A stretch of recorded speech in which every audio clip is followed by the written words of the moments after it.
I hope you're ready to roll, because we're going to experiment today vast and a lot.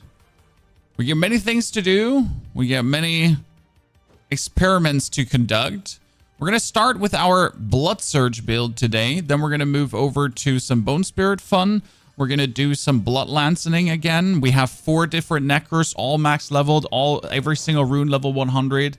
So there is a lot to put down. There is a lot to show off. There's a lot of things to essentially do.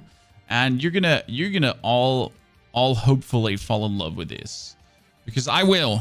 Because I'm enjoying it. Like this season seems to become cool. Prime Black Dodo, good to see you there. Congrats on your baby too. How old is the little one? But both mine are almost 4 and 5. Okay, so what we need to try right now is a new rune word combination, because we're currently testing evoke power from another class. Okay, so the soul rune, and we're testing the soul rune now together with the rogue's dark shroud shadow. Good, we want to trigger the shadow. And the soul rune is then going to trigger the yum rune for the petrify. And in order to trigger the dark shroud shadow, we're going to be using Tum. So we're going to spam our core skill to get dark shrouds, and dark shrouds should be triggering the evoke a power from another class. Hopefully. So let's try that out. Whew. We're going to be happy players next season. I mean, you are going to 100% be happy players, or do you just hate Diablo and that's okay? Like, right? If these changes are not going to make you like Diablo, then you're just gone for good. There's nothing to talk about. Okay, gain 150 offering, activate Petrify, and then cast a core skill to activate Dark Shroud. Now I need to cast 6 core skills to activate 1 Dark Shroud. Okay? 6 core skills for 1 Dark Shroud. This is the activators. We do 1, 2, 3, 4, 5. If I do now 1 more, I'm going to invoke a Dark Shroud. And that Dark Shroud should then give me 150 offering towards Petrify. Boom, it works. Fuck yeah. That means that we get bonus damage reduction on the Necro. Because a Rogue's Dark Shroud, if activated, let's read it directly. What does it exactly say? It says, gain shadow from the Rogue's Dark Shroud, reducing damage taken per shadow.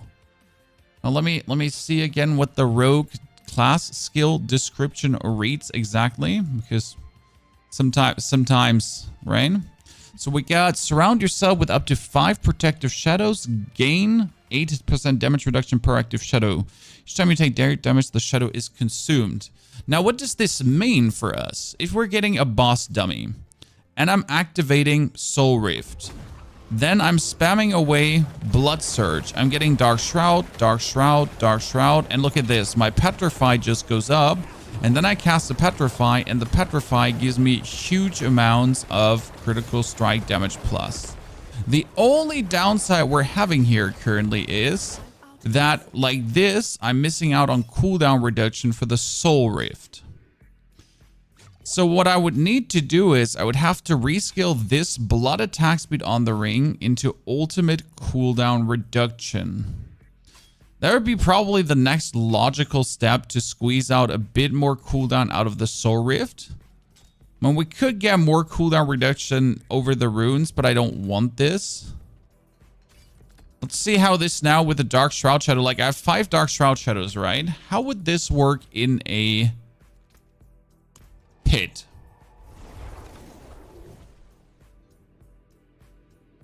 Because we're currently pushing for tier 100 pits as well. As we truly want to, like, see how far can we take it, right? I mean, who doesn't want to see how far you can take it? I'm currently at pit 81, so I haven't played that much. I'm just slowly juicing my way forward. 100 is now the new max, in case you missed it. What is the Unmaker Helixor? And the Unmaker is the new helmet for the Necro, okay? And the Unmaker is incredible because the Unmaker prolongs the duration of the Soul Rift. Now, Soul Rift is this black shadow below me. What does this black shadow below me do? It soaks the souls out of your opponents around you. By soaking the souls out, you're making them vulnerable, okay? Step number 1, enemies around you become vulnerable. Step number 2, barrier. I have a permanent 10,000 barrier going on that cannot be broken. That was 100 million crit. That's amazing. 100 million is essentially the new billions, just in case you didn't know that. So, they're all petrified. Every single dude is turned into stone right now. That's actually great. I love that. I need to turn off damage numbers so we can actually like see a bit more. So let's go over the combat text in a second because this is like, it's like a bit too much. So yeah, we're getting like barrier from our rift.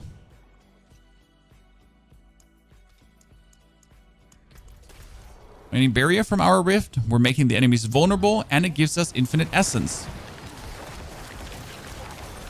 Because you can see that we are just simply not ever running out of essence. My globe is full, permanently full.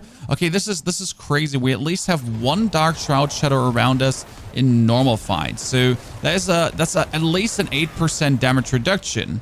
But not only one. See, like right now we get 3 Dark Shroud Shadows around us. So that is 8% damage reduction. So that's kind of like perfect. Okay, my Soul Rift ran out there. I do generally think this could be one of the better combos for Necro.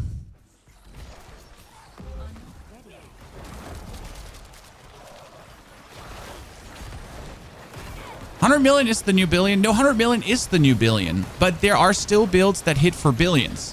Dang. That's the thing. But the billions that you're hitting for are not intended. So Blizzard does not want you to hit for a billion. Anything that is hitting for a billion right now will most likely see nerfs towards the live server. You know?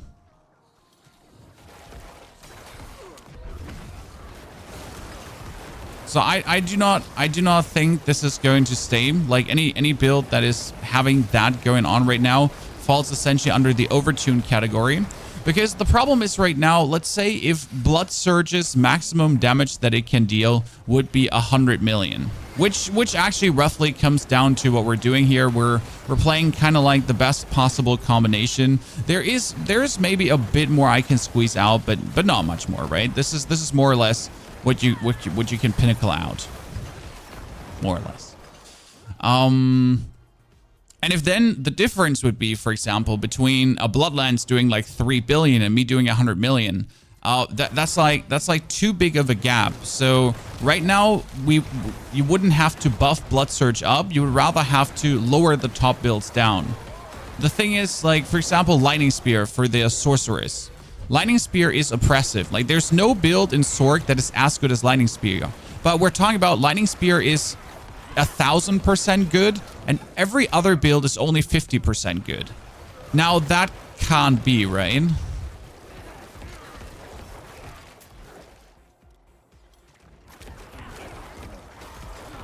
That can't be. Yeah, no build in the game is even close to Lightning Spear. Exactly, and that's like... It's fine that strong builds exist, but if the strong build is like so far removed from everything else that it just makes no sense to not play Lightning Spear as a Sorc. If you're not playing Lightning Spear, you're essentially like, why are you even playing Sorc at this point? How good is Dot Necro? Dot Necro works, and we will make a Dot Necro build, so you can already dot for millions again too. And I think everything that's up there is fantastic. But again, it is dots, and dots versus bosses always feels weird. Especially right now, you're not getting a realistic representation of what your build can do, because Sever on the test server is currently uncapped as Sever. Come on, brain, say what I wanted to say. Not Sever.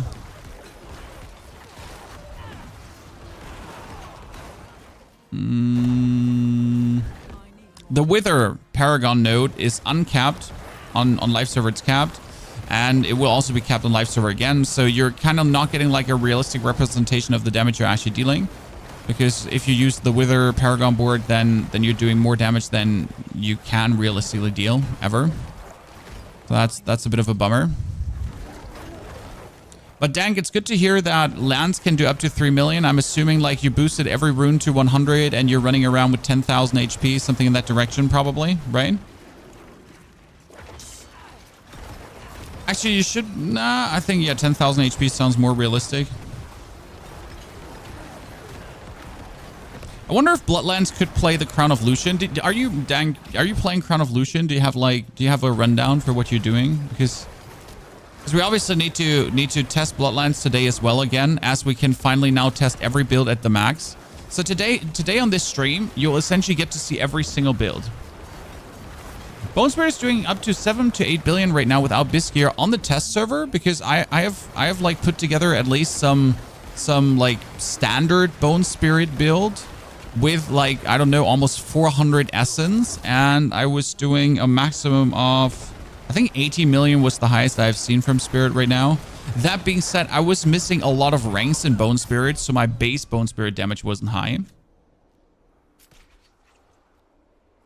There's a Brazilian guy doing tier 100 using a bug unlimited blood mist. Yeah, but the bug unlimited blood mist corpse explosions thingy is not a real build, right, Gio? It's like a bug, as you say. So yes, things are possible, but that's like the only thing helpful there is that you essentially uncovered a bug that is known already and reported to Blizzard. So like this is a known issue essentially that this exists.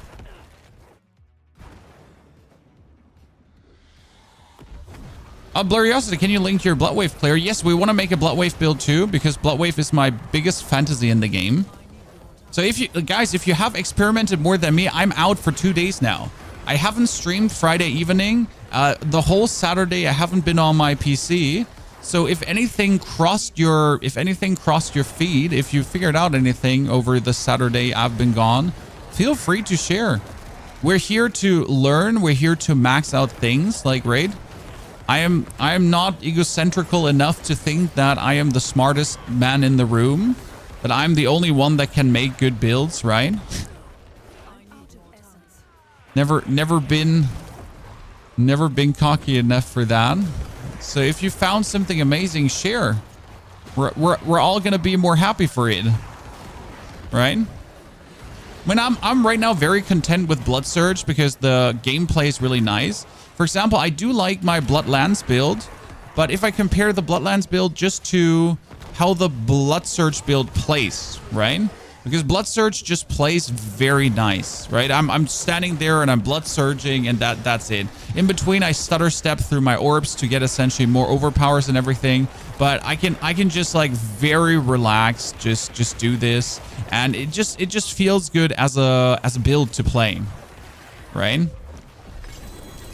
It's just a little feel good build, and especially for the Infernal Horde, it's probably gonna be like insane. So Bluriosity, let me see what you got there.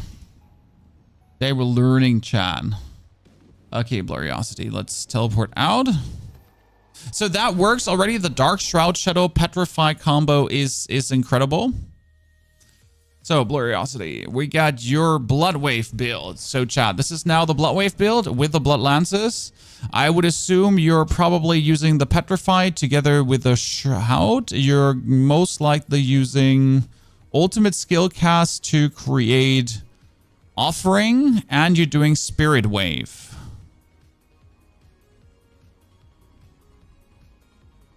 I mean, Spirit Wave doesn't surprise me that it's like this broken right now. So I'm really not surprised that Spirit Wave would be so humongously broken. Because you're so what's happening essentially, right? So he's making all these blood orbs, as you can see, and all these blood orbs are summoning tons of bone spirits, and he's consuming the blood orbs with the Gore Quill aspect on absolute maximum attack speed to completely go out and beyond to destroy everything. And I think it works exceedingly well for the pit. Like, so Spirit Wave is unsurprisingly one of the strongest builds right now. I am not sure if you're using the new aspect, because there was the new aspect where Bone Spirit just splits into multiple spirits, but I don't think that actually would work, right? Briscoe, thank you for all the content and the work you put in for all your build crafting. Thank you, Briscoe. Appreciate it. Thank you for the $10. That's a lot of money. I do enjoy all the theory crafting. So the problem I have with this build is just simply that it's just nothing new, right?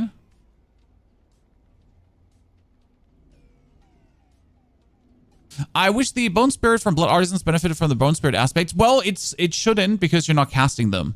So I know that it doesn't work, and like it shouldn't also work because it's like literally not, you're not casting them, right? So it would be OP to consider that actually works.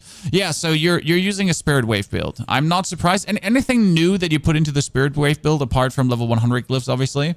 I mean, we will put the Spirit Wave build together too, because I'll just literally need it for a I need it for a showcase, so we'll definitely do that as well. This is one of my favorite builds that has come up in the past season. So shout out to Scribblid. This is actually a great creator who theorized the whole concept, and with the use of runes, it has just become stronger, right? The only sad thing is that you essentially can't use the new ultimate. The other good thing though is you don't need to use the new ultimate. Why don't you use the new ultimate? Well, that's actually pretty simple. Because, and here it comes, right? You are officially, was that 4 billion, 5 billion bloodlands? Did I see a 5 billion bloodlands? Did I just imagine that? It just looked like it. Because you're lucky hit producing barrier currently. Yeah, is that a... How's Bloodlands doing 5 billion damage? Was that a Bloodlands, or was that the Bone Spirit that's wait, it could have been the Bone Spirit coming out, right? I'm not actually sure. It should have been the Bone Spirit probably coming out. It's a broken part. I mean, it's not a broken part. The thing is, 15,000% overpower damage is not useful, right? So like it's nice to have a high number like this. It's not a problem to have a high number like this, right? But there is diminishing returns. So honestly, having a difference of 10,000 overpower or 5,000 overpower is surprisingly not that much. When it's not as much damage as you would expect it to be. So I'm really happy to see this performing so well. What I like, does Bone Spirit deal double damage work for you? Did you try that? Because there's a new tempering for this build. Yeah, there's 10 billion, 11 billion. So does Bone Spirit do double damage work?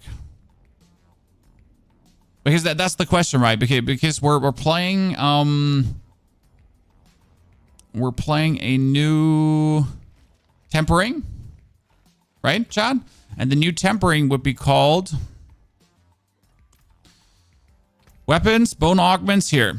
Chance for Bone Spirit to deal double damage. That's cool, right? I mean, if you want to, we can put the build quickly together as we wanted to anyways. I did try out a standard Bone Spirit build, right? And I did personally not like it. The problem with the standard Bone Spirit build that it is and will stay always. How do I say this now the nicest way possible?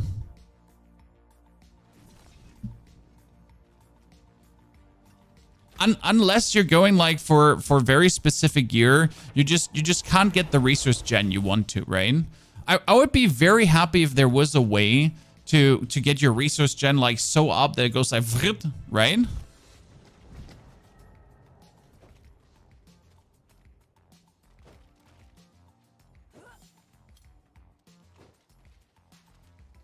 I had fun casting Bone Spirit manual with Butt Wave. I'm not sure how what are you doing manually there? Use Essence on Kill, you have unlimited resource. Yeah, but Essence on Kill for unlimited resource is such a clunky way to play. Like I'm not saying there's not an option for it, but there's a reason why people don't play this build, right? So you can do this and then you can like spam your Bone Spirit, right? Obviously.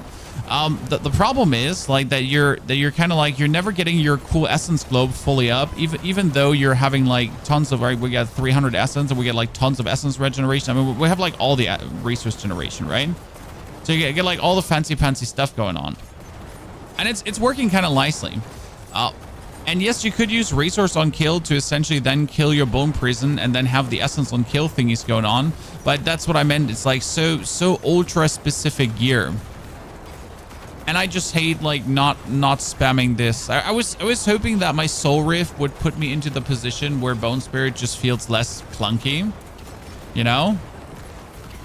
No, so how does the essence on kill work? Essence on kill works over destroying the parts of the bone prison, okay? So you destroy the parts of the bone prison, and every part of the bone prison that gets destroyed counts as essence on kill. So if I make the bone prison and then I kill it, that's a kill, right? So you're essentially spamming like your bone, and then you do the bone prison, right? Then you kill it, full essence again, and then you just have to make sure that your cooldown is so low that you essentially like can just reset the bone prison, reset the bone prison, reset the bone prison. Okay. So that's like a little bit how that works, right? To then be able to spam that away. But I just have to say, like, as much as I like Bone Spirit, it just feels clunky in comparison to what the Spirit Wave build has to offer. And that's where we're going right now. So like this is we got Blood RT. I think we got a good Blood Artisan's Cuirass actually. Or we're gonna make one. Yeah, I got a 3 Blood Artisan's Cuirass.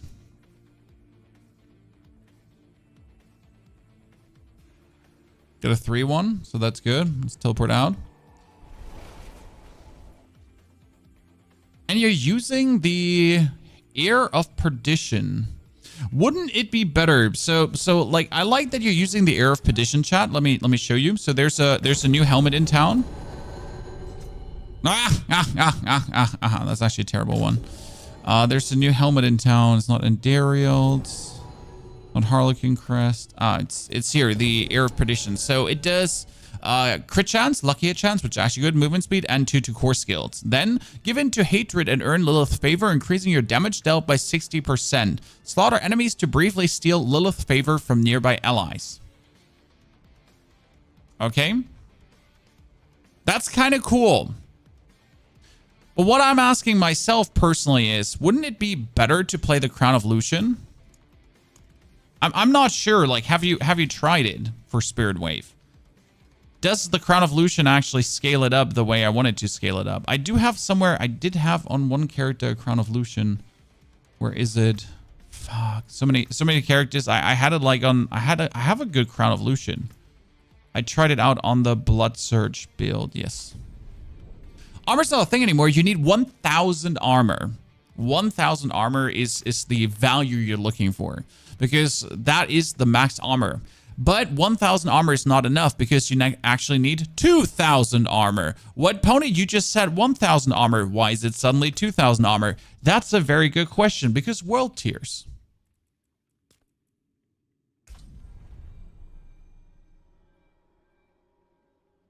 Builds that need cooldown reduction will still need Shaco. No. The Harlequin Crest is the least important thing. I mean, the cooldown reduction you can achieve either over runes. I mean, so if you need cooldown reduction, you know what we do? Come closer. Come closer. So what we do for cooldown reduction is actually very simple. Oh, fuck. We need to actually really lock into the other character and put the runes back in.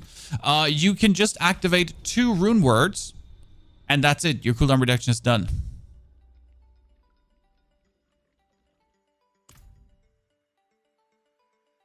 Right? Like it's literally that. Like you can give yourself, so very simple, just to put my point down. Like you have the rune, cast a core skill, okay, or cast a skill with cooldown, cast a core skill, like spam your Bloodlands, and then when you cast your core skill, in this case it costs 25. This is 200 offering, and then reduce your active ultimate cooldown by 4 seconds. And if you actually overpay, so let's say you would be using cast an ultimate to gain 150 offering. If I cast 2 ultimates, I create 300 offering. That's 100 offering more. My ultimate cooldown would go down by another 6 seconds, I think.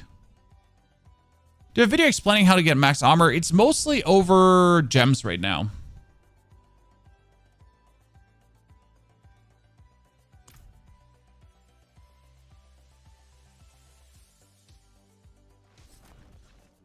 How do runes work? We have a whole video on this, Winston, but we can essentially show you.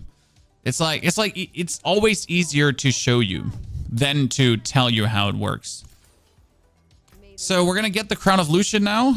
Don't worry, we'll go over runes in a bit. Equipment, I need all uniques, all uniques, all uniques. And what we're gonna do now is you're gonna pop open the generic unique stash, and we only need the helmet.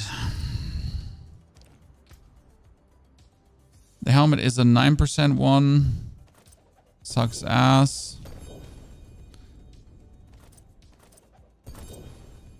We're going to open this one. Yep, I want this on live servers too, chat. I just want to be able to do this on live servers. That's an 8% one. That's trash. That's a class-specific cache. We need more equipment. Uniques. Uniques. Uniques.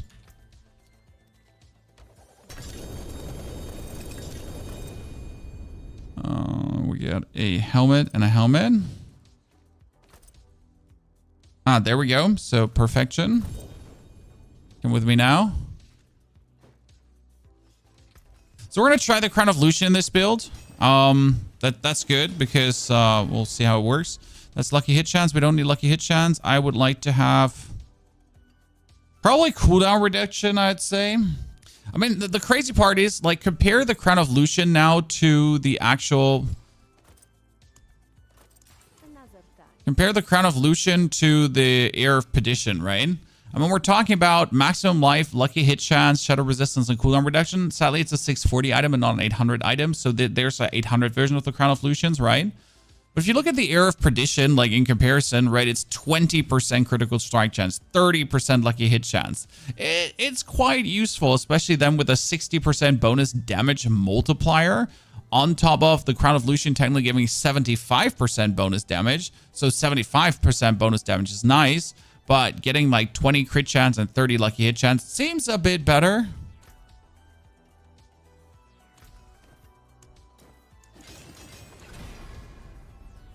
Three ranks to Bone Spirit. Yeah, I'll probably just take more ranks to Bone Spirit if I'm honest with you. Simple as cake. We want gloves with ranks to core skills. I don't think I have anything like that. So we want attack speed. I want attack speed. I need gloves.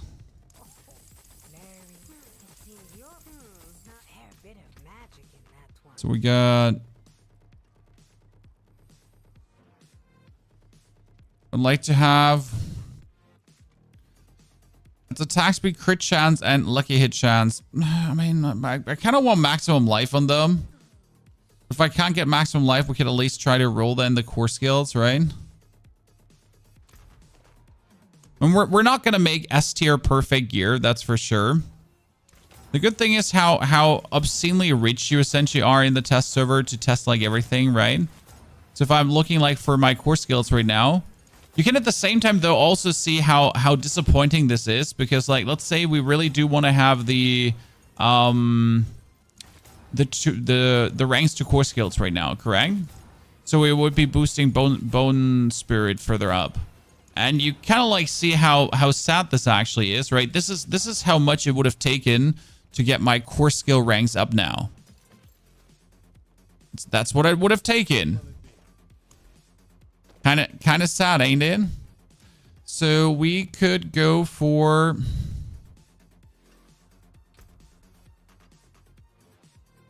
I mean, technically you just want critical strike damage, I would assume. When bone critical strike damage is higher than critical strike damage in general, because we're using bone skills. I'm surprised that there is no bone spirit damage here anymore. They kind of took that out, all in all. We're going to go for standard critical strike. Because I'm just used to juicing standard critical strike up. So let's try to get core skill ranks. So we're gonna reset this now until we have core skill ranks, Chad. Oh wow, I'm surprised that that didn't take me 400 tries to do, because I saw me just sitting here now and just going like, ah no, ah no, ah no. How unfortunate.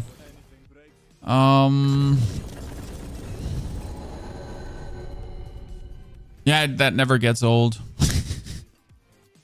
That never gets old. There's no hurt feelings here.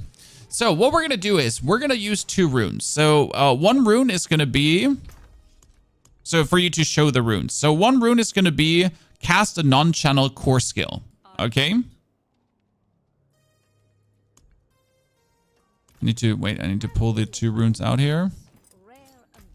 So we're gonna cast a non-channeled core skill. Step number 1. And then we're gonna go for probably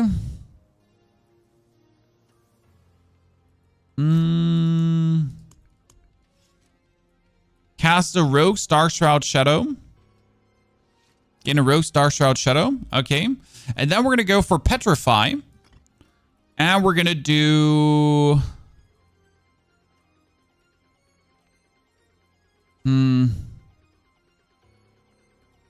you know what? We're probably going to go for ultimate. Nah, we're going to go for ultimate, Petrify, and then I'm going to do the core skill, not into the Dark Shroud Shadow. As much as I want to do that, like I like the combination of activating something from another class, but I think it's unnecessary for this build. So we would be better off casting the ultimate, because we're essentially going to cast ultimate for free. And then we're going to go for... Interestingly enough, since the blood wave is going to have such a low cooldown, it might actually be better to go for this, but we're going to cast a non-channel core skill, and it's going to be for Warcry, most likely. But it might just be too long to actually do the Warcry. At the end of the day, you could also just increase your crit if you wanted to, just for the YOLOs.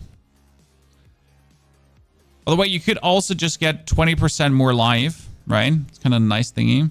We're probably just going to cast a Warcry. So is the trigger the result? Let me show you.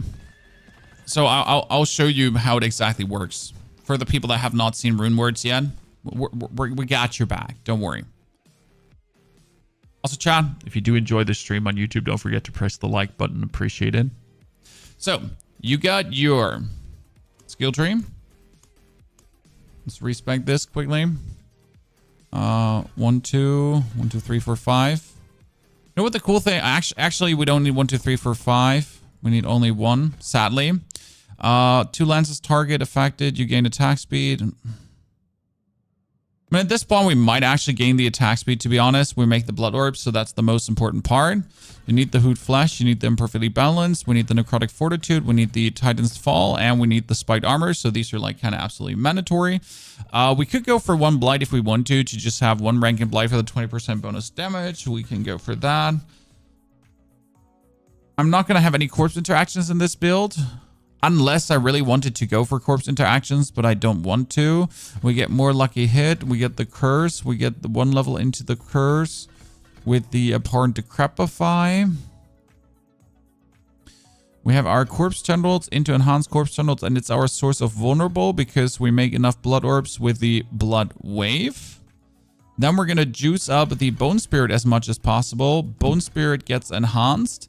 And we could get resource back for making bone spirits, but it's not needed because we should have infinite resource. So we're going for crit. Then I guess like your bone spirits have increased critical strike chance for each 30 essence you have up and cast. And since we have infinite essence, we just have an increased critical strike chance. That's minimal, but I mean, more is more. And then after critical striking 10 times with bone skills, your bone skills deal more damage. That also works because we're continuously doing bone spirit crits to get the most out. And then we need permanent vulnerable. Yeah. You can put 1 point into blood wave, then prime blood wave into supreme blood wave. We're going to put the 3 points in here for the bonus finality damage. Then we're going to go the sacrifice bonuses. We would go for standalone probably to give us the damage reduction, but we'll have to see if that's even needed or we have enough damage reduction.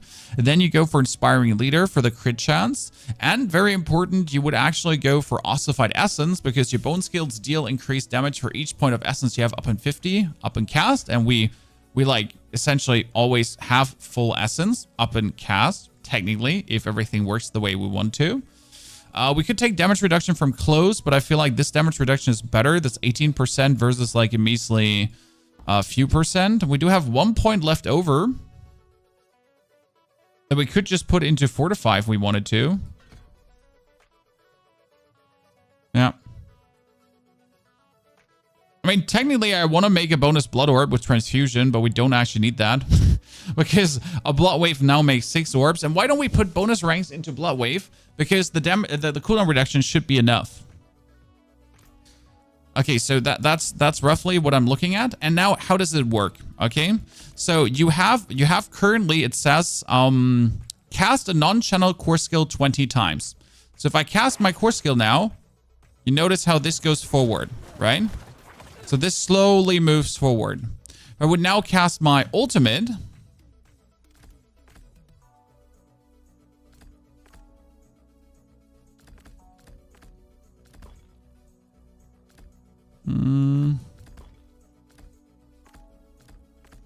But now cast my ultimate. That goes forward as well, right? And then we just keep casting the Bloodlands. And these two effects are essentially being triggered over this. That's how it works, right? That's the simple equation here. Okay.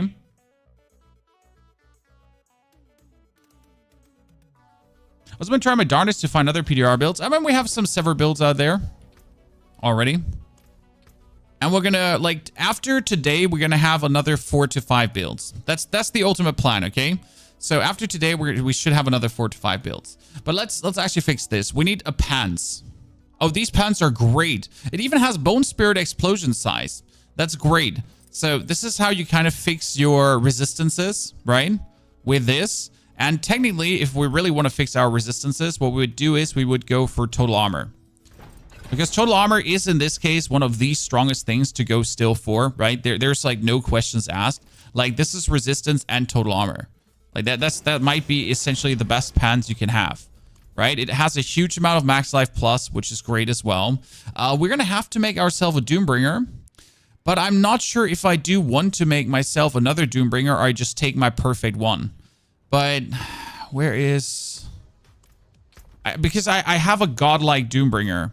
But I don't want to like... Oh no, you know what? I'm gonna put it from the one to the other character. So watch this, guys. You want to see something great? You want to see something absolutely fantastic, like face melting good, like absolutely goody graciousness. Ancestral gear is hard to get even at higher difficulties. Yes, it is. They definitely need to rescale some things there. Look at this Doombringer. Look at this Doombringer, chat. 85.8% maximum life, 17% damage reduction. So I do sadly only have one of those that I'm essentially back and forth trading between things. So let's do this Spirit Wave. By the way, I like that you're using the Air of Perdition. So that, like, I like that there is a new version with a new helmet. I need a new Ring of Starless Skies though. Preferable with a greater affix on attack speed, I guess. So now we're going to yoink this Doombringer.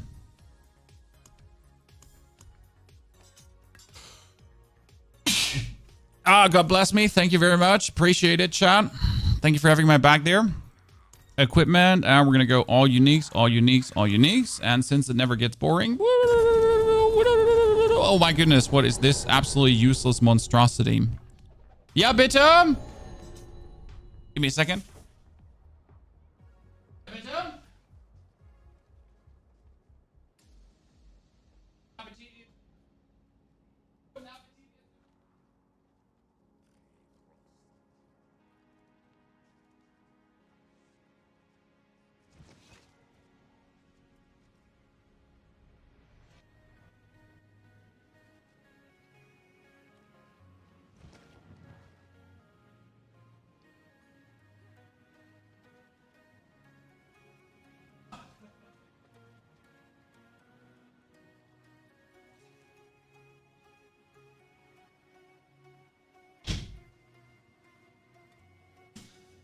Okay, so what were we looking for? Ring of Starless Skies. Ring, ring, ring, ring, ring. Banana phone, banana phone. Ding dong, ding dong, ding dong, ding dong. Banana phone. Do I want to take one with 2 greater affixes? I want to. Suck it, nerds. Suck it, nerds. I mean, again, if we're already making builds on the PDR, we want to see what they're maximum able to do, right? We don't want to see what they're minimum able to do. We really want to... Oh god, I don't want the 4 ranks to core skills. I want attack speed. Well, there we go. What can I say? Sometimes you don't get what you want. So it's so fun to see really the absolute maximum atrocity that builds can do though. Like it just makes me happy, right? So we got our resistances up, not at all, as you can see. So we're in World Tier 4, right? And our resistances are looking trash. We need different boots, though. I don't know if I have... I need boots with Bone Spirit ranks. Yeah, that's true.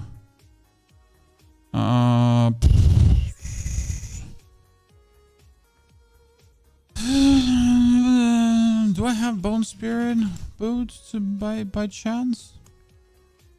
No. What I need is a pair of boots that has armor on it. No, probably resistance too, right? All resistance. Because so the problem is if you don't get all resistance like this, what you're going to be forced to do is you're going to have to... I mean, the easiest way of the Necro to solve resistances is just do this. Right? Just do that.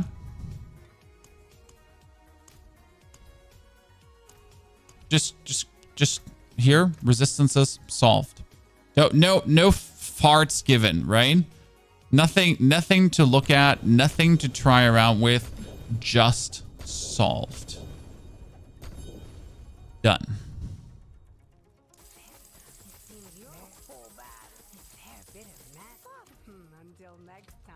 Wait, where did I just get that Tyrell's Might from? What? What?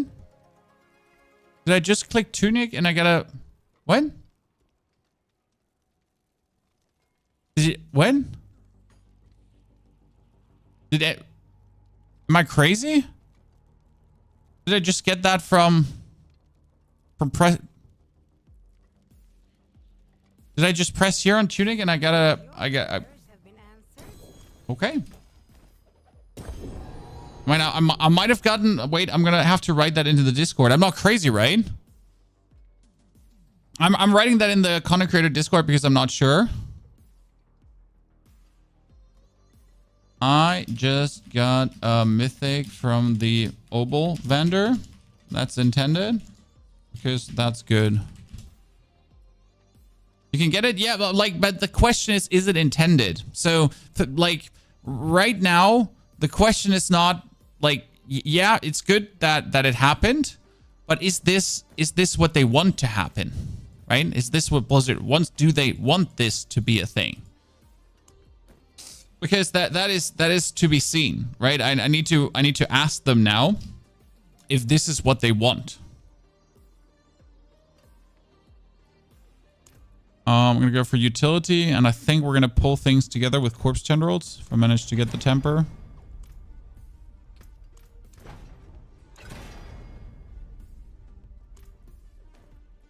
So season 5 doesn't mean anything right now. So this is like very important to just double check with the devs currently if this is the intention that it runs like that. Can I actually get Bone Spirit to rank 3 here? Yeah, I can get Bone Spirit to rank 3. Okay, so we got Bone Spirit to rank 3. We got Bone Spirit to rank 3. That's 6 ranks to Bone Spirit. Where are my new gloves? We forgot to put the new gloves in with 3 ranks to core skills. So we got Bone Spirit currently sitting at a comfortable 19 ranks. That seems good to me. I mean, we all want to have 19 ranks of Bone Spirits, right? We get an offhand that has Bone Spirit deals double damage, right? And that's also what you would like to have. I don't need the maximum resource, so the maximum resource is a bit useless there. So that one can get rerolled into probably cooldown reduction, I would assume.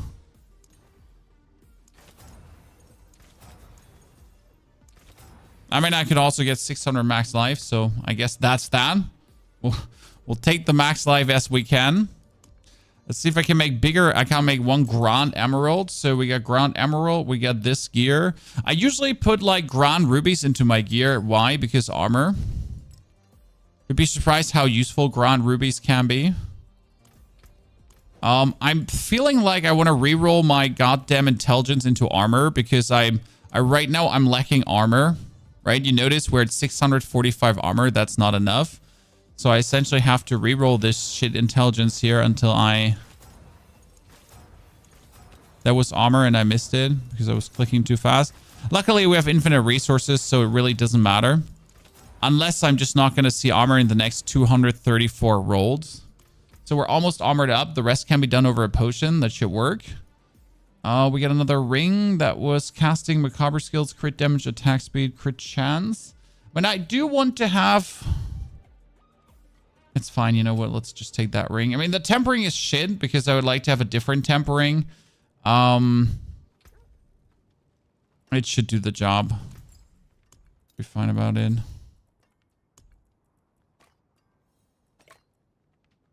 Okay, royals. What am I missing now? Now we're missing skilled. So what are we building right now? We're building the Spirit Wave build, chat, because we wanted to see how well the Spirit Wave build does. So we need the title aspect. That's for triple Blood Wave and triple Blood Wave. What I like the most is, so what it says now, Blood Wave fires 2 additional waves, each dealing 120% of the normal damage. You know, instead of every Blood Wave dealing less damage, you're now just like, fuck you. Get wrecked, bitch. And you're just like literally nuking out more damage. Now, is there any good Pans aspect? Technically, we could play Hardened Bones if we needed. Right? So Hardened Bones is always an option if you want to go with that. You could go for Undying. That's useless. We could go for Concussive Strikes for Dazed. I mean, since we have an extreme high lucky hit chance, Concussive Strikes might actually be it.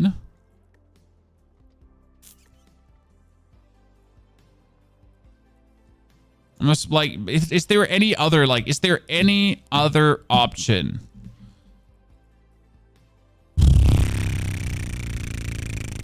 Not really. Nothing you truly want, right? All the defensive aspects are useless and sad. Nothing is like interesting. I mean, you could go for Deflecting Barrier, but also useless, right? Nah, not really. I mean, you could take Aspect of Disobedience to just use up your armor and just be done with it, right? So this is like literally, if you don't have the armor, just use the armor aspect. And if you do have the armor, just use Concussive Strike.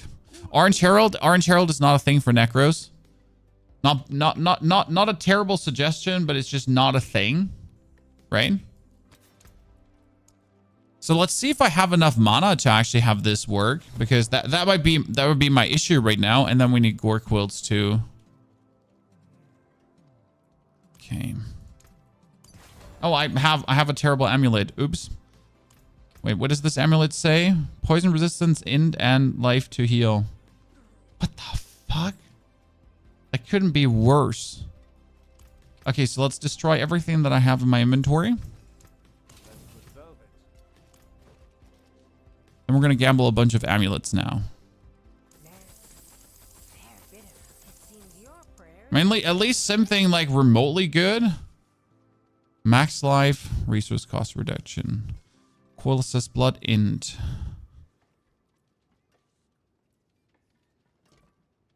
I mean, not even like remotely worth re-rolling anything, right? I mean, you do want to have maybe a percentage of int, because percentage of int is actually powerful. So that doesn't hurt. Here, we take percentage of int, max life, and then we re-roll it into something. The crazy part currently is how much better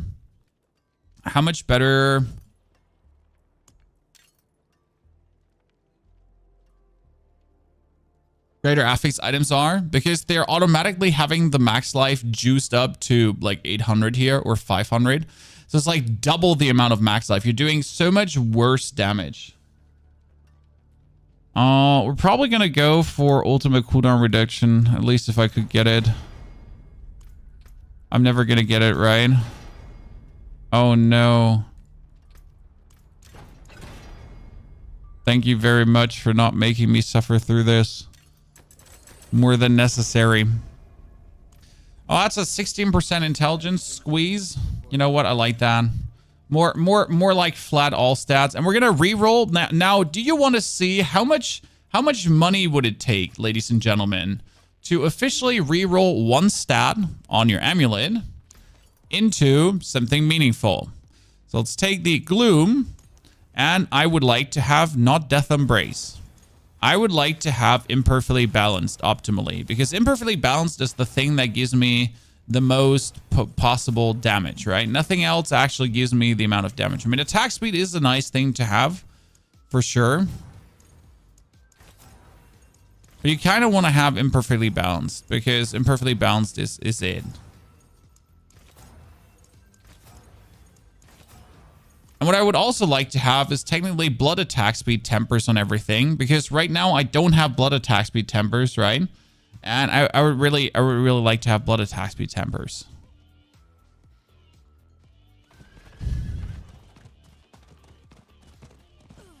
So, I'm not an expert at the game, so when these difficulties go live, the leveling gear must have as much total armor tempers as possible. No. So if you're in the normal tier, you have no armor malice. If you go into Torment 1, you lose 250 armor. If you go into Torment 2, you lose 500 armor. If you go into Torment 3, you lose 750 armor. And if you go into Torment 4, you lose 1,000 armor.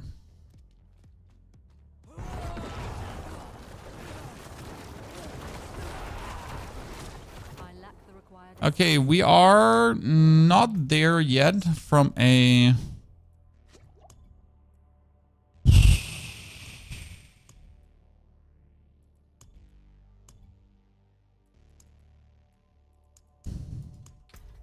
From a resource standpoint, like our Bloodlands currently cost with every consecutive cast more. So we're going up to 22 per Bloodlands. Right, due to the Crown of Lucian, and that's why we're considering to not play the Crown of Lucian.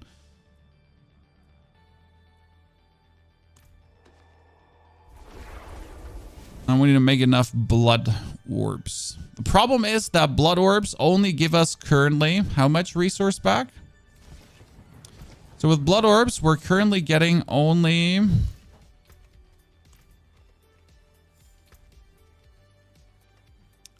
nine essence per orb back.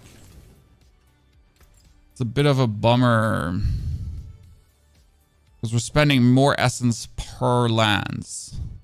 We do have the Ring of Starless Skies who counteracts that. I think I might be enough with our Elixir of Resourcefulness. What do I need? Fast Blood aspect. There's the aspect that was missing here, because this is the core piece of the whole build, right? If you don't have this aspect high rank, just forget playing it, because blood orbs reduce the cooldown of your ultimate by 4.5 seconds. What? Yes, and every blood wave makes 6 blood orbs, chat. Okay, I'm gonna have a boss. I'm gonna blood wave him. I'm gonna make 6 blood orbs, and my blood wave cooldown is so hardcore reduced.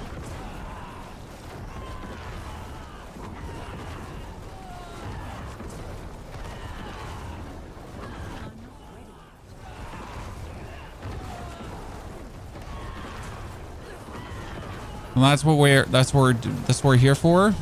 This is like without currently a good Paragon board, so you can see we're actually dealing 72 million with our Bone Spirits right now, maximum. So that's interesting. That's kind of like that's like 89 million, right? So very good damages are coming out of us, right? And we're essentially infinite on the cast, which is kind of cool to see. So I'm just never wavering, right? It's just infinite.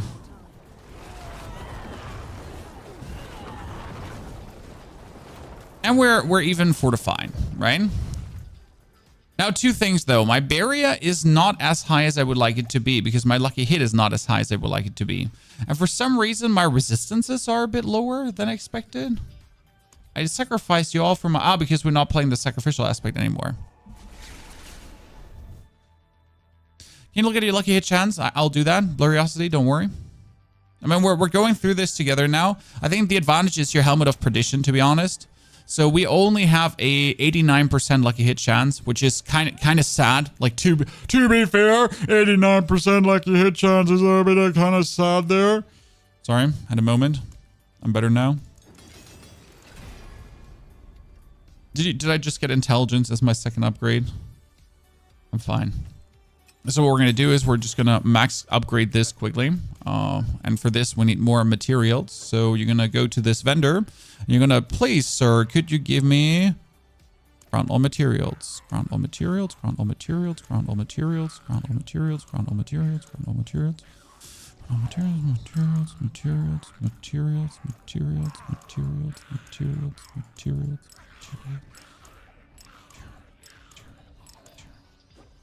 Bone Spear any good? There is a chance that Bone Spear might be good again, and there's a simple reason for it. Do you want to hear the reason? If you don't want to hear, just say so. That's fine. I won't tell you. But there's actually an ample reason why it might be good again. Okay? And that is simply because the Deathless Visage is actually insane. Why is the Deathless Visage insane? Well, remember, what does the Deathless Visage say?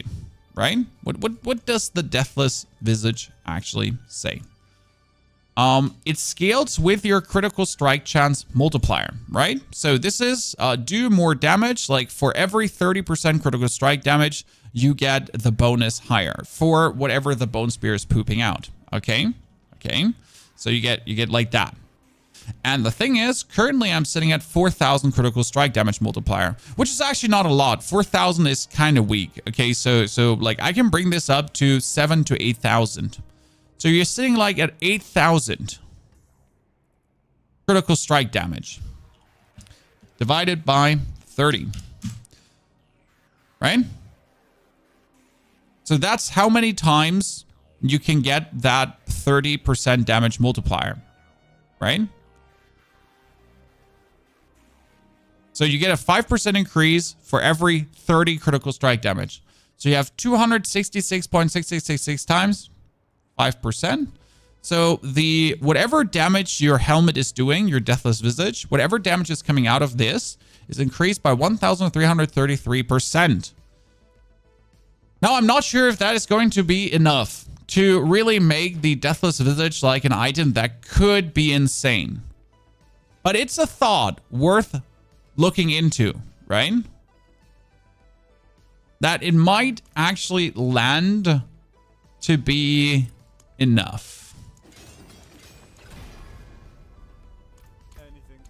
Okay, that's full now. Good, let's reset the Paragon board, and this gets a bit iffy now because I have so many Paragon points to spend, right? So we're gonna start with the usually I start with the Essence Glyph in this board.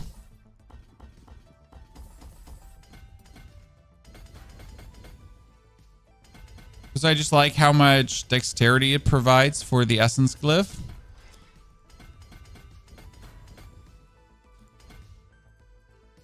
So all my glyphs are also level 100, right? Which is insane because look at this now. So the Essence Glyph gives me 900% critical strike damage.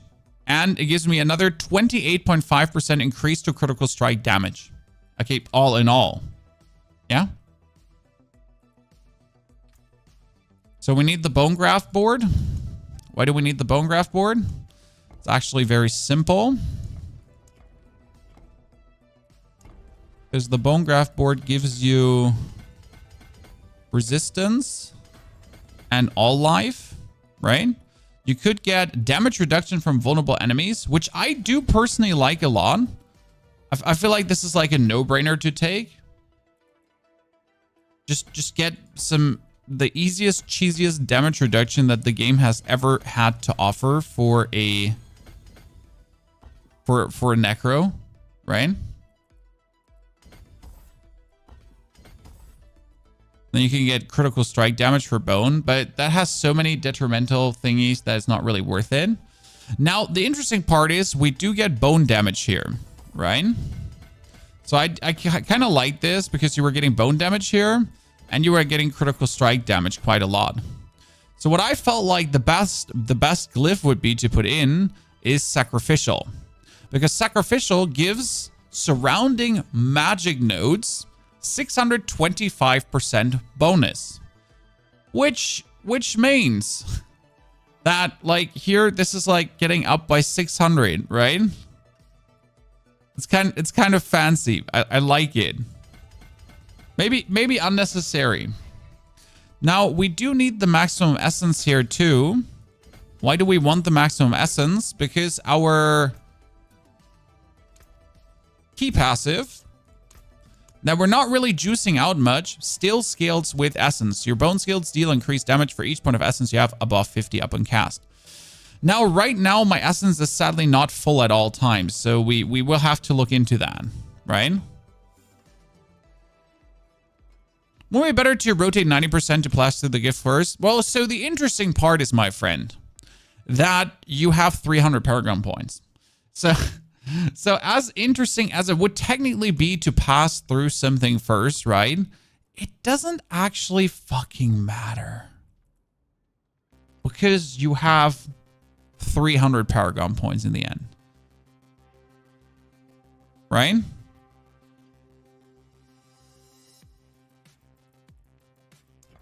Now you still gotta look that you actually have enough points to catch everything.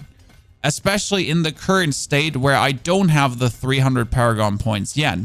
Because that's my issue, right? I do not have the 300 paragon points yet, so I will have to make do with what I have. That's a bit of an issue. Now let's see, what would be the other glyph? So we need to activate a glyph here. I mean, technically physical damage with corporal could be good. But the problem is you don't want to... I mean, bonus damage after picking up blood orbs and damage while healthy doesn't hurt as well. It's not my favorite one to do, but I guess we could just pick it up. So that is damage for 8 seconds after picking up the blood orb. The overpowered damage is useless. Damage while healthy doesn't hurt anyone to have. And I would have to activate... I mean, corporal is the problem that corporal boosts the... The corporal is actually... It just boosts the magic nodes. I would have to have it boost the rare nodes. Isn't there... What is it called again?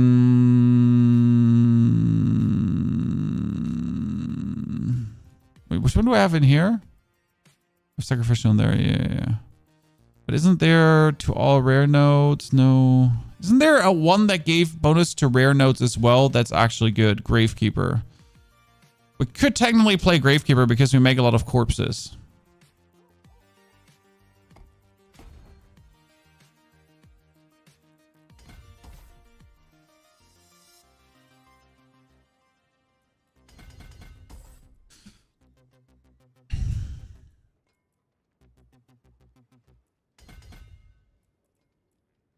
Technically, which would boost this bonus up to 155% damage while healthy, right?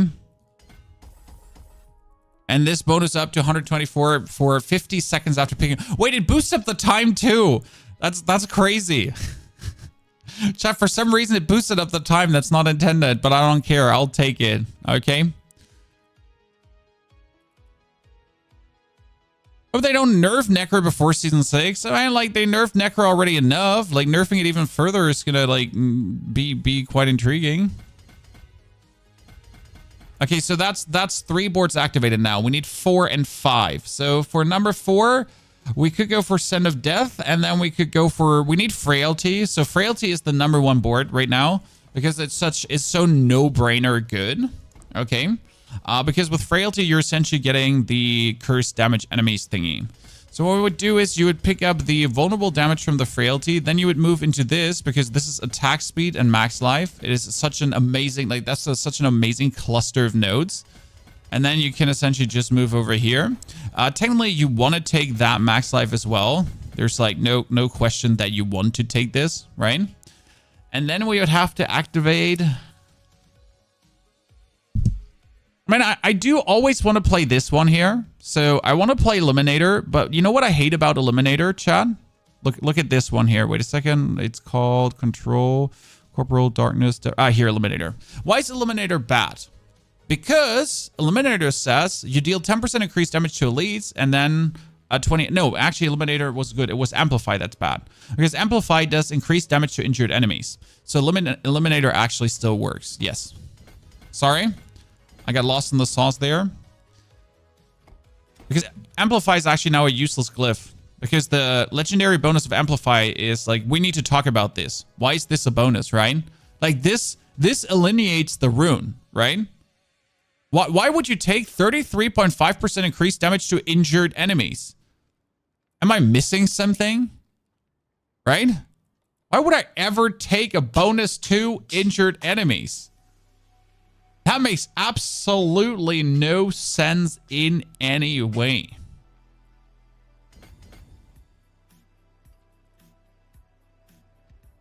Like not even a remote sense, right? And last but not least, we would go into the... Yeah, I don't see another board than Son of Death. Son of Death gives you... Last but not least...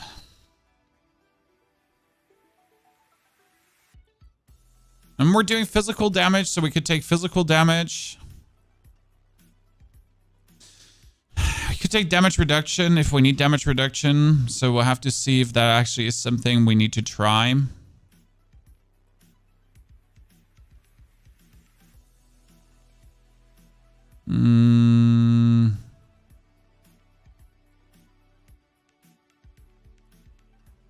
Yeah, I would probably just take Corporal. It's physical damage.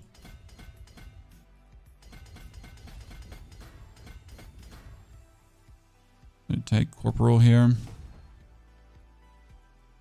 Take the not damage to injured. You take the damage. Flat damage. Activated. And then I like this too. So this is vulnerable damage reduction. I mean, I'm just happy. Like, why do I take all these damage reduction nodes? Because I'm just happy that Necro has them finally. Like, Necro used to have 0 damage reduction in any capacity. It's actually the saddest thing in Necro's existence that Necro just does not, for the love of God, have any damage reduction going on. Yeah. You just feel like, oh, this is a robbery. Because this is a robbery. Like, you couldn't get any. Stings. Right? Good. Now let's see how that would hold up in Chord. Okay, Chad? We got the Spirit Wave. We got all the things working. Bone Spirit Explosion Size. So... technically, it should work. Well, let's see if it does actually work. How long did it take to get all glyphs to level 100? It was 1 click. Grifter, thank you for the 61 centuries. Boobage, thank you for the 75 months. Pleasure to have you both back as subscribers. This is the test server, okay? On the test server, we're essentially having everything tested. Like, we can just boost everything to the max. I know, crazy, but, you know, this is just how it works. Why is there a red skull above some items in the inventory? Because they're legacy items. Why are there red gems in your gear? Oh, that's actually a very good question and a very easy answer. Red gems are armor. I am barely at armor cap, so I have red gems to have armor. Like, I know it's not a good reason, but it is the reason. Okay, so we're 83 pit right now. Let's push to 100 of the pit, okay? I believe you're missing one glyph. No, it's the Eliminator glyph, Nazareth, and it just looks a bit weird. Okay, ladies and gentlemen. What you're doing is you're essentially just spamming away your blood wave at any opportunity, and then you just hold down your bloodlands button. Oh, and you need to pull things together, right? That's like what you're doing with this build. It's like really fun, and the goal is technically to hurt everything in front of you. And as you can see, we're doing quite some damages there. Technically, you can also curse things handish. Like, you don't have to play the cursed aspect. But honestly, like, you want this to be as automated as possible. Did I see a 19 billion or does it just look like it?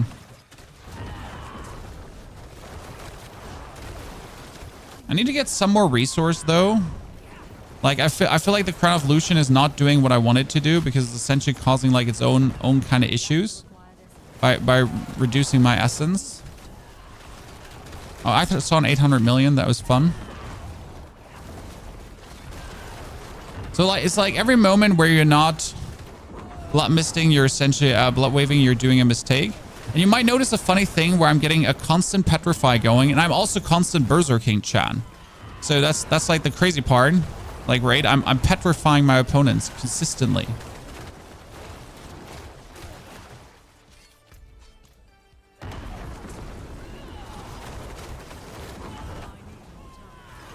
So this might be one of the nicest Necro builds out there in existence right now, especially with the juiced up. And I'm like not sure if we're going to end up doing more damage than our friend who showed us his version with the Air of Perdition helmet. Like there is like minimal tweaks and twerks you can do, but this like comes more down to what you enjoy doing than actual like hardcore improvements, right? I mean, the build is just brain dead good, as you can see. I mean, this is like one of the highest leveled pits that we're getting here, right?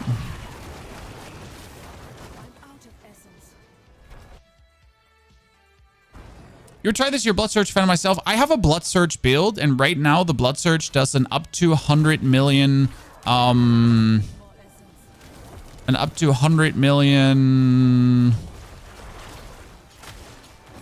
on, brain, say it. Overpowers, but that's like kind of it. I know it sounds like 100 million is cool, especially in the new reality of like how much damage is damage, right? But it's actually not a lot. I mean, Blood Surge is still good, but obviously Spirit Wave is just the new rage. One thing I have to say is we're currently dealing less damage because I reduced my Essence Globe.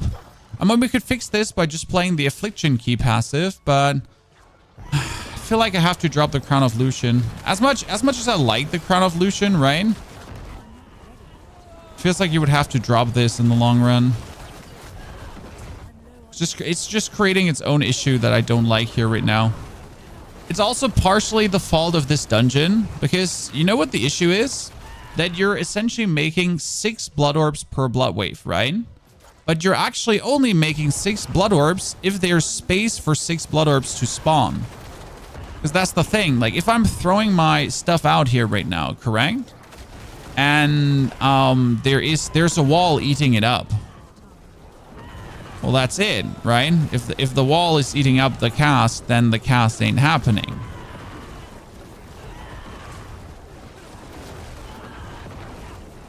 What runes are you running for Warcry and Petrify? So I'm running on the one part, I'm running the just cast core skills because I'm obviously just spamming away core skills, right? So that's me just absolutely going out on my Bloodlands, and we're spamming away Bloodlands. Now the second one I'm using is cast ultimate. Right? Because my ultimate is infinite. I'm essentially just casting my ultimate. So it's 150 offering per ultimate cast. And since I'm casting my ultimate faster than my core skill partially, right? I mean, I'm more like my ultimate is more like a core skill in this build. Like I cannot cast my core skill fast enough to not have my ultimate trigger. It might even be better to replace the core skill cast because I need to, like for use a cooldown for offering. I'm not even sure if that would be faster. Right? But we're essentially permanently berserking, which is actually kind of funny. So we're not only like having our we're not only petrifying the opponent, we're also permanently berserked from the war cry to give us even more damage. How's it going, Diablo today? Yeah. What's this, chat? What's this? 200 million, 500 million.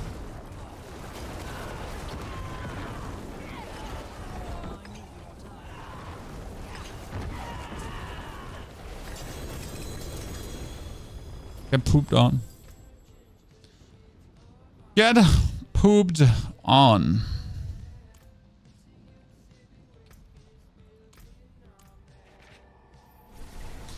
Cast ultimate is not working, too slow to cast. I changed it to lucky hit chance on injured enemies while clearing pit as a blast, but at the boss I see it maybe once. Yeah, see, ultimate cooldown works with like Necromancer is a bit screwed because there's not many useful abilities that Necromancer can use, right? Like Necromancer can use essentially like this one, 10% offering for injured enemies. You can travel 5 meters, but that's useless for Necro. Standing still works. Then core skill does work okay as well. 150 offering for evoking other classes power does work with Rogue's Dark Shroud Shadow, so I tried that out. It's nice. Casting a cooldown skill does work, but not as good as other builds, so that's a bit of an because if I use the cast a cooldown skill, I would also have to, like, again, I have to use Blood Wave and Corpse Tunnels the whole time. It does somewhat work, so could consider doing this over casting core skills per se, right, to trigger things. Then become injured or crowd control, nah, not an option. Lose life, not an option. Deal damage if you're not taking any. Would actually work for this. But I'm not sure, like, this is, I think, a one-time thing every 5 seconds instead of being an infinite thing when you don't take damage, right? So it's a bit like... Then we got spend resource, and this one is currently broken. You got evade, nah. Cast the same non-channeled skill 3 times in a row, bullshit. Cast the skill after moving, bullshit. Your minions command to kill an enemy or dies, bullshit. Drink a healing potion, bullshit. And then ultimate skill is technically the worst magic, but it works. A draw, I think, with the 47 months of support. How are you doing? Is Blood Surge dead? No. Blood Surge is working fantastic. I mean, Blood Surge is an absolute killer still. Okay, let's try out something though, because we got the Helmet of Perdition, right? Which boosts our lucky hit chance even further. So we're going to masterwork this one up.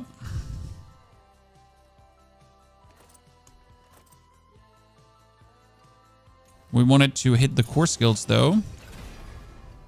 Thank you. Yep, that's perfect. Thank you very much. I mean, using the Helmet of Perdition might be a bit overkill here, because that would again be like a secondary thing just to show off the maximum ceiling of where it can go. But on the other hand, I feel like we gotta do this, right? Like if we want to show off the cast ultimate and cast petrify. So we want to show off like the real power of the build. We might as well just go places. So we're sitting at 100% critical strike chance, guys. It's funny because I'm sitting at 100% critical strike chance. I can actually put the points out of Inspiring Leader because I don't need them anymore, because I'm at so much critical strike chance that it's unnecessary. And I can put these points into Blood Wave to essentially get even more cooldown reduction out of Blood Wave. I don't need the points in Serration because we have just... We're just perfect, right? So I can put these points into Blood Wave again. there's like, yeah, sorry, but it is what it is. Like, I'm not making the rules, chat. We could go for more essence then. And that's actually a good point. Like, the more essence there would be worth it. And we have so much lucky hit chance that I don't even need that anymore. So we could get even more essence. Yeah. Only under the guise of this gear, right? Why is it so hard to drop ancestral items?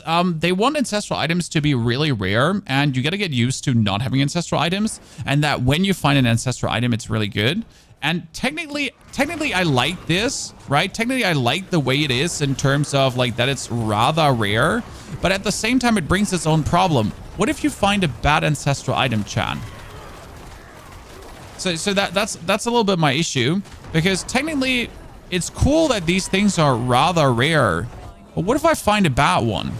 Like, did you know how frustrating it is now to get one of these impairment reduction, greater affix on greater affix on resistance to fire, right? What is that?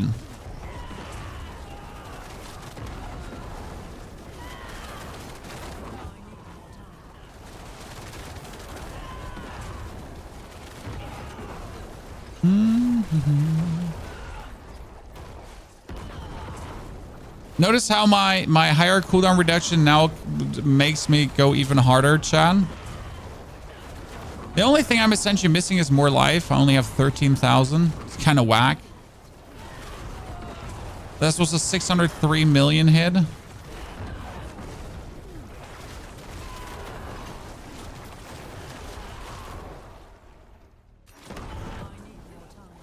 Oh, I think I saw a billion there. It's hard to see like the damage numbers because there's like 2 or 3 of them, right?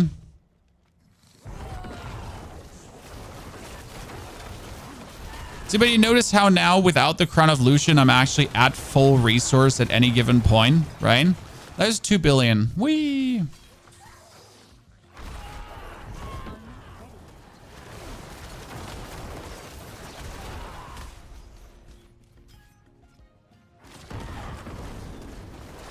Yeah, what if you find a greater affix items to break the temper? Then you use a temper reset scroll to actually reset the temper. That's the thing. But yeah, like my problem is not that greater affix items are rare. My problems is that I'm in world tier 4. I'm in torment 4. I'm in the tier where I'm meant to get the most, right? And I'm not getting anything. Like, right? Why do I even bother being in torment when there's actually like the higher loot is not coming? I have found more greater affix items in Torment 2 and 3 than I have so far in Torment 4, right? And if you get to this feeling, and it might just be in like a subjective feeling, not objective, subjective, right? It might be a subjective feeling, but if you get this feeling like, why, right? That's terrible. Like you can't be in the position where you're like asking yourself, it's a stinker.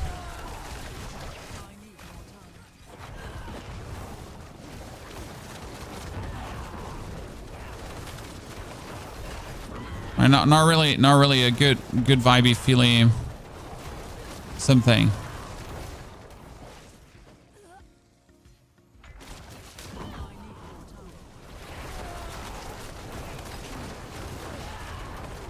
Yeah, this is beautiful.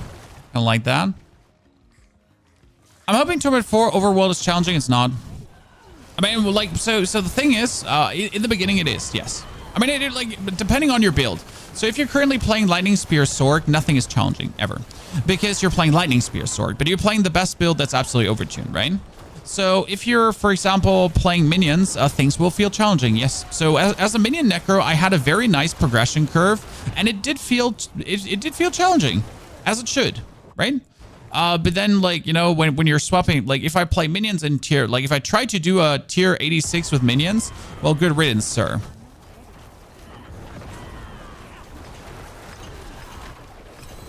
Well, you don't have the HP to contend with the damage we're currently dealing, sir. I'm sorry that you get pooped on. Right? Have you tried the new Polearm Mythic with Endarials and Shadow Dot Necro? It's broke and I do about 800 to 900 million damage and it can be improved a lot. Rykorf, we can try this. So you mean the new Polearm? I don't actually know. I haven't looked at the Polearm. You mean... Do I have it? Shadowed Vow? You mean Shadowed Vow, right? No. Do you mean Shadow Vow? Yeah. So what can Shadow Vow do? Max life, damage while berserking, damage over time, up to 44% chance to become berserking, execute enemies afflicted by more damage over time than remaining life. So if an enemy has more damage over time than remaining life, then... Yeah, sure, we could try that out. Like, again, we could, like, I just want to, before I go anywhere else, if that's okay for you, Chan, I would really like to push this build quickly to pit 100, if that's fine. Okay? Are minions ever going to be viable? So the problem is that, like, do you want to know what minions are lacking? Minions are, to this date, still lacking a core skill. And why is this such a big thing? Why is minions lacking a core skill such a big thing? Come closer. Right now, there's a lot of triggers, right? Like cast a core skill, for example. And if I, like, Minion Necro has the fewest amount of triggers he can, for example, use rune word wise. So one new mechanic in the game, rune words. The Necro is partially excluding itself from just merely by existing already again, because the combinations don't make sense. I mean, it's a general thing that the rune word combinations are actually plenty weak. I mean, look at the Barbarian, for example. The Barbarian can, with Earthquake rune word, create a complete new build. That works. What am I doing right now? Hey, I'm using a Warcry and a Petrify because it just boosts my damage. Last time I checked, Warcry and Petrify had nothing to do with the Necro, right? The only thing I could do currently is I could cast Curses with rune words. I could cast Iron Maiden with rune words. Huh? Who in good God's earth thought that would be a good idea? Cast an Iron Maiden with a rune word. Iron Maiden. The single-handed most useless skill that Necromancer owns. Of all the skills that Necromancer owns, right? Iron Maiden.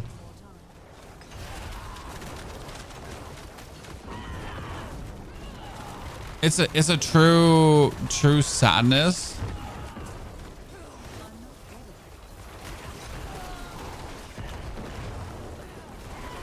And yeah.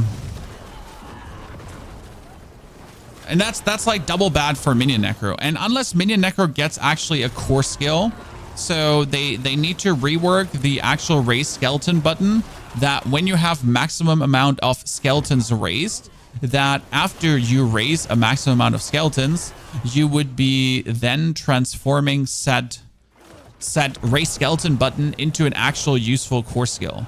If that would happen, it would go a long way to making Minion Necro viable, because you finally had something to do, right? Because that's like a bit of the thing with the Minion Necro. What are you doing when you're playing Minion Necro? Oh yeah, you're spamming your golem, right?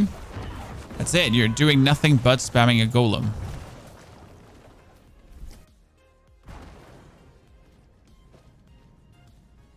Shroud of False Death triggers the evoke power from another class. I'll have to check that. But interesting, but I don't think interesting enough for creating offerings, right? Like not interesting enough sacrificing your actual chest slot for it. Not bad though. I mean, right now I have my Petrify every 5 seconds. So Petrify duration is 7.5 seconds, for example, right? And I have Petrify at least every 7.5 seconds. So that's permanent. The same kind of goes for Warcry. So Warcry is 5 seconds long from the Barbarian, right? And I do have, matter of fact, Warcry every 5 seconds. So I right now with the build I'm going for, I permanently have Warcry up. I'm permanently Berserking as a Necromancer already, right? And yeah, and I permanently have Petrify up, so I'm permanently getting like another huge crit damage multiplier, which is also, by the way, why Necro is just going insane. Necro already has an insane crit damage multiplier, and you're just like, hey, hold my crit damage multiplier because we're going places, right? Now, do I think, by the way, that there needs to be anything nerfed about this build? Is there anything overtuned about this build? No. I mean, look at what we're currently in pit 89, okay? So this is pit 89. I have every glyph level 100, correct? Every glyph level 100. I have 3 mythical uniques, okay? Not that I couldn't play this build without mythical uniques, okay? Don't get me wrong. But just for the damage ceiling here right now to see where this is going. So I have like 3 mythical uniques, right? With greater affixes going on. They always have greater affixes. I have my gear quite masterworked already. I mean, the rest of the gear is actually sad because it is not good gear. But, I mean, like, you notice what it essentially takes. Yes, I can do billions of damage. Yes, we're actually like 1 Bloodlance does up to 1 billion damage too. When it fully hits with everything enhanced. But it also like we also need to actually like have then that gear to really escalate this to the fullest, right? It's not like I'm doing this by default. This is not my, hey, I'm just like, I have like trash gear on and this is already working. Shouldn't nerf builds but up the challenge? I mean, there are some builds that need to get nerfed, and that's Lightning Spear Sork. And I'm not saying this because I hate all Sorcerer players. Screw Sorcerer players. And I think Sorcerer players are too overpowered right now, and I'm sad and salty as a Necro. No, that's not the reason. It's just simply that the build eclipses everything there, right? I thought 1 million is supposed to be the new billion. 1 million is supposed to be the new billion, but there were always like it was only a matter of time until like with all the new multipliers you find a way to do the billion. That being said, 1 million or 10 to 100 million is still the new billion, because again, like in order to get to this point, okay, in order to get to the point where we're at here right now, I need all my glyphs level 100. I mean, I'm playing this with level 100 glyphs, okay? So we're talking about 5 glyphs level 100. Do you know how long it takes to level 5 glyphs to level 100? You don't just do that. You don't just get that overnight.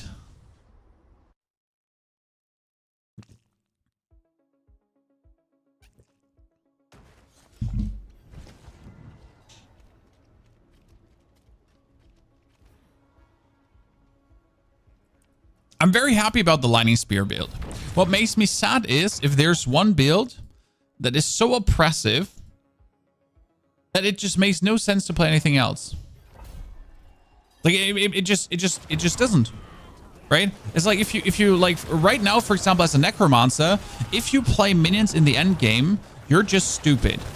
Now, I mean, you might like minions. I love minions, right? But you're just stupid because minions are just trash in the end game. Like, sure, you might do it because you're a role player, and we respect the hustle, brother, man. Don't get me wrong, but it is just stupid.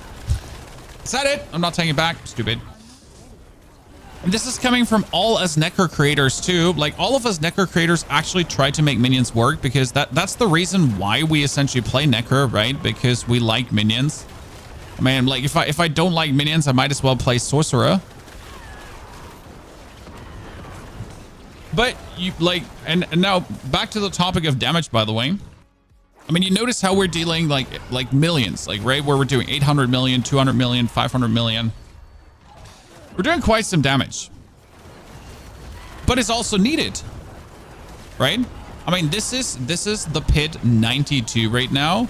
Yes, we're doing quite some super juice damage, but if I was now dealing 100 million damage max, how am I ever going to go through this without this feeling terrible, right? I mean, there's like, this dude is getting hit with billions of damage right now. The other dude is also getting hit with billions of damage of my bone spirits. Like, see, that was a 700 million. And like, but what if I didn't have this? Like, well, might as well not bother like attending, right? Might as well not bother going into the higher pit. So we kind of need builds that deal this much damage. I'm sorry for having so many damage numbers, chat, that you can't see shit anymore.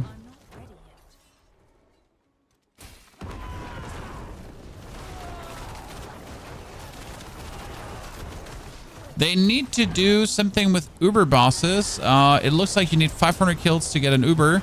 You're talking about mythics, right? I mean, mythics are easy in season 6. We don't know how this in season 5. We don't know how it will be in season 6 because you don't know how the glyph drops rates are going to be.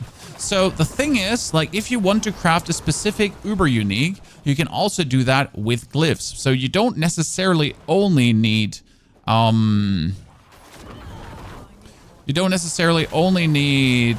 sparks for that. You can actually over glyphs with runes, not glyphs, make Uber uniques too, which I actually find kind of funny that we're giving a second meaning to glyphs, but you will have to loot quite some of them to make it work, right? But at least the excess runes you're having are not going to be useless because you can turn them into specific Uber uniques. It's kind of fun. I mean, mythics are obviously going to be like a cornerstone. The thing is, mythics are a little bit overpowered right now, due to the reason that mythics are always ancestral, and mythics, as they are ancestral, will always have a greater affix because they are ancestral. So that makes them so bonkers. I mean, I just need to find a Doombringer. I mean, right now this build is having a Doombringer with 85.8% max life, and my whole build essentially scales off max life. And my build doesn't scale of anything else. It's just max life. So if I have max life, right, the more max life I have, the better it works with the chest piece. So I do actually want to have tons of max life that my chest piece just makes like bone spirits that go boom.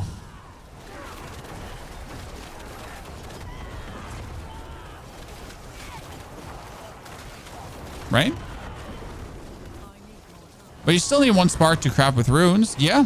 I mean, sparks shouldn't be hard to get. You get 1 for killing a tormented boss, probably. You're going to get 1 for finishing your seasonal journey. There's going to be 1 for reputation again. And then there's going to be 1 for Uber Lilith. And the fun part about Uber Lilith is right now, since there is a Torment 1 Uber Lilith, it should be actually really easy to kill her. It should actually, in this season, it should be easier than ever to kill Uber Lilith. I tried to kill a Torment 4 Uber Lilith. Do you know what happened? Do you know what happened with the Torment 4 Uber Lilith? She looked at me and I died. She was like, bruv, what are you doing here? And then she just slapped me silly. Right? Wasn't funny. Lady had like no respect.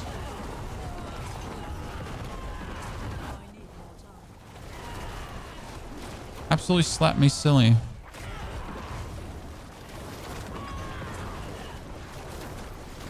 So she's like powerful in Torment 4. As actually, like, I went to a normal Varsh in Torment 4 and he just ate me too. So you're saying you have a pole arm build with Shadow. I mean, do you want to share your pole arm Shadow build? We can throw a look at it. We can recreate it. I mean, we have the tools to essentially recreate every build, right? So again, if you found something funny, if you saw something funny, if you saw something amazing, if you saw things that actually work, please be my guest. Share it down the line. We'll look at it. The problem with your polearm build will probably be right now that you're overscaling due to the wither node being too strong. That's an actual existing issue. Because wither is currently overscaling, sadly, which makes me sad. But I like that we finally have something that can actually execute with damage over time being higher than existing things. You wanted to kill Uber Lilith, she's the right to slap you. I mean, come on now. She would understand. She's an evil eldritch being. She would understand why I want to kill her. She's like all giving into your desires and so on. Wibbity wobbity, yada yada, okay. She's the first one to understand. Wither's OP. No, the Wither Paragon board is OP. Because Wither usually is capped at 1,200 intelligence. So if you now have more than 1,200 intelligence, then you're actually overscaling the Wither Paragon node, and you can't do that usually. Right?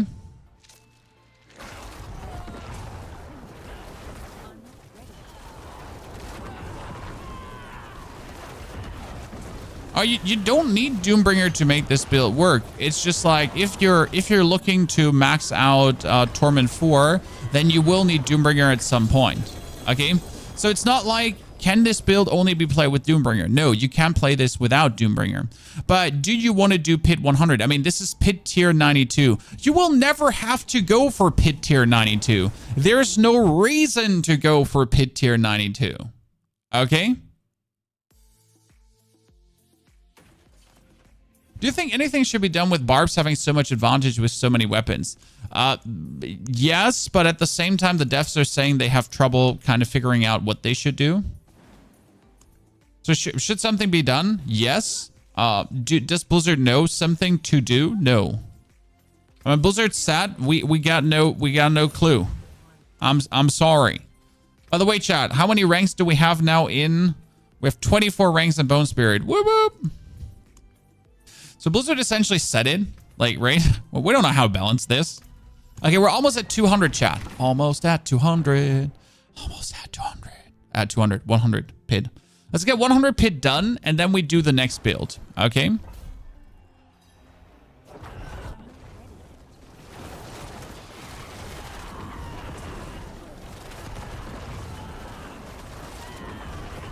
Do, do, do, do, do, do.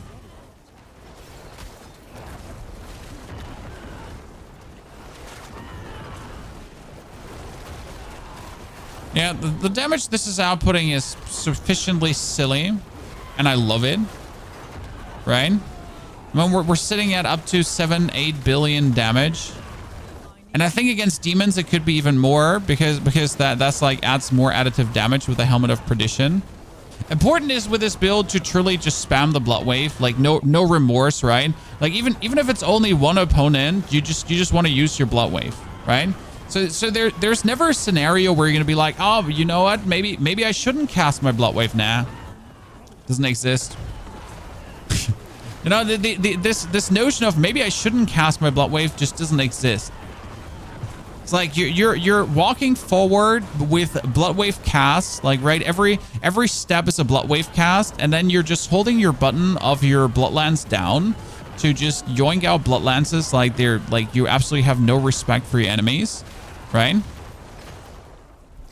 We're back to billions. I mean, that was never the question if we're gonna go back to billions. The question is rather what they're gonna do about it. I mean, the issue, like, it's technically a non-issue. Because let's be real, it's gonna take a significant time to get your glyphs up to level 100. So getting 5 glyphs to level 100, we're looking at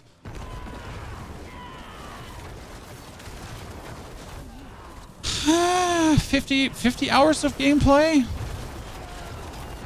I mean, maybe 50 hours is a bit much, but yeah, we're looking at like a significant investment in gameplay, right? You're just not going to get that done overnight. I mean, like, as long as you keep doing higher level pits, you can progress your glyphs quite nicely. The problem is, like, doing higher level pits needs you then also to have glyphs to progress further nicely, and you need to get the gear to progress further nicely. So it's kind of like at some point you're essentially going to be stopping in your pit journey. I mean, before the cheat vendor event went live, I had 2 glyphs at level 46, right? But that's just 46. 46 was relatively easy to reach because you could still +3 glyphs. That stops very soon where you're not actually able to +3 glyphs. What do I mean with +3 in glyphs? Well, so if the pit tier is 40 levels higher than your glyph level, then you get +3 with every upgrade. If it's 20 levels higher, then you get +2. If it's 10 levels higher, you have a 100% success chance. So as soon as you're reaching like kind of the point where the pit tier is neither 10 levels higher for the 100% chance, nor 20 levels higher for the 2 upgrades, that's where it's getting like really silly slow. Especially since the higher pit tiers are also going to take more time, right? So we're looking at like really much time invested then to actually make meaningful progress.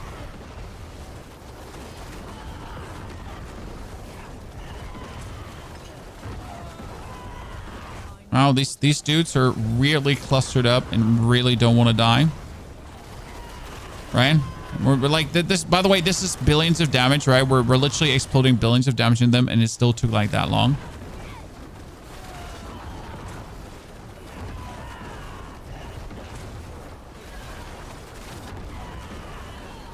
Barbs can't have that much of an advantage if Sorks are still the #1. Both things can exist in a vacuum together, sir. Barbs have a factual advantage. The 4 aspects are a factual advantage. It just doesn't like no matter how the power level is looking right now, Barbs do just have a simple advantage that they can solve every problem their build has respective with just putting on more weapons and more aspects. So it's also like a perception issue where Barb just has it easier, right? When I'm like, should I take a 2-handed weapon or should I take an offhand? Is one hand maybe the thing I should do? But if I take a 2-hand, I could like make my strongest aspect go stronger, right? And then you're looking at Barb and they're like, hey, I have 2 200 weapons and 2 100 weapons. So I'm actually not going to ask myself if I should use a 200 or a 100 because I'm just going to use all of them. I'm going to use all the 200s and the 100s. What you going to do about it? Huh? How are you going to stop me? Yeah, exactly. Right? So it's also the base perception of Barb just being like a big badass meanie that can just do whatever they want, while you're still like sitting there and trying to solve the mystery of how do I make my build work because my build has like, right, can't just solve by just doing more. Is there a way to make Torment 4 harder without just making everything damage sponges? I think the answer to that is sadly no, because Diablo doesn't offer the depth of gameplay to make it harder. So how do other ARPGs make their content harder?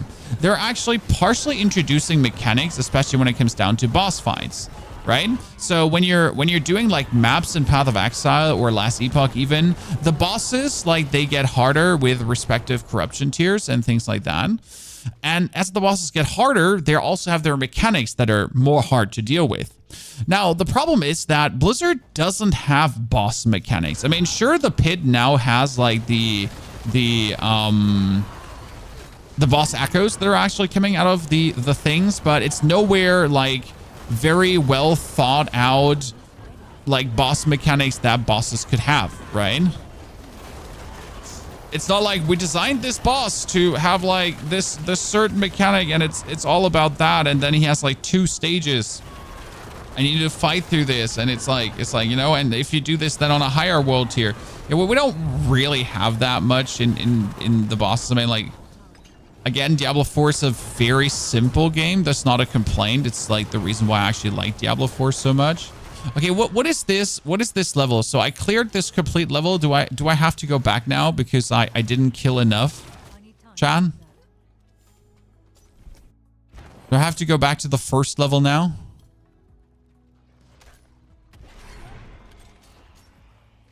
Spiritborn will be interesting with just a 2-hand. Oh, don't worry. Spiritborn won't suffer. Don't you worry for a single second about Spiritborn. Spiritborn got it all. Right?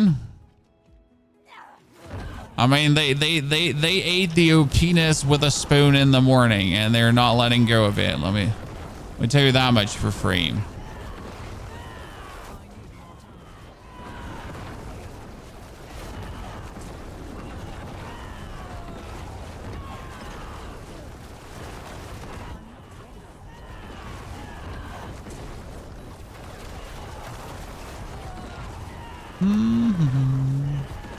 So even this is like a bullet sponge right now, and the crazy part is how much damage we have to deal to make this happen, right? So you see, like, every Bloodlands is doing like millions of damage, right? We're doing billions on top of that, so we're really like going all out to actually do the damage we're dealing here. And if we do any less damage, then we wouldn't be able to get this done. Oh wow, I was not aware that Lilith would kill me there. What's making the damage? Wait for Bone Spirit. It's the Bone Spirit. So the Bone Spirit itself is all the damage. Because you're having, like, at this point, you're having 4,000 crit, which is actually not a lot. I could have more. All right, 4,000 crit. Wow, I don't have my wave up right now. And it's the sheer mass of spirits you're making. So every 3 orbs is a spirit. Okay, Chad? Every 3 orbs is a spirit. And I'm making 6 orbs per wave. But I'm making 3 waves. So we're making 18 orbs. Then every 8th Bloodlands, we're making also another blood orb. Okay, so that's the density of blood orbs you're essentially putting down. Then on top of the density of blood orbs we're putting down, you are getting, whenever you cast an ultimate, 15% multiplicative more damage. Because why wouldn't you, right? Get 15% multiplicative more damage. Then I can walk over this cluster of blood orbs and just shoot out so many bone spirits again. On top, we're getting petrify, right? We're petrifying our opponent, which gives us another, what was it? How much percentage of actually crit bonus does petrify give again? I always forget about it. So yeah, so petrify gives us a ton of crit bonus as well. Yeah. Plus generally all the crazy nastiness you're having, and then you just walk through all of these. Like, so it's more like the sheer mass of these you're making, because usually you would make like 3, 4 some, but you're just making hundreds, right? Thousands of them. Okay, that's 95. We're almost at 100.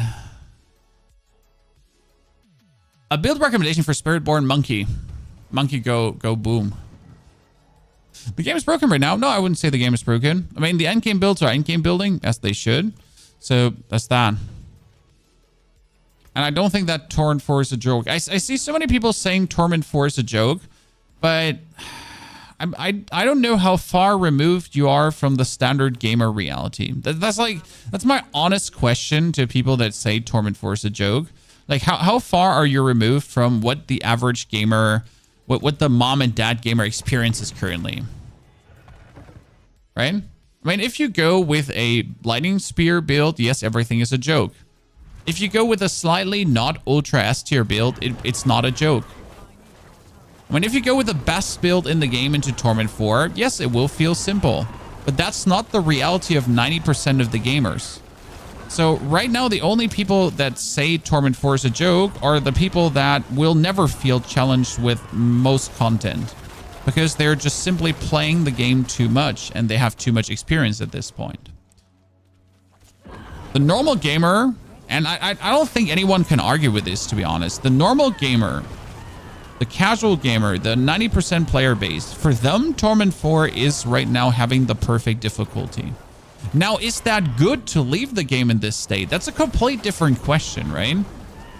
I mean, that this update is perfectly balanced in my eyes for the biggest part of the player base.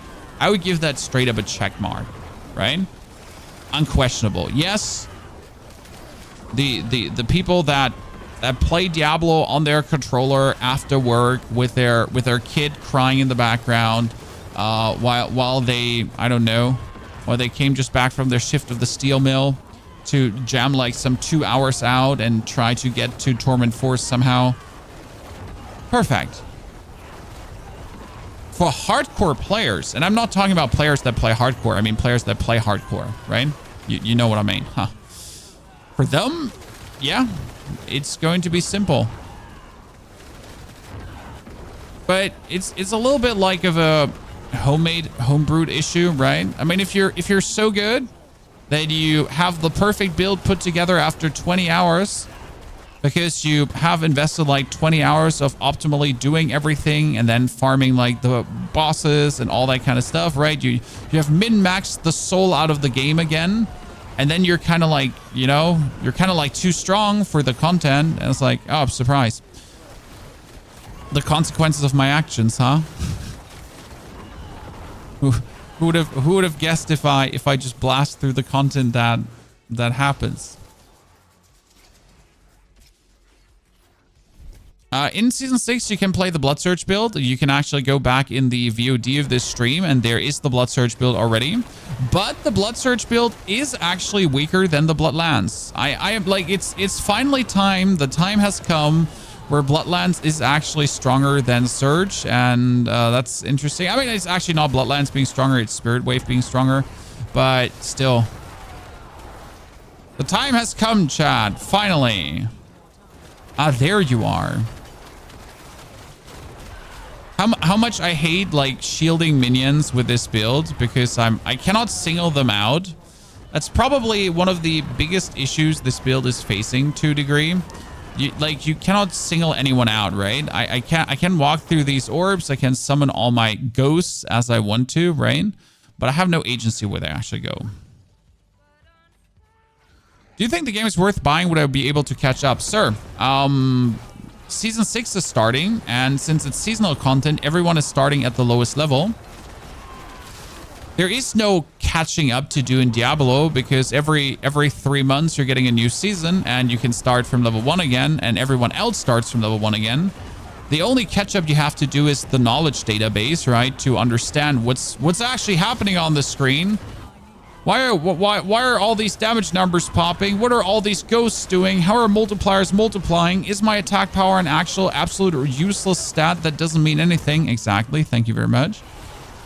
So, you know, as soon as you understand these things, then we're good.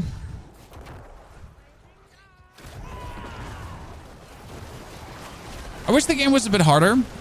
I think a lot of people wish the game was a bit harder, but that's just not Diablo 4 at the given time, right? And I will say it's probably never Diablo 4.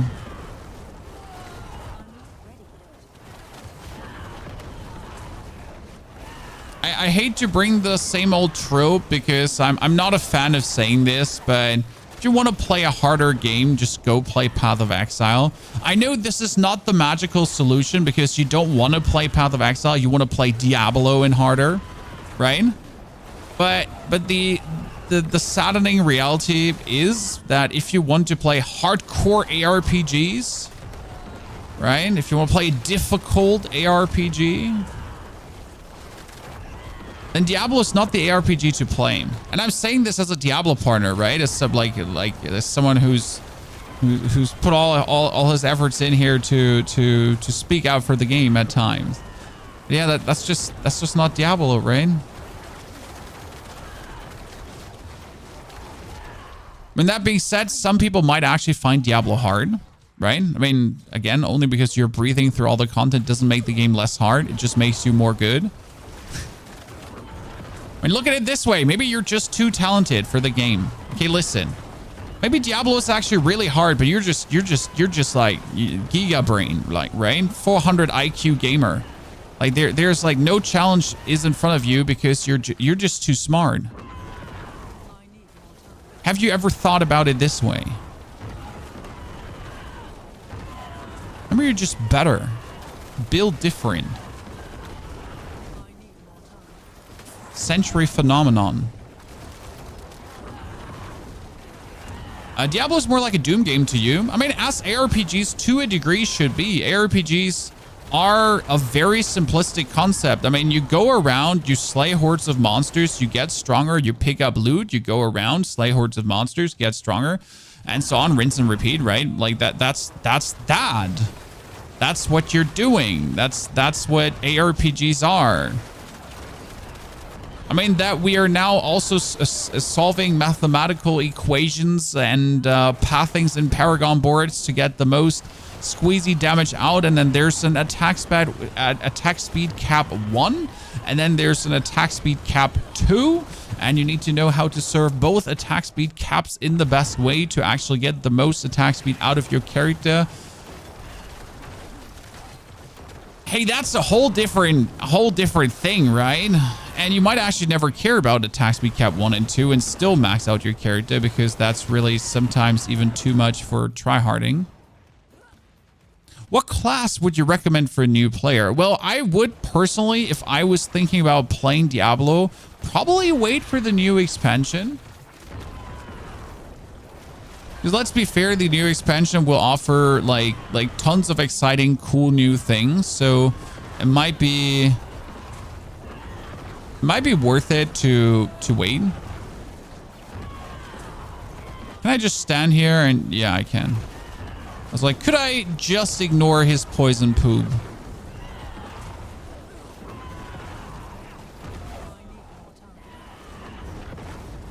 Get shit on, giant tree. Eat all my blood orbs. I need more attack speed because I'm making too many blood orbs, Chad. Look at this. I've just picked up all the blood orbs. Like, eat my goddamn ghost, you little shit.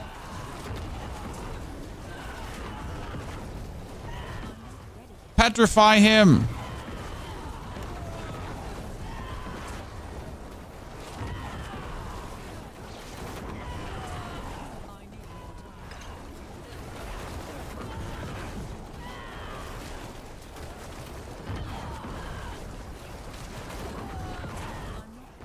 I want to just blood mist through all the blood orbs, right? And just cause an absolute commotion there.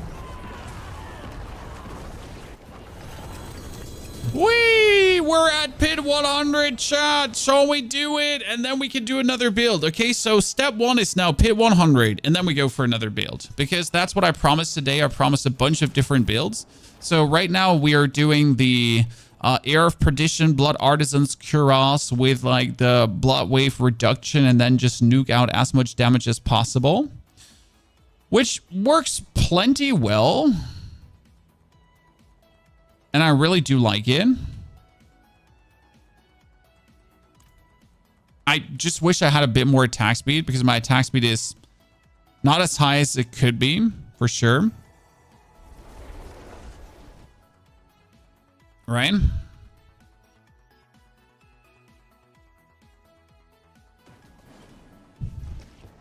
A version of the pit without a timer would be fun for the leaderboard. I think there could be done a lot of things for hardcore gamers only. So I do agree that something is missing, like the pit plus. So for people that have that really don't value their personal free time a lot, right? The thing for people that have nothing better to do. Like just blast away, right? Just play this without any remorse and way too much time. Maybe we need something like that, right? Maybe there could be a leaderboard for the pit. I mean, I'm not saying there shouldn't be anything for hardcore gamers, but I find it plenty silly seeing a lot of creators saying that tier 4 is too easy. That's just tone deaf. I'm gonna be honest. I mean, tier 4 is too easy for someone who is very good at the game. But that's like, again, 5% of the player base. And I'm not saying you're terrible at the game. You know, it's just more like the time investment you're willing to put in, right? I believe a lot of creators often forget what 20 hours game time actually means, right? Because what does 20-hour game time mean for you personally? How many days? I mean, for me, 20-hour game times is like maybe 2-3 days, right? If I'm feeling good about it. but in reality, 20 hours of game time is not 2-3 days. You're looking more at people than being like for a couple of weeks, right? And if it takes you 20 hours to get all glyphs to level 100. And that would be considering a mindless pit grind, right? So let's say 20 hours, okay, guys, to get every glyph to 100. 20 hours. That would mean you're doing nothing else but the pit. Like you're going into the game, you log in the pit, the pit, the pit, the pit, the pit, the pit, the pit, the pit, the pit, the pit, the pit, the pit. Right? You don't do anything else. You don't look left, you don't look right. Pit. That's like your name is the pit and you're pitting all day long. Who does that? Correct? Who does that? Because you can't only just do the pit, because you have to do Nightmare Dungeons too to get the Masterwork materials, correct? You might want to do the Helltide to actually get yourself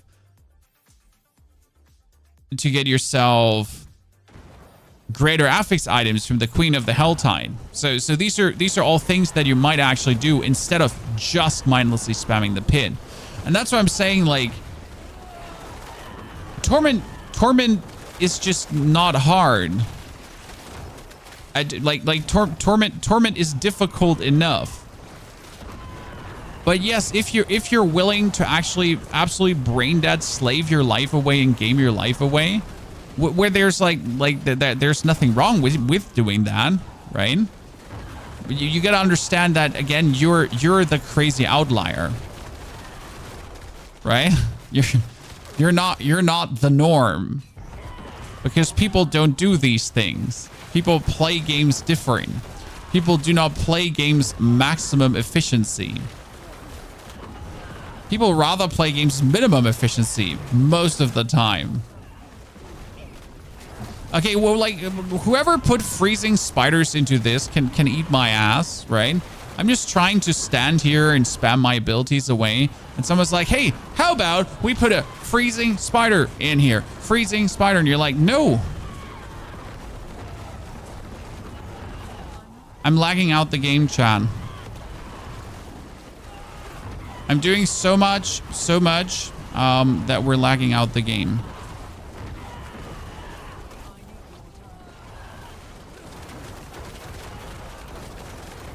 Might be that there's a little bit too many blood orbs floating around. Okay, this is like the worst combination of elites I've had so far, because there's freezers and there's wallers, and wallers essentially make the complete build stop working. Oh, this is lagging so hard right now.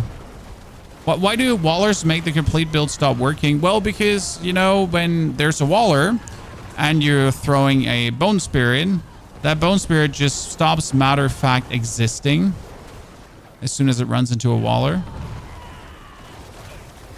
I thought they were reducing the damage numbers. Oh, they have reduced the damage numbers. We just found ways to ignore that.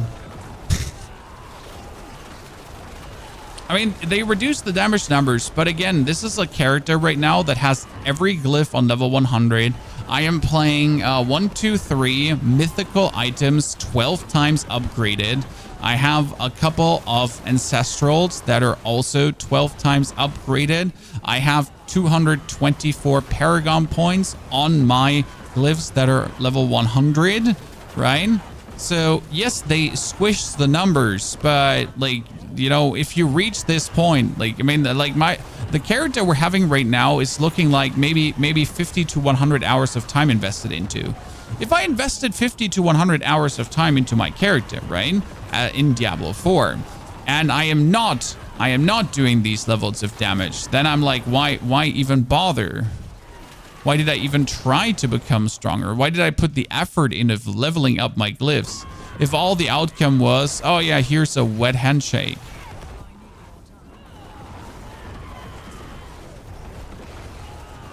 What weapon are you using? Oh, we're using a Doombringer because Doombringer gives us 85% bonus life.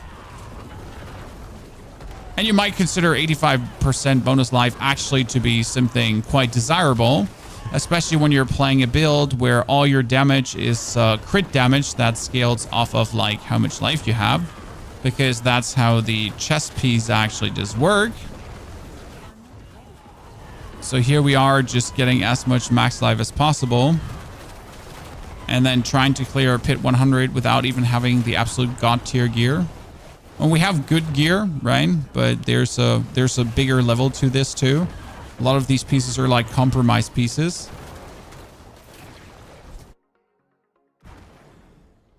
What's the point of displaying damage numbers? Well, I need to see what the damage ceiling is of the build. Let me see, there was an 800 million, there was a 1.5 billion. So it's important to see these numbers for benchmark reasons. I mean, do I need to, like, would I play with the numbers if I would play right now just for playing? No. Because why would I even look remotely at those numbers, right? But I'm not just playing to play. I'm playing for benchmark reasons too. To see where we're going with these things.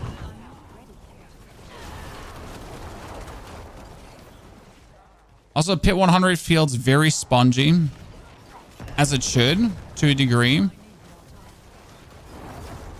But also, as soon as you reach the point where like things feel like this spongy, like it also gets boring, right? Because I'm in no danger of dying, right? I have infinite barrier because my lucky hit chance is making barrier, and my skill has a 100% lucky hit chance. So I'm essentially sitting at like, I have no way of not getting almost barrier with almost every single hit, right? So I'm guaranteed to get barrier. That means they can't kill me. That means I can, without consequences, just stand still, spam my blood waves, and completely overwhelm these guys. And there's like never gonna be a situation where I'm actually in even close to dying, right? Never. Due to the nature of the build and the game. Because like they don't have enough damage to kill me. And I have them permanently crowd controlled, right? It's kind of like,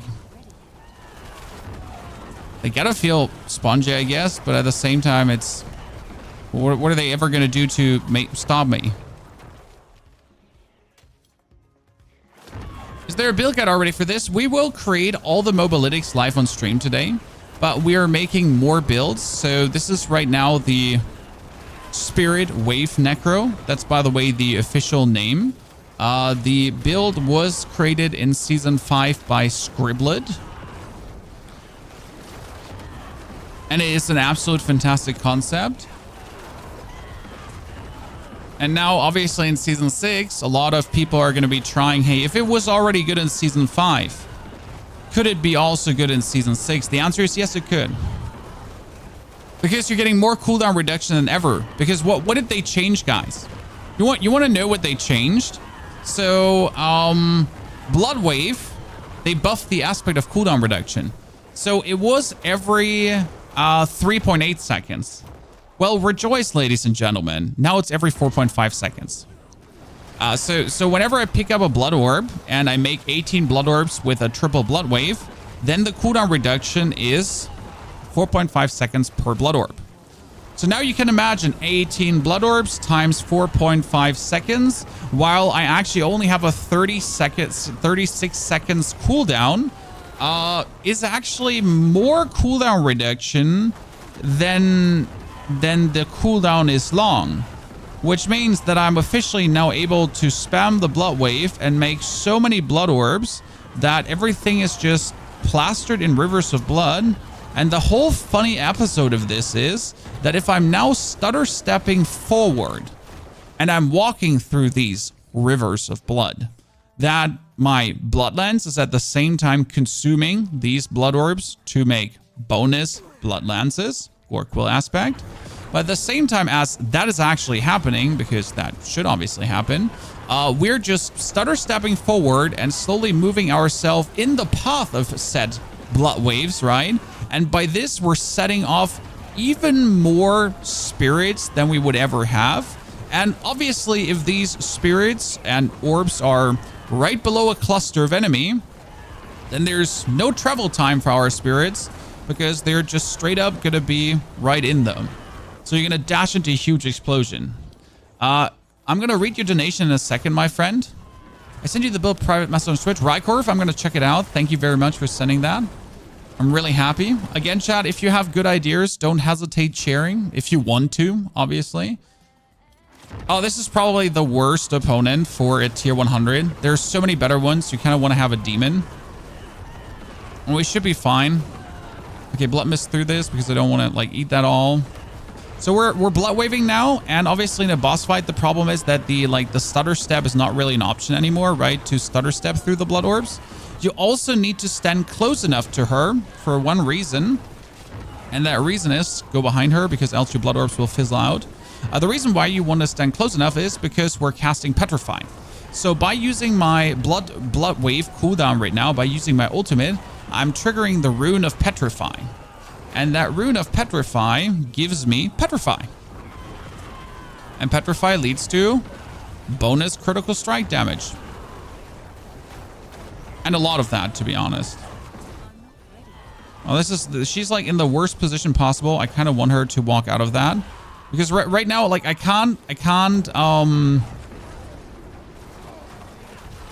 essentially make all the blood orbs when she's in the wall. Right? I need her to be on a long corridor. Because if she goes into the wall...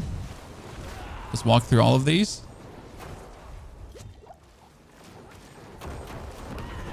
If she goes into the wall every single time, my wave will hit the wall itself and not spawn as many blood orbs as it could. It's actually the saddest thing about the blood wave and how it works.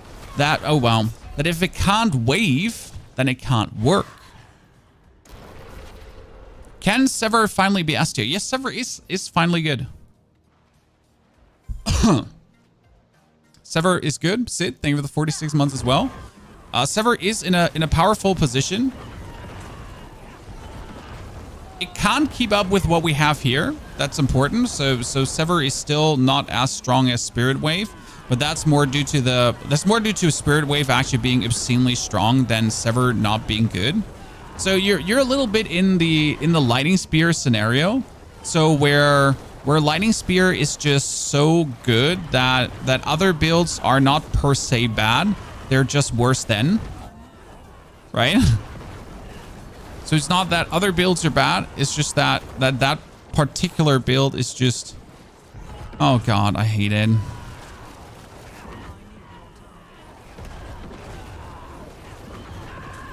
It's just that particular build is so offensively annoying that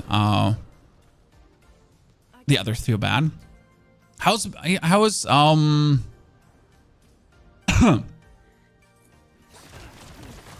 Surge? It works. That's the good news. Okay. See, by the way, I told you this is like the worst boss to fight on a tier 100. I hate Mother's Judgment. Every other boss stays in the middle, right? Every other boss stays in the middle. And Mother's Judgment teleports around. Could you just not be yourself, please? Because we don't appreciate a single bit. Sam, where was I stuck? Blood surge, blood wave, thingies, oppressive. Trying to think about where I was stuck.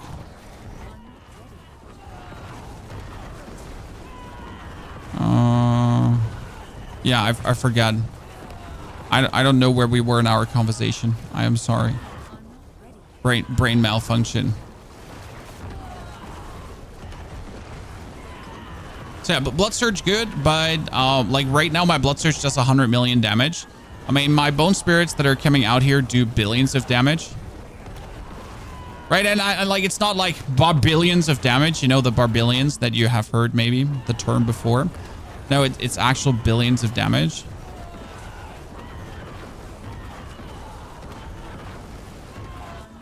Okay, we're gonna do this again later and hope that we get a different boss than her because of how annoying she is. Because we obviously want to see this with a real fine.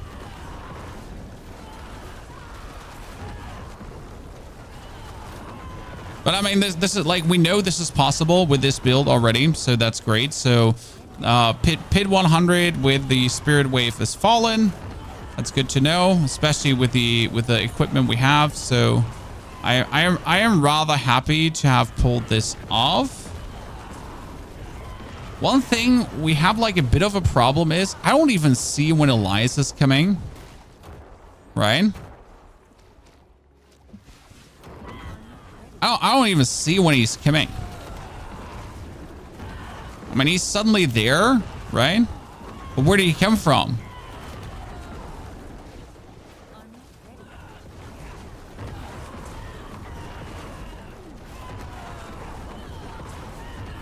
So we can kill this. We have enough time to clear. We're just not allowed to die to Mother's Judgment. So that now he spawns like below her, and I thought I had blood mist up. Okay, so we have this done. And we're going to do another run later on, but I just don't want to do one more. And now we had a private message from our friend Brycorf with his... Because what we're talking about, guys, is a new build with the new... Here, with this mythic unique. So it has Shattered Vow, okay? So first we need to read the super chat from Yarnim. Yarnim, thank you for the $10 donation. I wonder what they can do to make Black River and Sacrilegious Ring more viable. So Black River might actually work. Sacrilegious Soul Ring is just for lazy people. So that's the problem. So Sacrilegious Souls, the Ring of Sacrilegious Souls, is for lazy people. And there's nothing wrong with that. So it's just meant for you to raise Corpse Explosion, Corpse Tendrils, right? Without you having to do something. I mean, it doesn't do anything special. It just gives you a bonus Corpse Explosion every 1 second, right? May that be as good as it is. It's a great ring. It's just not a good ring, right? So what we wanted to do is, like, we have a build with Shattered Vow, and now let's see what our friend has. So this is a dot polearm build. So we're looking at the use of Eben Piercer. So you're shooting out the Blight projectiles. Then you're going to go for the Ring of Starless Skies for Starless Skies. You're going to do Endariel's Visage. So you get Endariel's Visage too. We might be missing the Fists of Fate if you play Endariel's Visage. I mean, this is 5 ranks to Blight, but maybe Fists of Fate would actually be better. I'm not sure. You're also playing Tyraels, but you're probably playing only Tyraels for laziness because it's just maximum resistance. And then you're playing the Shattered Vow. Okay, and you're essentially doing Blight. I'm not sure why you wouldn't play Soul Rift, or do you have Soul Rift in this build? You have an old planner. I can see the issue. I can see the issue. You only have an old planner. Okay, let's make it like, shall I show you something cool? Why we can test out so many builds today? Because we can just go now for Necro number 3. Sorry, he doesn't have a name. He's just Necro number 3.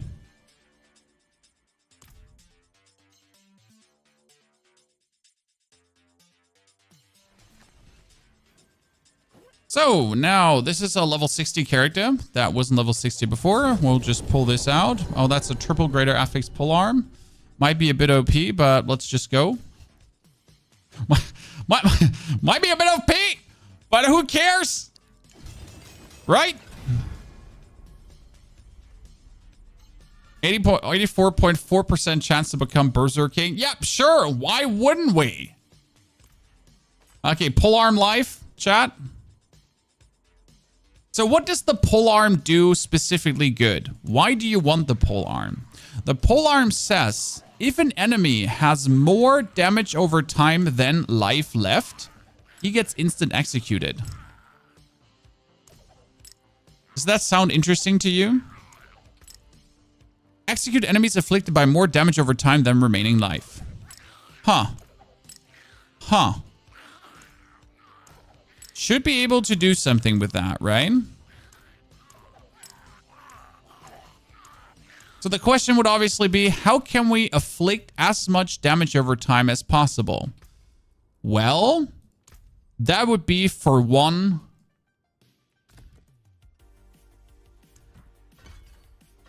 Blight. So Blight is a lot of damage over time, right? Especially with the double Blight cast.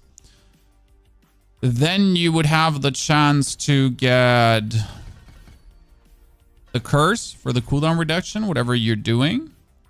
You would need to have Gloom and Terror because that's more shadow damage.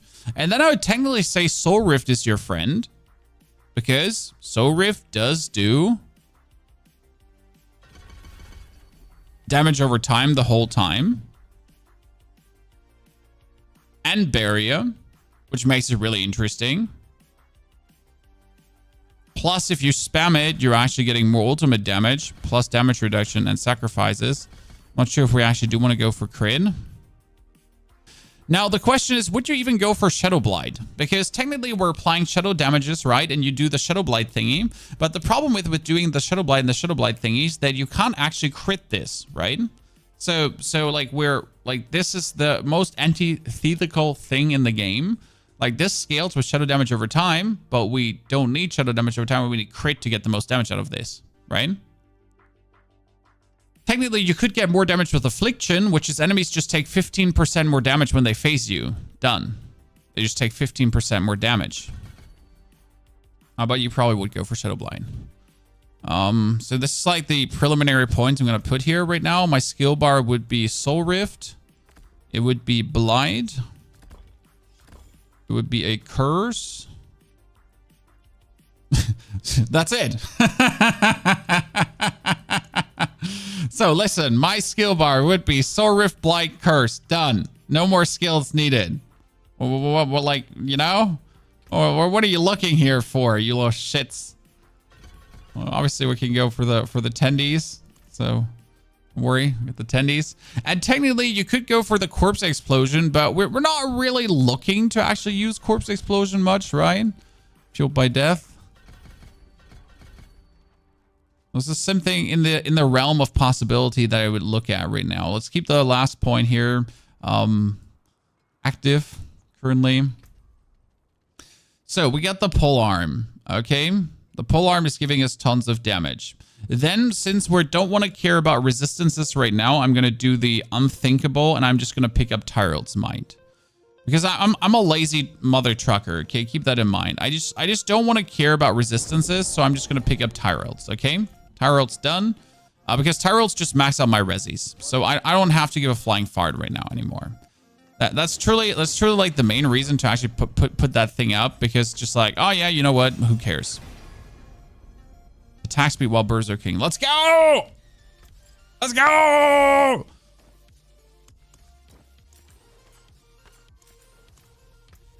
Okay, then we got an Eben Piercer, and I do actually have a couple of Eben Piercer, which is good.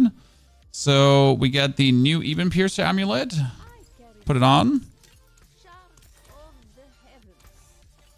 Can only masterwork that 4 times, sadly. What do I want? I want chances for Blight projectiles to cast twice, right?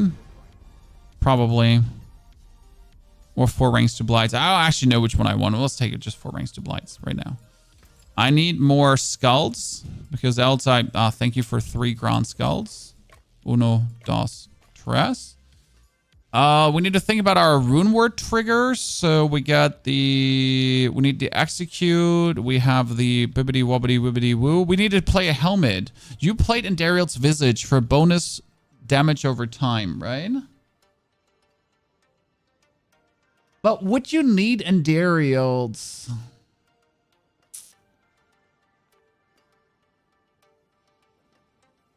I'm just thinking about which one is better. Endariel's gives you bonus. So like, you bear with me for a second, guys. When we're thinking about, we need to put as much damage over time on our opponent, right? And Endariel's obviously does make sense. But what if you just multiply up all your other damage over time? That's why I like. So if we're looking at 2 potential items. So you're looking at this helmet, which would be Endariel's Visage, right? Or we would be looking at come out of your little equipment. Or uniques. Helmet of Perdition. Okay, so you can have not the Harlequin Crest. Sorry, chat.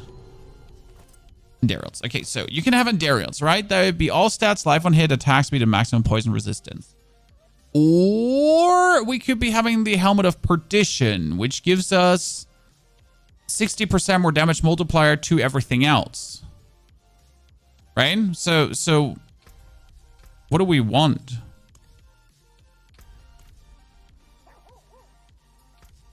That's like a big question to me personally. What would make sense there? I think Starless Skies makes sense too. So you're right about taking the Ring of Starless Skies. It's stupid how this ring is just OP. Like there's like no question. Do you want the Ring of Starless Skies? Yeah, obviously you want the Ring of Starless Skies. I mean, seriously. Like right? It's like, what are you playing? Do you play a build that uses resource? No, but you still want the Ring of Starless Skies, right? It's like, yeah. Everyone wants the Ring of Starless Skies. My grandma wants the Ring of Starless Skies, and she doesn't even know what it is, right? Just called me yesterday, and she was like, Pony. She calls me Pony, obviously. Do you have a Ring of Starless Skies for me? I was like, who gave you this number, old lady? I want more attack speed. I don't want more core skills.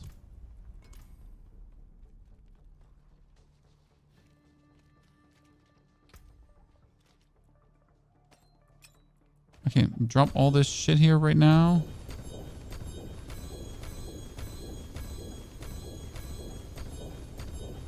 Okay.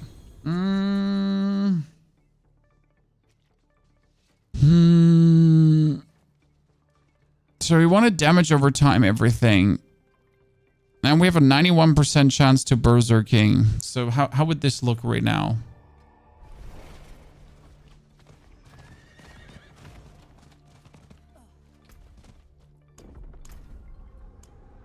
I'd just like to know why they don't make minions S tier, because the whole minion concept is shit.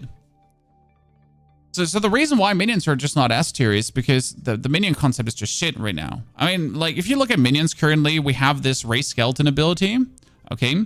And this Race Skeleton ability forces you to every 8 seconds press Race Skeleton after you erased all the skeletons to get a 30% damage multiplier and heal them. The heal is useless, and the 30% damage multiplier is the most unexciting thing in the world, right?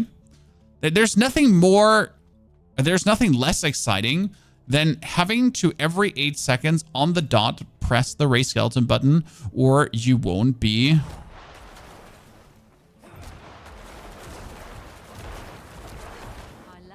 living up to your full potential. I need to show normal damage.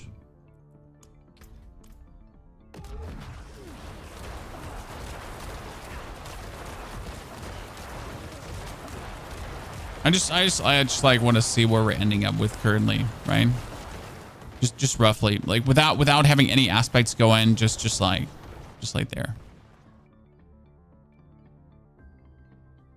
Have minion been last season? Minions were absolutely fantastic in season 5, season 4.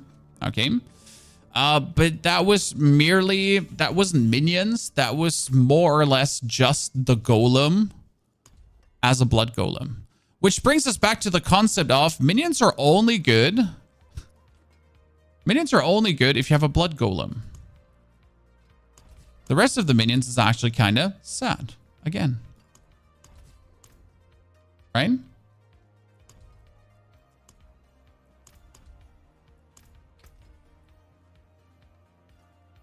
Might be better off still taking the crit strike, because you might not crit strike much, but you might still crit strike some. Okay. Let's put on some aspects. Need different gloves, that's for sure. We need on the ring. We're going to play damage to cursed enemies. I'm going to play damned, because that's just that.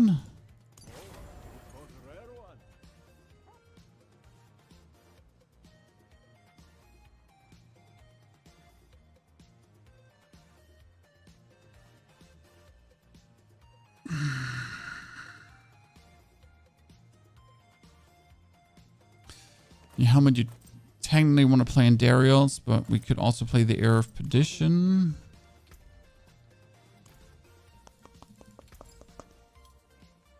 I haven't like messed around with shadow damage builds in a hot jiffy. So we need to try out which one is better. And we got to see which runes we actually want to take. I'm missing some rune triggers, so let me actually quickly get all runes. Crafting materials.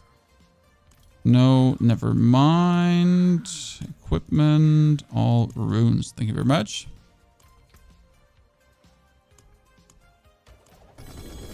Thank you very much. Appreciate it.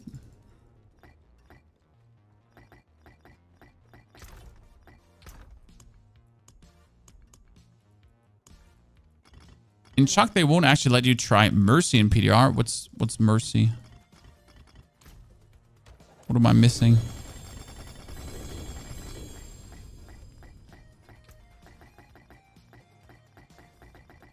You know what our biggest problem is? These are all the runes, Chan. And one tab is going to be a rune tab. Oh, you mean Mercs, not Mercy. Jesus Christ. I mean, the Mercs is PDR. Mercs is Vessel of Hatred content. And it's not Season 6 content. So that's very important. So we would be using our ultimate, but not with a low cooldown. We would spam our blood. We would spam our blight. And spamming our blight would allow us to cast a non-channeled core skill. So that's technically one. Then we could do...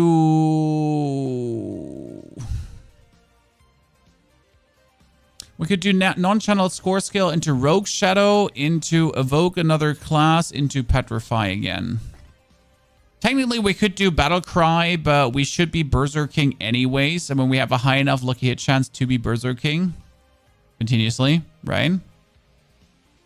Season 6 is not the expansion. No, Season 6 is Season 6, and the expansion is the expansion. Okay?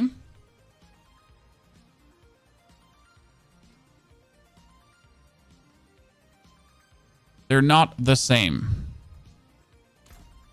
You can play Vessel of Hatred without having... you can play Season 6 without having the expansion.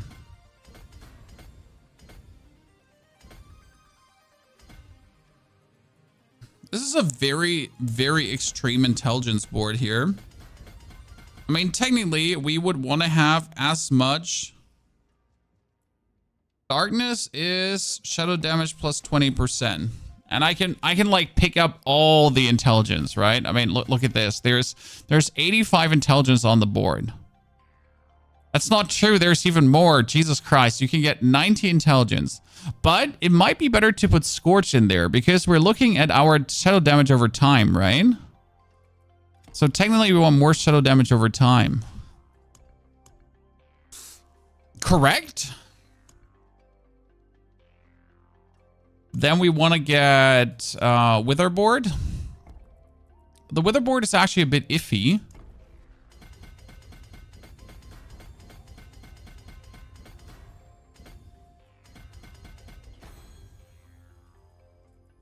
That one is armor and shadow resistance at this point.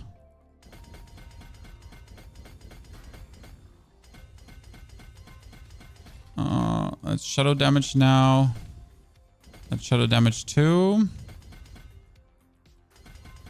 And in this case, because this is shadow damage and that is shadow damage, you want to put in there not revenge, sacrificial, because sacrificial would boost all the normal nodes, right? Making this like absolutely go off the charts. Thank you, sacrificial, appreciated. Then we would be playing Flesh Eater because we need the 40% damage multiplier. So that's out of the question as well. And for Flesh Eater, you always need to start down here. Even though I'm like too lazy to consume the corpses to make Flesh Eater work.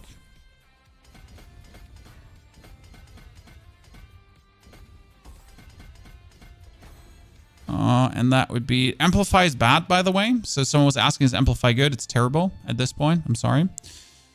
Increase non-physical damage. We could do this and essentially increase the usefulness of these two here. Because Paragon nodes within the bonus to their non-physical damage. That actually works for... That actually works really good for that, doesn't it? What was it called again? The Debt Razor, Desecration. Shit, what was the name? Oh, I haven't used this one in a while. Now I forget the name already again. Wait, which one did we just have a second ago? I had... No, Abyssal. Jesus. Why is Abyssal so good? Because it actually boosts that, like that too. So it boosts like everything. Might be worth it. So, but if Abyssal is there, then Sacrificial can go here. God, and this pony's getting old. And we do need Frailty, because Frailty is just S tier board.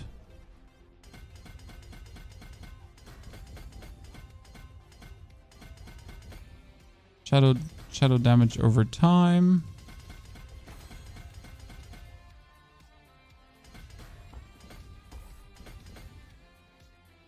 And attack speed and life. Plus vulnerable damage. And armor. And that one would be... I might still probably have to play Darkness because Darkness is just broken. I would assume. And last but not least, you would play Send of Death. Even though Send of Death would only be damage reduction, but I guess to have or not to have. And your last glyph would have to be probably Eliminator because it's just so much bonus damage.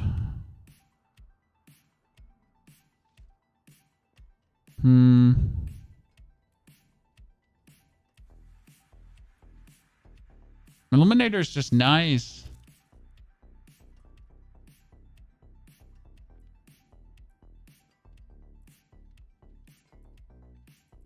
Yeah, most likely just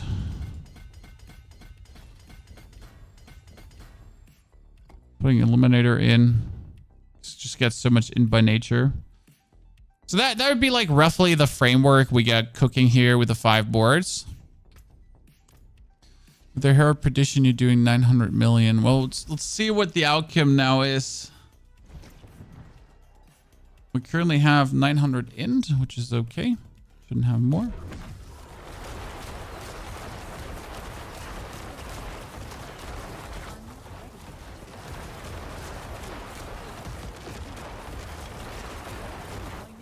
Like 17 million ticks, right? In a Petri dish. And we're running out of essence. Because we have nothing that currently produces essence for us. So we would need boots with essence per second. Probably. Because we're right now just running out of essence, right? Which feels terrible. No one wants to run out of essence ever. Eliminator glyph isn't active. You didn't put it in. You did. Eliminator just doesn't have a picture. Right?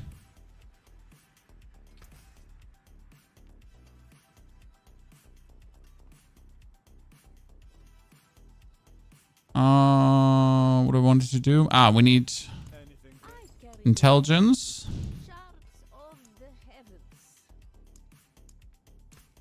Ground topaces. For intelligence. Bring that up to 1,200. Then we can play Amethyst, technically for more damage over time. Right? Technically, for even more damage over time. You could play... yeah, we don't have the armor, so that's great. My pants are absolutely disgusting sadness. So what we have to do is we have to temper this for total armor. As I said, total armor. Thank you. Wow, that's so sad. I want a different total armor. I'm never going to get it again, right? I made a mistake. That's so sad.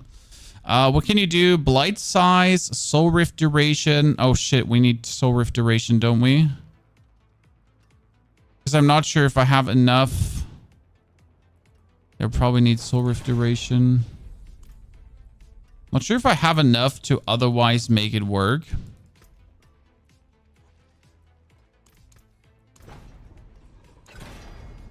Soul rift duration, thank you.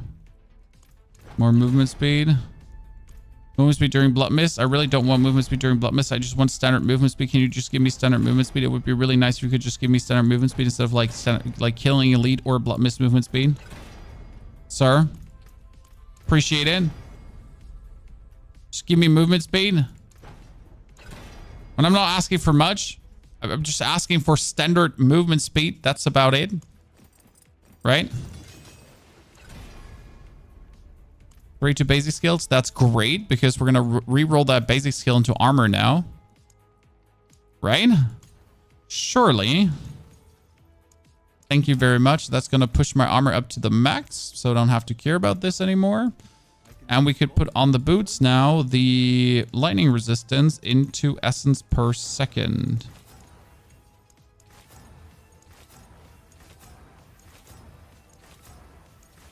Don't worry, we have all the... See how few resources it would cost to get essence per second? I actually missed essence per second there. No, I was waiting for the 4 essence per second, obviously. Right? Surely I was doing that. Surely I was waiting for the essence per second to then just re-roll this. I like that the first 4 ranks are so cheap, so you can like get this so easy up, right?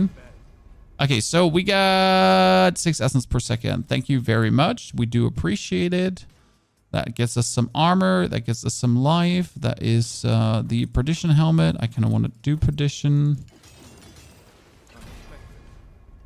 The problem about perdition is just the critical strike chance being useless, right?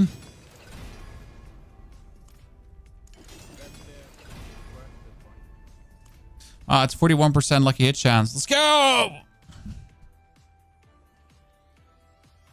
Well, I'm happy that my Air of Perdition combination made sense for you.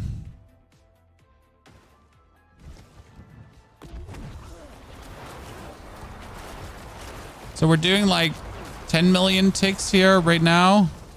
20 million ticks. Chad, you saw 20 million ticks? 17 million ticks. Now let's do a boss actually instead of a single target dummy.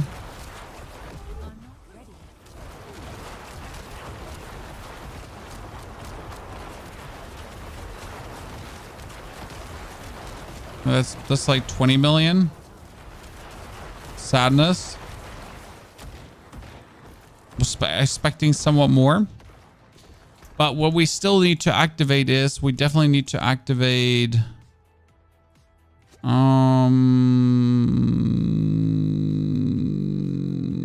wanted to activate core skill into cooldown reduction. I think that's what we need.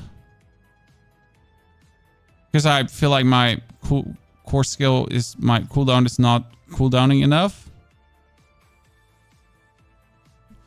How good would X-Files be in this build? I mean, you do technically have all the crit chance, so you can make your crit, but you don't have any crit damage. right? If you put your runes, yeah, but my runes are not doing anything to give me more damage. So this is like bad. I'm gonna get Petrify here. Like I can do Petrify if I want to, but I don't have a good trigger for it. I would have to. Yeah, I don't really have a good trigger for the Petrify, if I'm honest with you. I mean, it's cast ultimate skills, but we don't have the cooldown for that. Spend resource is not good as well.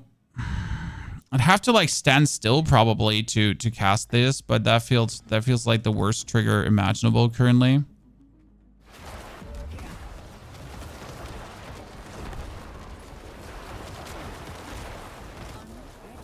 Also, Petrify is actually useless for the build. So that's 40 million, by the way.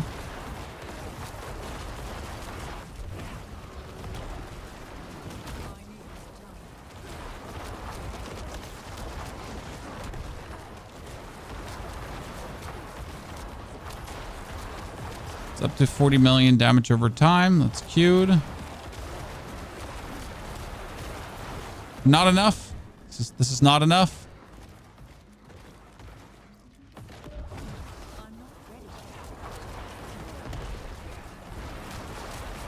And we're spamming away our Blide. Cooldown reduction is looking good. Not good enough because we're slightly first second without. Need a bit more attack speed, I guess.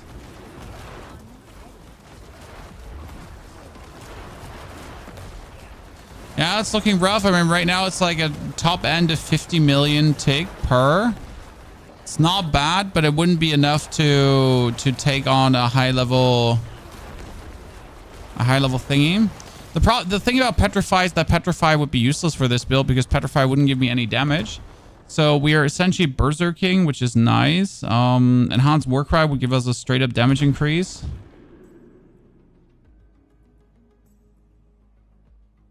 I mean, you might be better off getting actually like skill ranks, right? 400 offering for the skill ranks for 5 seconds. Might be better off with that. Or just getting the Warcry because Warcry is just strong as well. So might be better off with that. Probably a tormented boss. I mean, tormented bosses are not that difficult. It's more about surviving. Aren't bosses better on the weapon to not lose 300 int? Well, 300 int is useless, so you have to understand I have 1,200 intelligence, okay? I don't know how much int you have, but again, let me iterate here for a second. The Wither node, Frailty, Wither. Where's Wither? Wither. Your shadow damage over time have a 5% chance to deal bonus each time they deal damage, okay? This one is capped at 1,200 intelligence. Now it's not actually capped on the test server, so if you have more intelligence, you do more damage than you intended to do. So, but the 1,200 int is kind of like the cap. That's why I'm not going over 1,200 int right now. That's why I keep the 1,200 int, because that's like the maximum you could reasonably deal. Okay. So stand still and do Warcry. So right now I am not happy with the amount of damage we're dealing.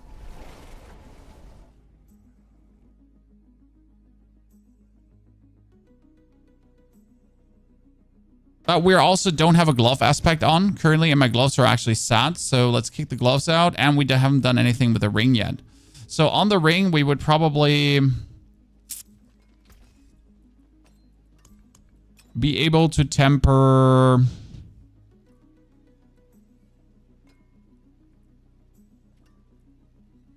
shadow damage over time. And ultimate cooldown reduction.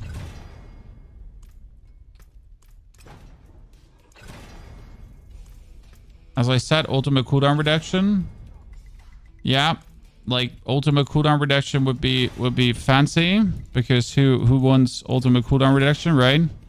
Surely it would make sense to get ultimate cooldown reduction. Surely. Yep, I never wanted ultimate cooldown reduction anyways. Ultimate cooldown reduction is for pussies.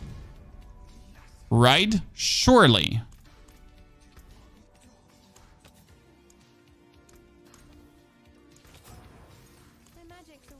That's what ultimate cooldown reduction would be there for. So the thing is, I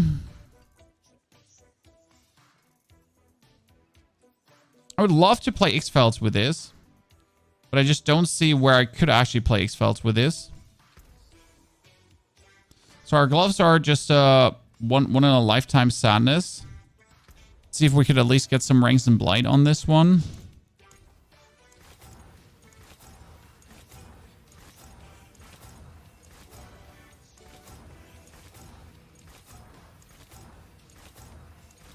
I like the test server. Like, this would give me extreme sadness on the live servers, right? If I had to do this. Like, having to do this on the live server would make me so incredibly unhappy right now. I mean, this is like, I'm looking just for my blight, right?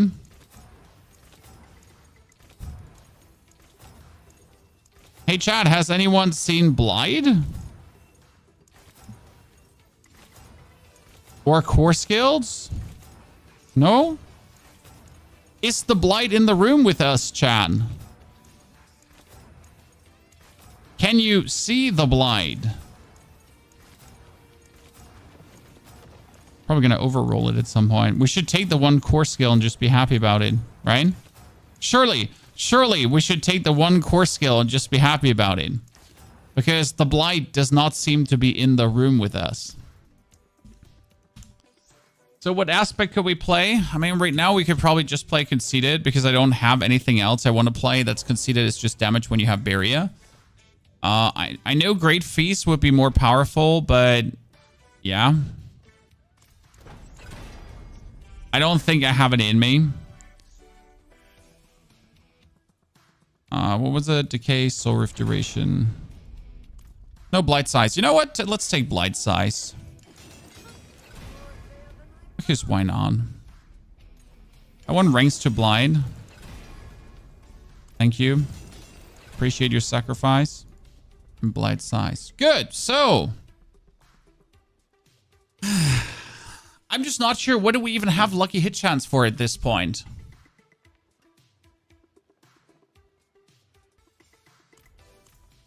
You have 2,230 int. Yeah, see, with your 2,230 int, I'm not wondering why you would deal so much damage as you're dealing right now. But that means your damage is essentially only working because of the wither damage bonus not being capped. So I'm not sure if we can actually deal that much damage, you know?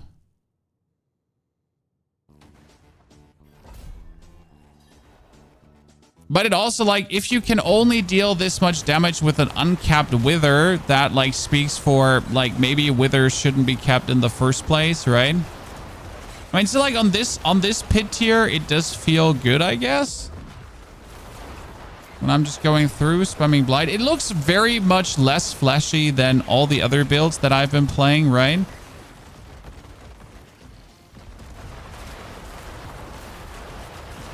I like the execution.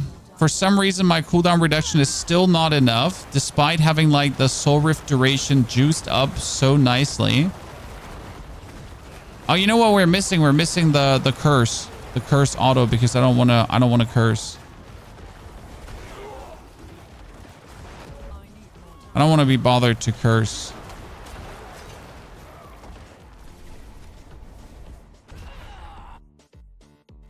So I'm not sure if this is like what I would play.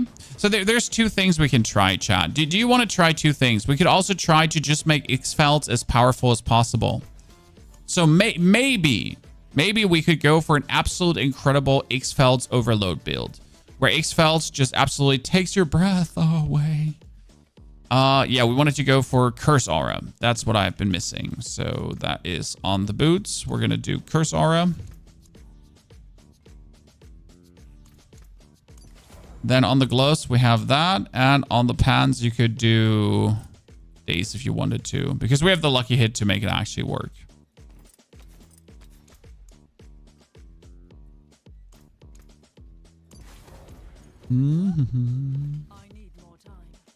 Which is second favorite class and why? I'm a big fan of the Druid. I just like go bear boom.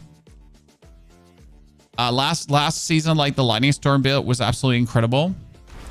I mean, now obviously everything is going to be about Boulder.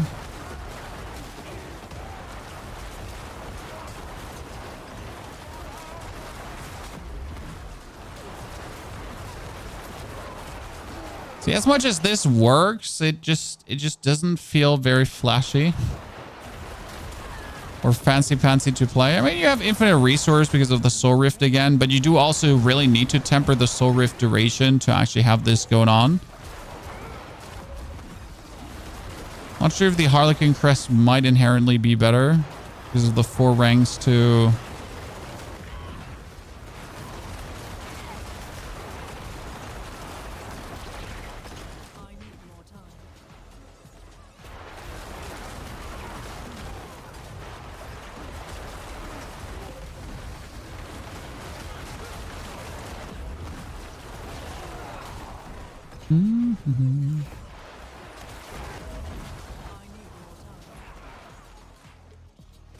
Use Affliction is more damage. Oh, Affliction is definitely more damage than the Shadowblight Key passive, but that's only just like 15% more at this point.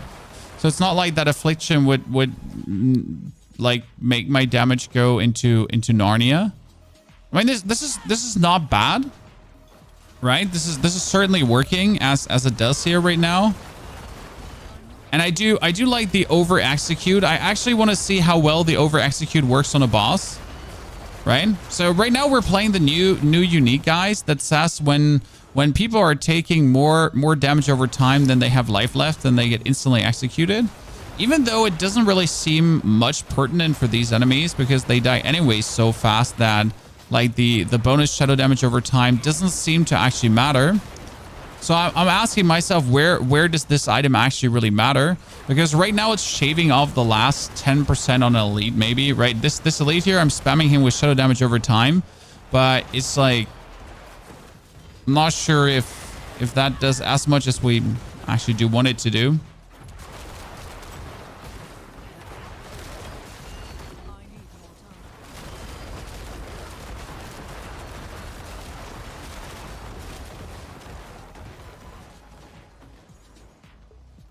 We'll love to see Mythic with a Bleed Stomp Barb. Oh, the Bleed Stomp Barb would automatically work right now better than ever. The problem is they actually nerfed the Bleed Stomp Barb because they nerfed how the Earthquakes work.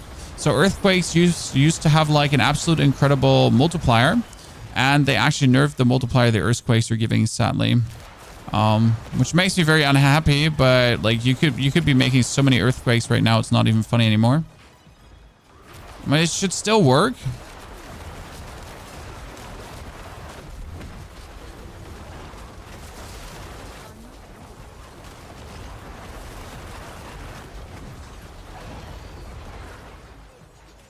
So this works, but the damage is not blowing me off the charts.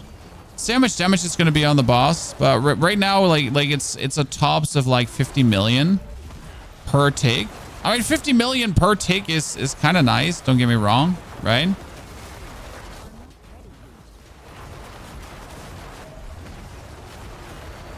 But makes me wonder how high could we get X-Felds going, right?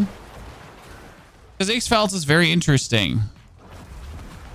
As we can actually get our crit up to... like, I mean, we might even be able to play X-Felds with Grandfather. Because X-Felds is only crit damage, right? Wait, does that mean the Harlequin Crest would trigger X-Felds too?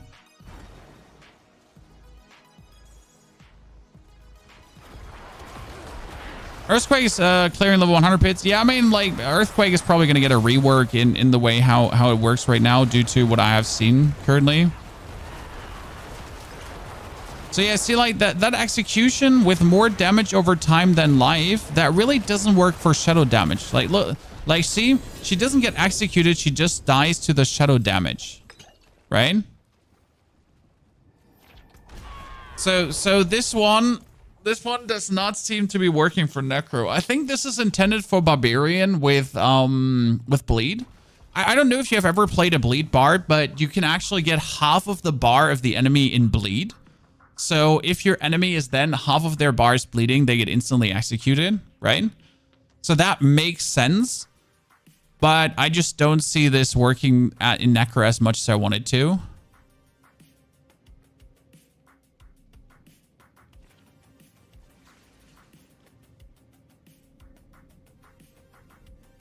You can't execute bosses? Well, that's sad.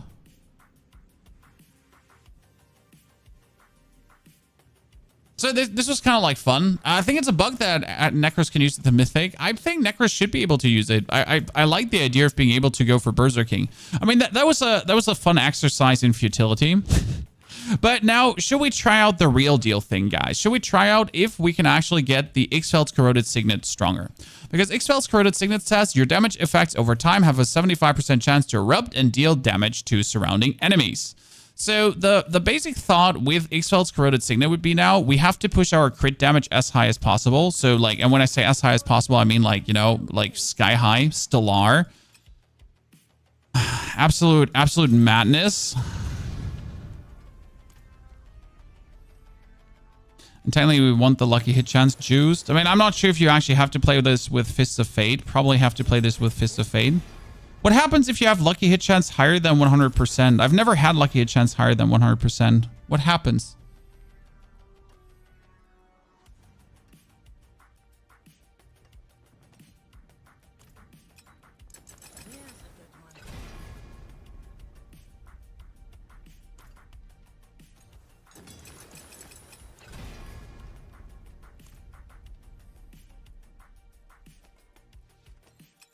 What actually happens? Where the stars around your neck.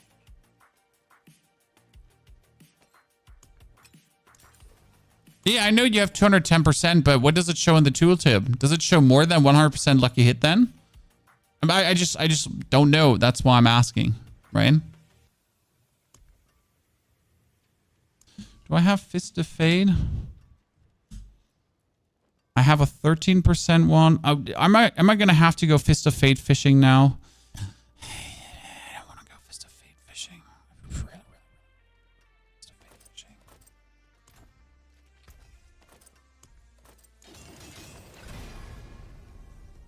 I want life on hit. I want attack speed, I guess. I don't want maximum poison resistance.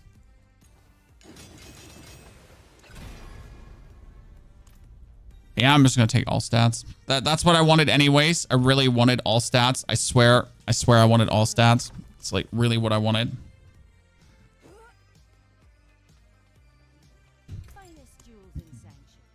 Okay, so we're going to keep the chest piece because I really just don't want to take care of resistances. I mean, this is today like a laziness exercise, right? So you want to get Ixfeld's Corroded Signet, and then you need to get your critical strike damage as high as possible. And the thing is, you can get your critical strike damage as high as possible, right? Because we're talking about... I mean, we'll keep the same Paragon board. Nothing actually changes about the Paragon board. The only thing is that the glyphs are changing. So we're going to keep the Scorch Glyph actually needs to go out because we don't want to increase our shadow damage over time. We would like to increase darkness damage, best case scenario, right? We have darkness active, right? What we increase here in this case now is we would need to put in the Essence Glyph because Essence Glyph is actually crazy. Instead of taking all the int nodes, then we're going to take all the dex nodes.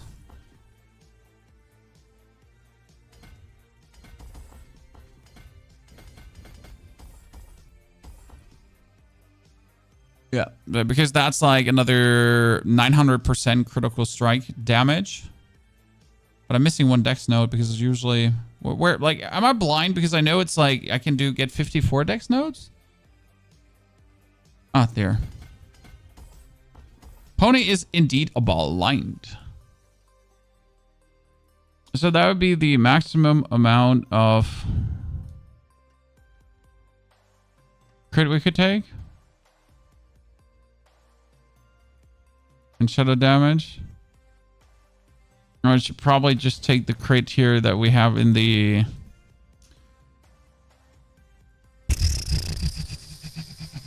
shadow damage, shadow damage, shadow damage, shadow damage over time. Let's shadow damage over time.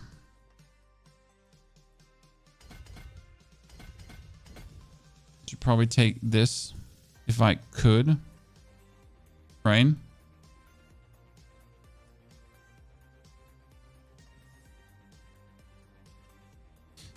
You know what? Screw that. I'll just juice this up here to the max. So I can play around with the maximum value on the darkness. Any minion builds? No, sadly not.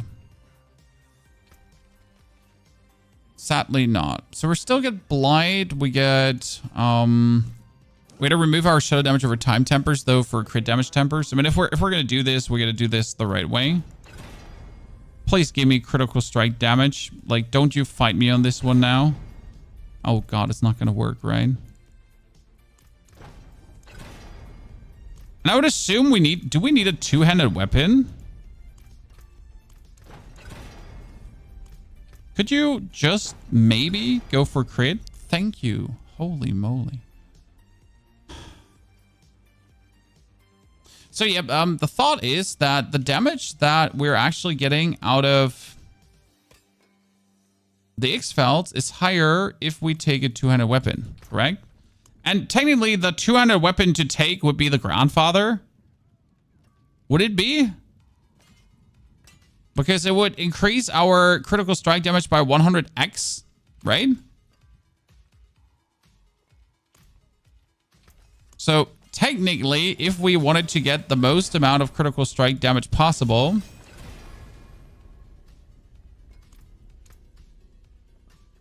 I mean, without it, with it, right? And that's not even the much. Granted, Doombringer, yeah, but if we want to do, like, if we want to get the most out of X-Felds, right? I kind of feel like we should. We should go for the ground standing. But that brings us to the problem again, like, right? Like, hey, just play 3 Mystics for this build. Forehand.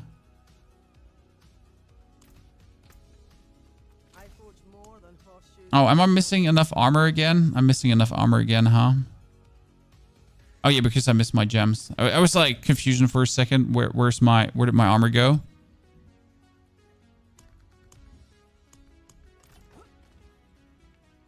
These gems are truly outstanding, but it makes it kind of sad, right? We have these new gems, but again, we have like no variety to take. Because unless you're actually taking the skull gems, I just don't see how you're gonna get it done, right? Anyone else think the same? Because I just simply do not see how I possibly could, in any capacity, get it done otherwise, armor-wise, right? Okay, so that would be maximum damage. Like, that's the 8,000 damage on that X-Felds right now, and we're currently only sitting at a lucky hit chance of. We're only sitting at a lucky hit chance of 37.8%, which is kind of sad, right? Like that's non-existent lucky hit chance. That's like, why are we even awake? I mean, that's a 55%. So we essentially need to go to Kyovachat and try to get a Fist of Fate. I just don't see what else we could do, right?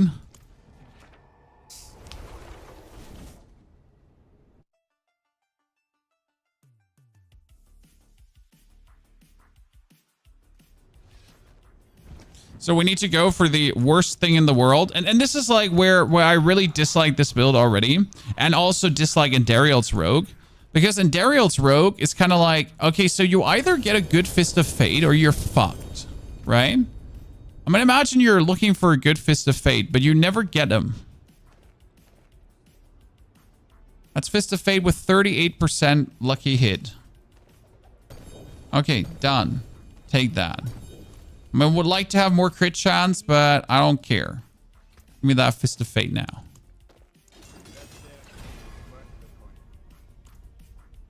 And we're going to roll this until we hit the lucky hit at least.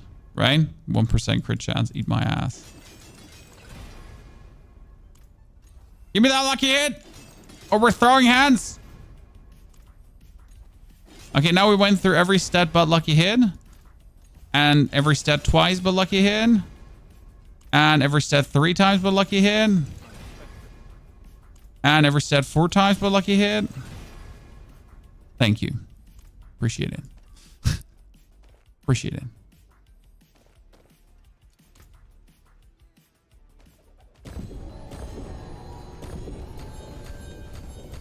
Okay, so we're sitting at 77%. That seems so few, right? Seems so few.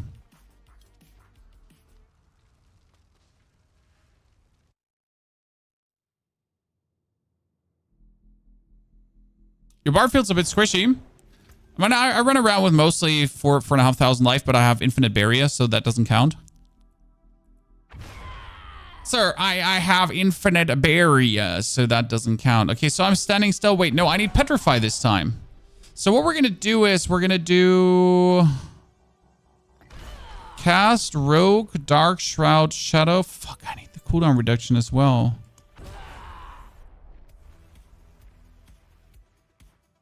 We need the cooldown reduction regardless, but I need petrify over cry. Because petrify is just bonus crit, right? Corpse Explosion build. Altashveda, the problem is Corpse Explosion is just not good. I mean, there might be a world where if you juice it up completely, it might actually turn out to be decent. And if there is ever a time where we could try out a Corpse Explosion build, it is the test server. So we will surely have time to test that. I mean, again, we're live now for 3 hours, chat. Don't worry, we get some more. It's a big testing day. Really, all the Necro builds that you can imagine, all the stupid ideas you could have. Like we'll test it out. Wait, I need to show only crit now. Go gameplay, show only crit.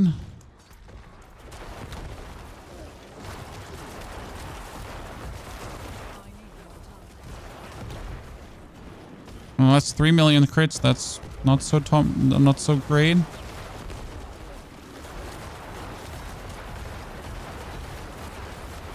Well, I'm not seeing insane crits from X-Files, guys. Yeah, that's 3 million.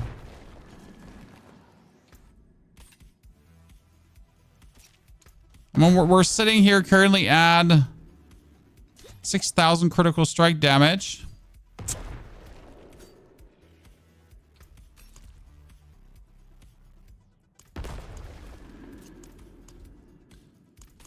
And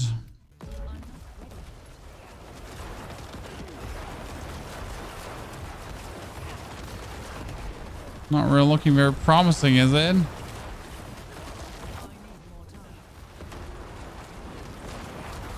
Was expecting X-Files to go a bit more crazy, but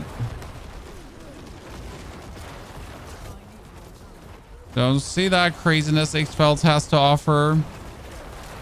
Well, that's a bunch of low B crits, 800k, 5 million, yay.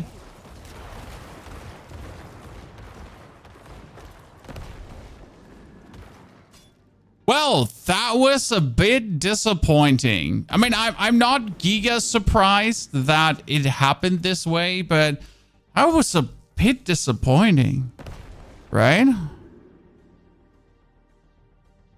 I mean, like, let's compare this for a second if you just joined, guys. So again, let's compare this for a second to the build we had before. So we have a Blood Surge build. Blood Surge build works.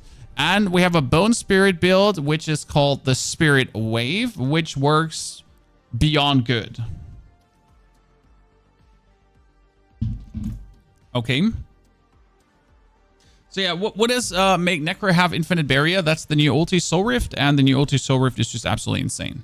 So this is the Spirit Wave. We're running around with 15,000 life, which is actually insane. This is a Pit 100. Yes, a Pit 100. You heard right. And Necromancer is actually able to do a Pit 100.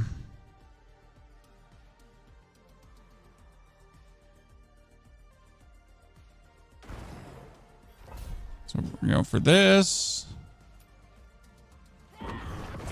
This is the so-called Spirit Wave build where you're just waving at your opponents, but you're not waving, you're blood waving, okay? And then you're just summoning tons of Bone Spirits that do incredible damages and just destroy everything. We're talking about Bone Spirits arranging everything from 1 to 5 billion, right? Which is superb. Obviously, it would be great if we're not standing in this shitty tiny room here. where I can't really use my build to the max. But this is like, if you compare this to the damage, I'm essentially like every Bloodlands is doing at least 100 million crits, followed up by your Bone Spirits doing everything to billions of damage, right? And you're doing essentially like a Pit 100. Like if you now compare the damage of doing 5 million with X-Felds, like, right, how many 5 million X-Felds procs would I need to essentially get enough damage to kill a single elite in a Pit 100? Right? I mean, unless a skill is able to go up to 100 million and beyond, and even 100 million is not enough, which is like the sad part. And that's why I'm not sure if we like need to bring down higher builds more or just lift up lower builds. Because unless your skill is able to scale to 1 billion still, you're just not going to be able to do anything about Pit 100. I mean, like, again, Blood Surge can do everything up to Pit 80, kind of. And then afterwards, Blood Surge slowly starts falling off. Like, we've actually tried it. And as you can see here right now, I am infinite, so I am not dying. And the main reason is that Necro received a new little buff. And that buff is actually incredible because it says I now have lucky hit to make Barrier. So I only have a 15% chance to make Barrier, right? But my lucky hit chance is 100% on this item. But not only is my lucky hit chance 100% on Bloodlands, my Bloodwave has a lucky hit chance. My Corpse Generals have a lucky hit chance. So I'm essentially lucky hit chancing my way through this whole endeavor, right? And we're just permanently stunning the enemies with blood waves and everything. So that's what the shadow damage over time builds can't do. Bone Spear dead. Well, the thought about Bone Spear is the same actually as the thought about X-Feld's Corroded Signet. Could you maybe, with critical strike damage, scale the Deathless Visage so much up that Bone Spear is actually worth it? Now, since we have that Necromancer build that's currently running around with 6,000 critical strike damage, we could just put a Deathless Visage on and a Bone Spear to see how much damage it does.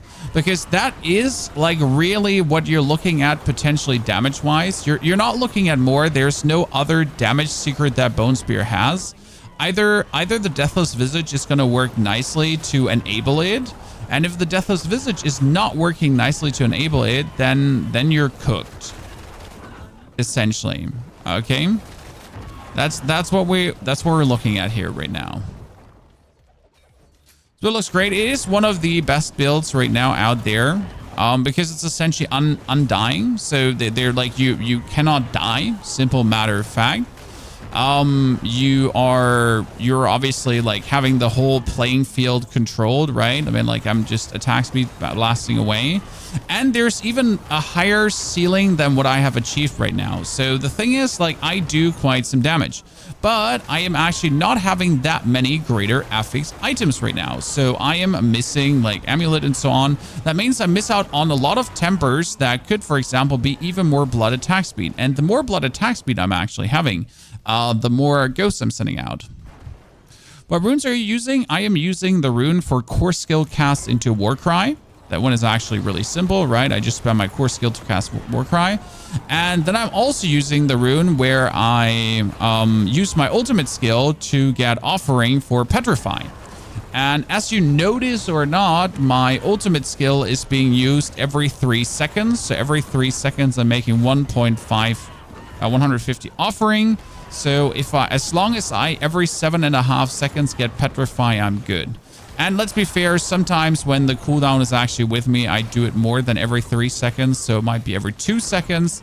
Like, right? Everything goes good. Like, sometimes we're just do this every 2 seconds. So we're just like, good.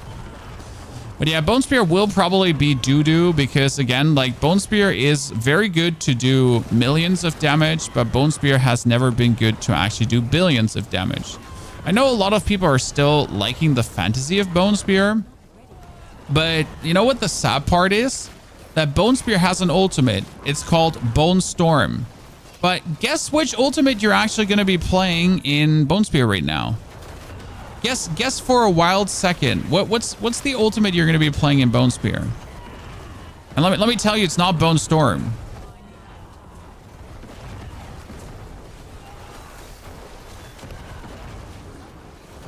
So you're going to play that bone build with the bone ultimate, and we're going to be using Soul Rift, because Soul Rift is just perfect. Underhill, thank you for the 62 centuries of support. For beautiful golden kappa you get there, main. So you notice that pit 100 gets like kind of tedious at some point. Like, I mean, it's possible to do, but you're mostly like, why am I even doing this now? Like, right? Pit 100 is like a thing you do like one single time, and then you kind of like do pit 90s or something like this. Because of pit 90 was like so quick in comparison. Like, it's almost like as if pit 100 pit 100 units have like twice the amount of HP again. And it just doesn't feel like, this doesn't feel harder, right? So like, might it be a pit 90 or a pit 100? And that's probably the only complaint I have about the pit. Like, there's no difficulty feeling, right? There's only a damage check. So do I do enough damage? But it's not like, oh yeah, I am being challenged from a gameplay standpoint so much more by this right now, right? Like, I gotta play so much better to beat this. No, my gameplay is exactly the same, right? I am changing nothing about my gameplay. I am not being more cautious. I am not being more considerate. I am not looking out to dodge more mechanics. My gameplay is exactly the same in this pit as it was in the previous pit, as it was in the previous pit, as it was in the previous pit, right? Nothing has changed. The only thing that changed is that things are having like a billion more HP. Or 3 to 5 to 6 to 7 billion more HP, because that's what you're looking at here.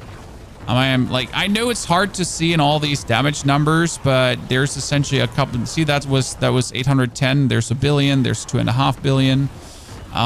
So you are actively outputting tons of damage, right? Against bosses especially. No, I like the pit. But obviously I will probably, like, everything around pit 80 is like farmable, because afterwards it just gets into a snooze fiesta.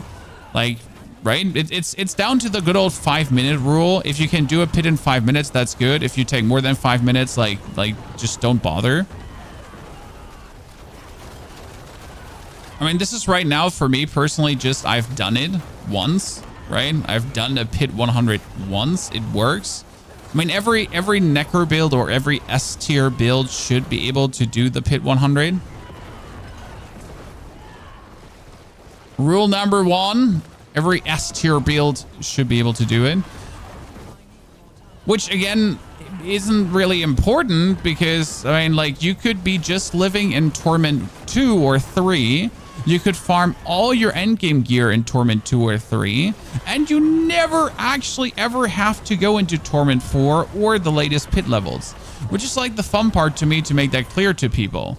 Because a lot of people are going to be like, okay, can this build beat pit 100? Good, then the build is good. But that's wrong. That's a very wrong way. Let's say you want to play Minion Necro, right? I mean, then you just stop playing at Torment 3. You stay in Torment 3, and Minion Necro is really, really fun to play. You'll just never go much deeper or further than Torment 3. That's like kind of where you're staying. Do you need higher for Glyph? No, you technically don't even need higher for Glyph. Okay, chat, let's go. 2 billion, 4 billion, 4. Stun him. 5 billion, 5.5.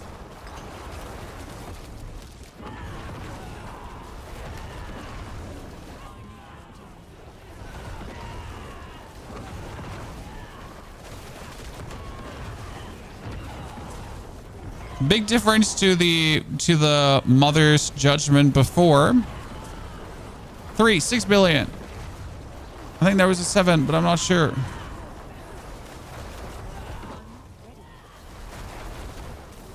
By the way, why are there sometimes these billions? Because Bone Spirit has a Bone Spirit deals double damage chance.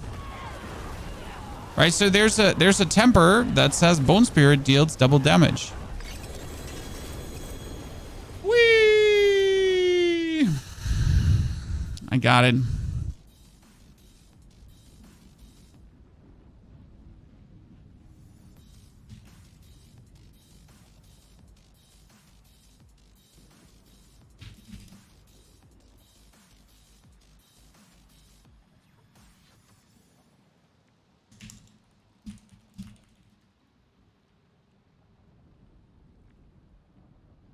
Okay, that worked great. But again, that's like kind of what your build needs to do to actually beat it. Because so what was the whole exercise here? Should I show you how Blood Surge now fares now in this? Because again, the Blood Surge build is actually insane, right? The Blood Surge build does so well. But the Blood Surge only does 100 million per overpower. So what am I going to do now, Chad? What am I going to do with the Blood Surge if there is only 100 million overpower? What then?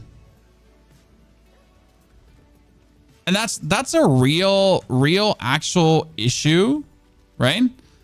And well, in order to get here, you anyways need this Doombringer. But Blood Surge is great. Now we're trying around with the Shadow Necro, but it just doesn't, it just like, you know, I'm not too convinced. Like, I think Spirit Wave is definitely the way to go currently. And I tried out normal Bone Spirit, and I have to say normal Bone Spirit didn't feel that crazy. Right?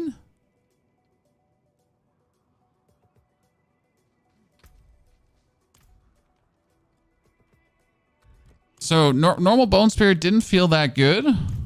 Shadow is fun, but I mean, we figured out a Sever build that actually works really well. So Sever does good too, but Sever does also not do the damage that the Lance is now dealing. So I could get my Sever to do a couple 20, 30, 50, 100 millions too per Sever. So that's nice. So Sever is like on par with Blood Surge. These two are giving itself like hand in hand. Nice kind of like gameplay.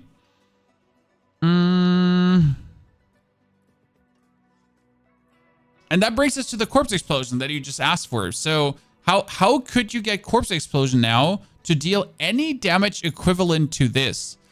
Technically, so let's just go for a technical exercise here, because we have the gear, we have everything to zoom this in. So in order to bring the Corpse Explosion damage high, right? You can put 5 ranks in. That's 33,000 damage. That's good, right? Oh, actually 135,000 damage. So that's nice. That's the standard Corpse Explosion, right? How will we get Corpse Explosion now higher? We would need Black River, correct? So Black River would 100% be needed. There's no question. And I would say we're going to go for the full physical damage Corpse Explosion, okay? Chad? Full physical damage Corpse Explosion. That means critical strike it up as much as possible. Anyone got any objections or think that should be the thing? So we're going to do like a physical damage Corpse Explosion, like a single big, right? So where's my Black River? That's the Scythe. Black River here, 154%, fueled by death, corpse skills, chance for Corpse Explosions to deal double damage. Because that's the thing, like Corpse Explosion could deal double damage. Huh. That sounds like it could be possible, right? I mean, if Corpse Explosion could deal double damage,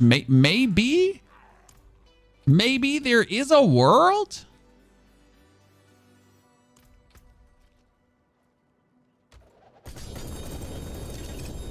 Just checking if I could get a better one. Let's take the 154 then. Do you think the key passive is viable for an S tier build? Yes, absolutely. But you don't actually play the key passive for the key passive. Okay, that's 65% chance for double damage, chat. Okay. Let's go places, okay? Let's go places. We need the offhand, and the offhand needs to have critical strike chance or something. Do I have like an S tier focus flying around? Kinda. Well, we'll get it done. We'll get it done. So let's take this one. This has max life, critical strike chance, and int. Okay, so we're gonna temper now on this the chance for summoning augments, shadow augments, the soul rift affliction. What is there not a, well, that's scam. Am I being scammed, chat? Is this the scam you've been looking for? So I have the chance for my Corpse Explosions to deal double damage, right? But I don't have one here. No, there it is. I was blind. It was under the shadow. I was almost like I was losing it. I'm just like, what the fuck? Yeah, there was one. Chance for corpse explosion. Okay, double damage. Cool. And then we would have to go for crit because what makes sense? If it deals double damage, then damage over time doesn't make sense, right? So if we're dealing double damage, I want crits, right? We're talking about crits, like big crits. Like so big crits that they're not able to display the number on screen anymore, right? That's how big a crit we want. Okay, we need to masterwork the double damage because this is 65, this is 25%. And if I now actually get the double damage masterworked, let's look. Okay, boom, boom, chat. 100% chance. Let's go. Okay, everyone, raise your arms up in the air and wave them around like you're crazy, like you're one of these inflatable dolls, like, ooh. So that's 100% chance to deal double damage, okay? And our corpse explosion is currently sitting at just a measly 61,000% because we're not wielding a two-handed weapon. Now, where do we all get corpse explosion damage from? First things first, we're probably gonna just make a new character and just get the gear over because that's usually like the best thing to do. We're gonna create a new character. We're gonna create a new necromancer. Hello, darkness, my old friend. Wibbity wobbity. Exhumation? Definitely we're going to go exhumation. Withers capped to 1,200 int? Yes. But how are we going to make enough corpses, right? So we got to juice our lucky hit chance then. Apply all boosts. Here following. Full character boost. Thank you very much. Then we're going to go to our tab and we're essentially going to 1, 2, 3, 4, 5, 6, 8, 9, 10.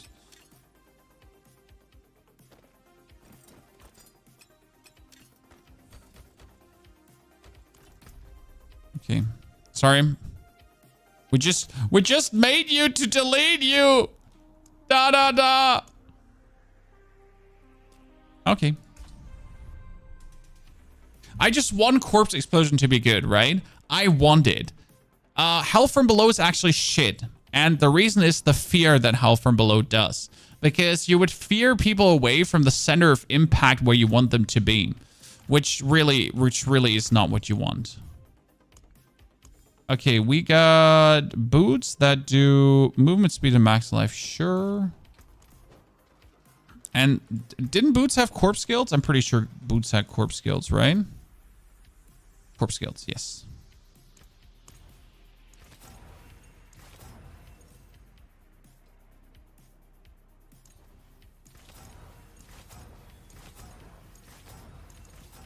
Oh, I think I just missed corpse skills. I'll never see it again in the next 30 minutes, right?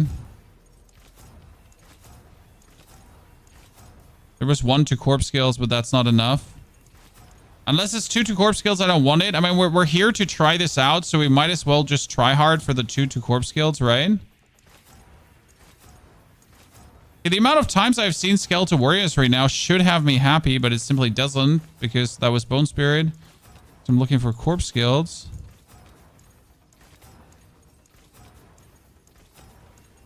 Baby, don't hurt me. Don't hurt me no more.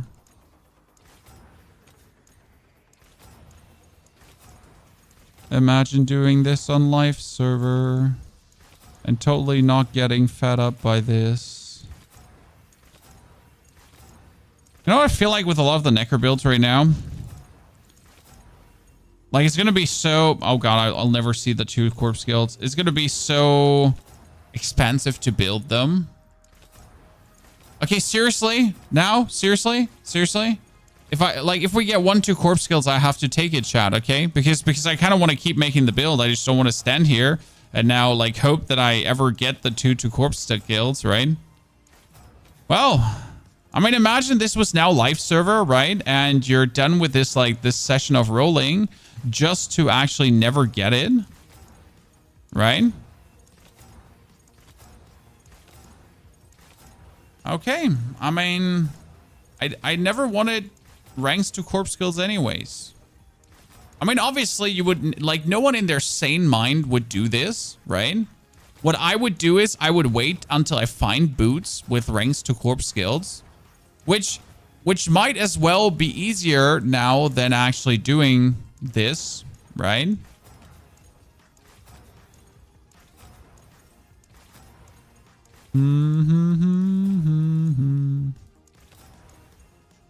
Oh, Oh, that's 3 to Bone Spirit. I should have just straight up transferred them over to the Bone Spirit game. To the Bone Spirit.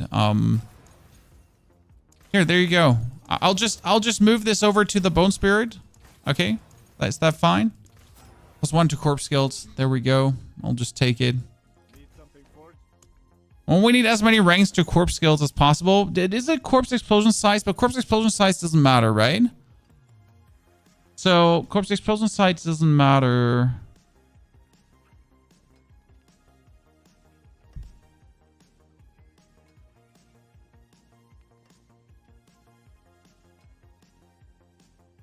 But if Corpse Explosion size doesn't matter, because it's big enough already, right?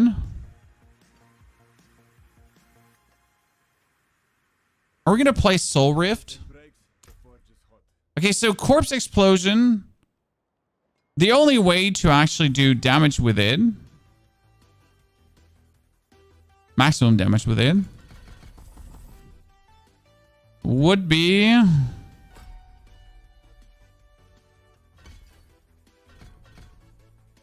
Affliction.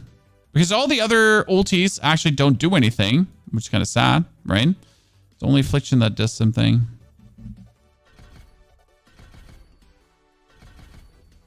So you would have to play Soul... Well, okay, actually, you know what? You didn't have to play Soul Rift. You know what you have to play? You have to play Army of the Dead. Because Army of the Dead actually leaves behind corpses. So technically, Army of the Dead makes volatile skeletons that leave behind corpses. So if you would like to explode the opponent, then we would have to do Army of the Dead, and we would have to get the cooldown as low as possible. And we would still have to play Affliction, though.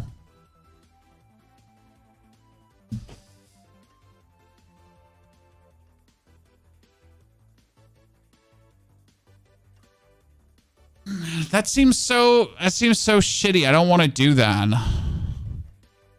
But the thing is that the skeletons that explode out of Army of the Dead have a chance to make corpses each too.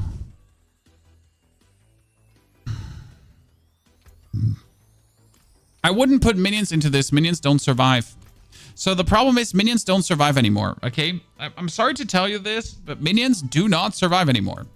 What helmet? Chat, what helmet? It must be Harlequin Crest, right?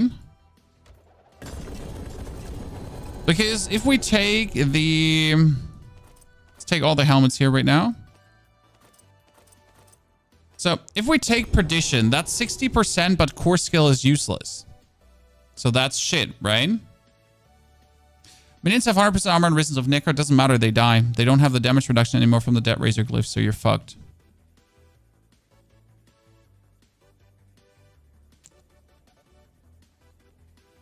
Yeah, I don't see another way but actually playing Harlequin Crest. Because Harlequin Crest would be another 4 ranks to Corpse Explosion. So if we do really want to play Corpse Explosion and Army of the Dead, I just feel like the Harlequin Crest might be the best answer to this. And you want to know what the real sad part about Corpse Explosion now is? So what is Corpse Explosion, guys? Corpse Explosion is not a core skill, correct? But what does that mean if Corpse Explosion is not a core skill? What does that mean?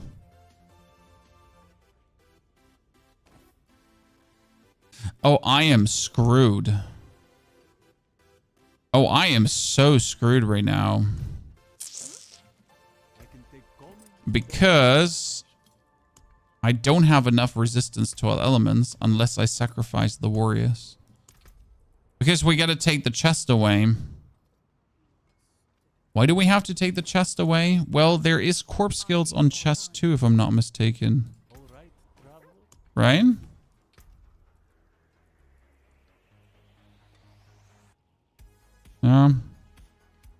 Yikes.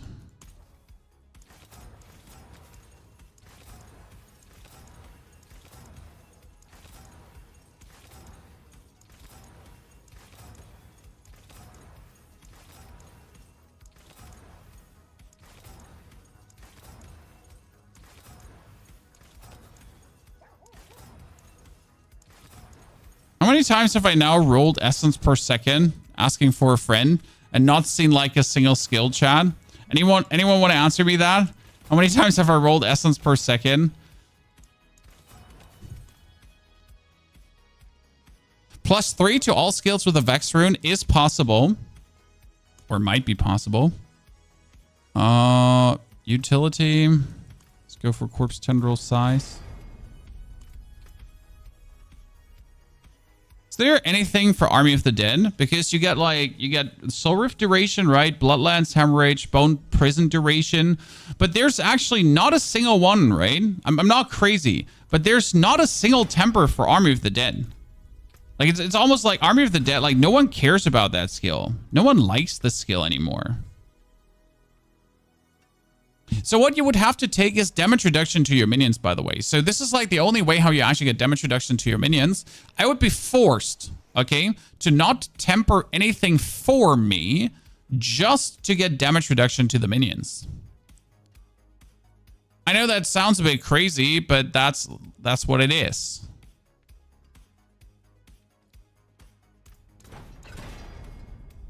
Right? It's a bit weird. It is what it is. Did I get just dodge chance multiple times? Thank you. Okay, let's try to get the corpse skills. Master worked. And we have enough materials to just... Yeah. So, corpse skills. But if we're doing this, we're like, if we're trying to get the maximum damage, thank you very much. We're doing it the right way. Okay, we got now officially, that is 3 ranks. We're missing 1 more. We got the boots with, oh wait, we forget to upgrade the boots. They are getting corpse tendril size 2. I mean, that's more corpse explosion size because I totally don't mind.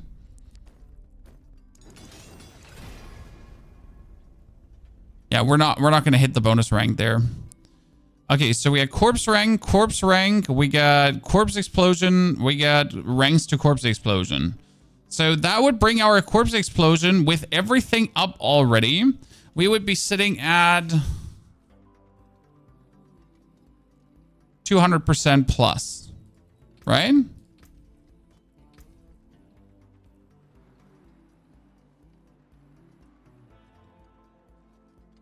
$14 ranks. It's actually not many ranks. Like, there's so much easier to get other ranks and other skills at this point, right? Sad part is we don't really have much to actually boost corpse explosion damage, right? I mean, you could boost like from close enemies. You could boost your lucky hit chance to get more corpses, which would be needed. Actually, imperfectly balanced doesn't work because imperfectly balanced only works on core skills, and corpse explosion is not a core skill. You would probably have to put ranks into Blight just to get supernatural Blight, because otherwise I don't see what I'm going to do, right? We got corpse explosion, we got Army of the Dead, we got the curse if we then wanted to.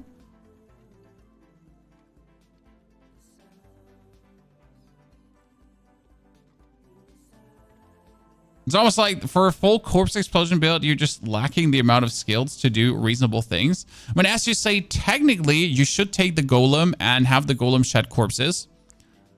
That's what you technically should do to just be really able to corpse explosion even more. Right? But the issue is that you're going to lose 35% critical strike damage, which sucks. Right? So that's a bummer. But it could be the most reasonable thing to do. But it sucks. And I would really dislike doing that in like 20 out of 20 cases. So how much damage will my corpse explosion do already? Let's actually do this. Like, let's put the golem in here so I can just see something. There's only double damage for Army of the Dead. Yeah, but double damage for Army of the Dead doesn't make sense because we want double damage from the corpse explosion, right?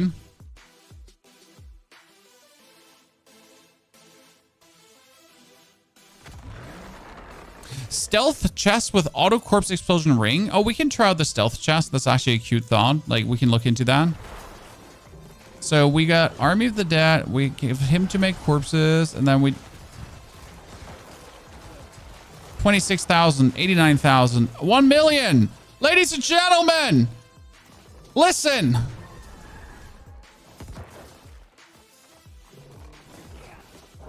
We need 1 million damage. So yeah.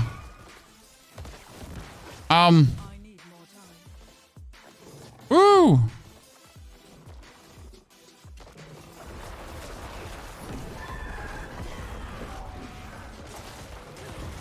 400K. So did we just really do all of this? We have a 160% corpse explosion increase from the Black River, and we do have all the corpse explosion ranks, right? We're at like 14 ranks in corpse explosion, and you did all of this. I mean, I knew this was gonna happen, by the way, but I just want to still be sad. Okay, so we haven't done one thing. So let me quickly put one more thing on, right? Because one thing that is missing is let's kick this out that has all the decks. Yeah, the darkness. We kick the darkness out and we're gonna put the exclamation in. So exclamation is the one rune to rule them all, right? It gives me another 800% corpse explosion damage. So surely that would now lead to very ginormous corpse explosions that are totally not just, right? Surely that would lead to absolutely incredible corpse explosions. Surely this would be more than 1 million damage. 2 million. Surely this would be more than 2 million damage, because that would be fucking sad if it was like 2 million damage. What about the hell from below? You want to really know what the problem with hell from below is? And the real issue is, like, how many corpses do you see here right now? Even if I do this and like the absolute maximum corpse explosion, then I do 1, 2, 3, 4 corpse explosions, 5, 6, and that's it. Now imagine we had the Ring of Sacrilegious Souls on top, right? I mean, the Ring of Sacrilegious Souls is great, don't get me wrong. And it has an advantage, because what does it do? It does here. So it gives you Grim Harvest, another 2 ranks, and it gives you Corpse Skills, another 2 ranks, right? So with Grim Harvest, you would actually be sitting at, what was Grim Harvest? Well, like more essence, right? So more essence that we don't actually need, more or less. More or less. I mean, obviously you could do more essence, and then we could do the golem and that. And then we could spam our thingy empty, and then we do corpse explosion, we spam our thingy empty, and corpse explosion, we spam our thingy empty. So you would essentially do corpse explosions, and then you would blights, and then you would do corpse explosion, and then you would do blights, and then you would do corpse explosion and blights, and corpse explosion and blights, and cooldowns and everything, right? But we're still ending up with 2 million. So even if I would do now everything in my power to get the corpse explosion higher, right? Like perfect rank rolls and everything, the corpse explosion would still stay here at 2 million. It doesn't magically get crazy, right? So that's sad. That's a dud. But there's another thing I wanted to try out. So what if we now put on the Grandfather again, right? And we would actually get more critical strike damage, and we would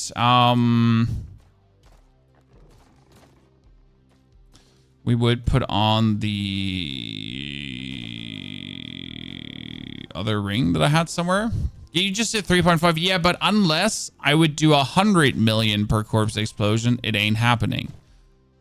Right? I mean, obviously, we were now missing, like, obviously we're now missing aspects, some of them, right? To boost this higher. But there are no there like not many aspects for corpse explosion, right? If you wanna make corpse explosion do more damage, there's like nothing. Not a single rune supply nor gems. Yeah, but that doesn't change anything, mate. I mean, like if you do 3.5 million, right? With this, without rune supply, the rune is another 50% more crit damage. It doesn't magically make everything go crazy. Like they're like you like this is not me just hating on this, right? I'm not hating. I'm not just like, oh no, this is terrible. This will never be good. I mean, like if you can't see where the issue here is, why this is not working, then I'm sorry, I can't help you. This is not working for a reason, because corpse explosion is just not good. The main problem is really that corpse explosion doesn't have aspects to work with. There's no exciting aspects for it. Right? I mean, you can be taking the aspect of the Great Feast. So here we can be Great Feast. So that's like 45% more damage. Congratulations. And it would actually drain our essence. So that's kind of like a bummer. Then there is no gloves that actually do anything for this. So you can take the health from below, but the health from below sucks. But again, here we could be taking maximum conceded probably. For the barrier more damage, right? So that would be conceded. Maximum. And on a random ring, you could be taking. Right, if you go for corpse, right? You get like fell gluttony that has nothing to do with corpse explosion. You get grasping veins, which is actually okay if I wouldn't be exploding all the corpses for corpse explosions. So you could thread that in. And then consuming corpses makes your core skills do more damage. Oh, and Bone Storm consumes corpses.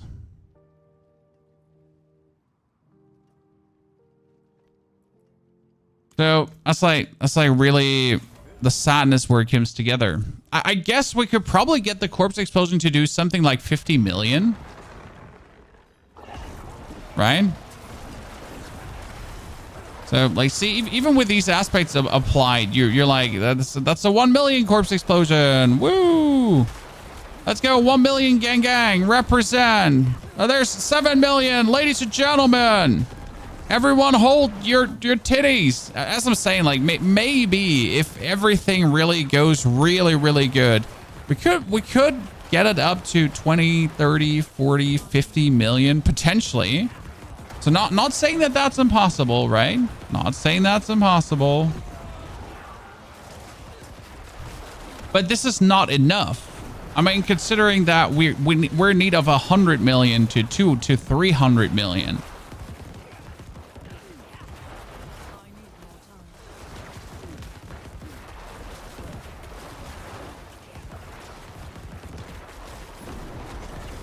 So that's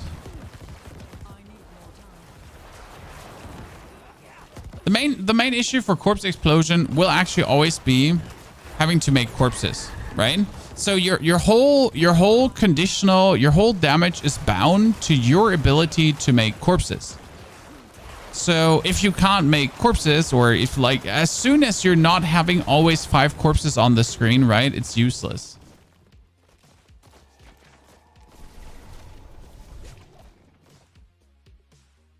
So that's a no. Also, no, Bloodless Scream is not worth it. So you know what your problem with Bloodless Scream is? And I'm doing this just for the sake of you. Like, so Bloodless Scream again will work to level you. Don't worry. You can play Bloodless Scream for leveling. There's nothing bad about it. But you essentially have your darkness skills chill enemies for up to 100% and deal 200% increased damage to frozen enemies. That's fire. That's super fucking good. You know what's not good? You can't freeze bosses. Well, you can freeze them once, then twice, and then a third time. But in the windows where you're not freezing them, you're missing 200% damage. Right? In the time where the boss is not frozen, where the boss is not staggered, you're missing 200% damage. I mean, I'm not saying that there is not a build that will work with this, right? I'm not saying there's not.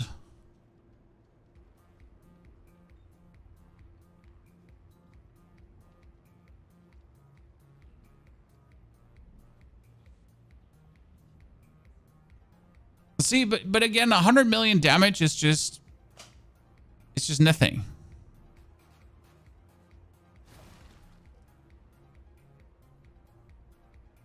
Sever works. We have a working Sever build. We already posted a YouTube video on it. And that was a Sever list. So like the YouTube video I posted on the Sever did not have every glyph on 100. Okay. So that's really good. I mean, right now the best build is definitely Spirit Wave. That's like unquestionable.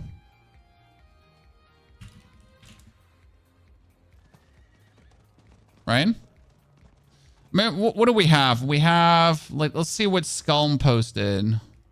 Skulm is usually, like, he comes up with some interesting things, too. I mean, Spirit Wave is great. So what we have, we probably have a Spirit Wave. I would be surprised if it wasn't Spirit Wave. Ah, no, that's a standard Bone Spirit Necro. So this is not Spirit Wave, guys. This is standard Bone Spirit Necro. On the PDR...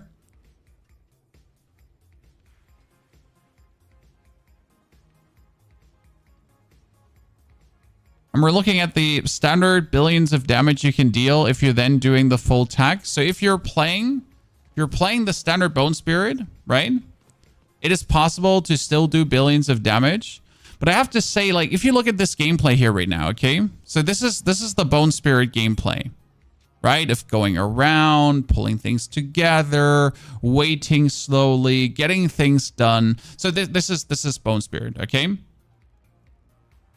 With like the... I'm not sure why he's still playing Bone Storm. I'm pretty sure he could leave Bone Storm out, but he just likes it. So that's right now. This is the gameplay, right, of Bone Spirit. Like very, very slow, meticulously studious, and then getting things done, right? So amazing. But if I'm really looking like... and you could die actually, right? Because your barrier is kind of like bound to this, so you get to like dodge around and look and pay attention. So this is like Bone Spirit, right? Actual Bone Spirit does look good. And we're not hating on it, right? But if you compare this now to Spirit Wave, okay, let's compare this.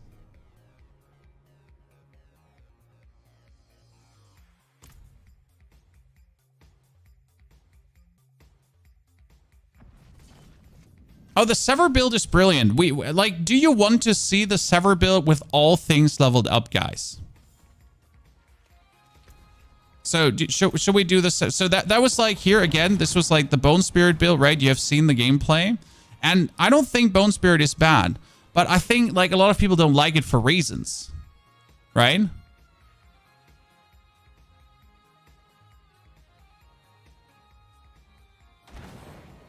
So, and if you're now playing this build, right? I have no chance of dying because I have infinite barrier, and it's also a Bone Spirit build, right? And it's actually doing the same damages, only that I'm currently breaking the server a little bit with all the calculations I'm doing. So in case you wonder why is there lag happening, it's me. So it's like the same build, only that I'm actually actively doing something and having fun by blood waving things around. So you're essentially blood wave pushing things around, right? I have no chance of dying, so I cannot physically die. It's literally impossible. Because of all the damage reduction and barrier and everything you have going on, and like that you're essentially like soaking up blood orbs at any point. So you're doing kind of like the same, but without like the boring setup. And we've already cleared 100, by the way, in case you missed it. And you're doing the same billions of damage, which is the fun part for me. I mean, you might actually be doing more. See, that was a 700. You might actually be doing more in the long run because of the amount of Bone Spirits you're essentially outputting, right? So it is just like so much fun, like to play this in comparison, especially during the boss fight. You're not actually fighting the boss, right? You're just standing AFK on the boss, and you are, while you're standing AFK on the boss, you're just spamming away like your blood wave and your blood lances, right? And you're just having a good time. You don't actually need to be like, oh no, what if my barrier runs out? Well, your barrier can't run out because it just can't. Right? I love this build. Just in comparison to like, there's a reason I haven't made a single full juice Bone Spirit build in season 5, and it's just like due to the nature of how boring Bone Spirit is essentially to play, right? It is undeniable a good build. But Spirit Wave just feels so much better.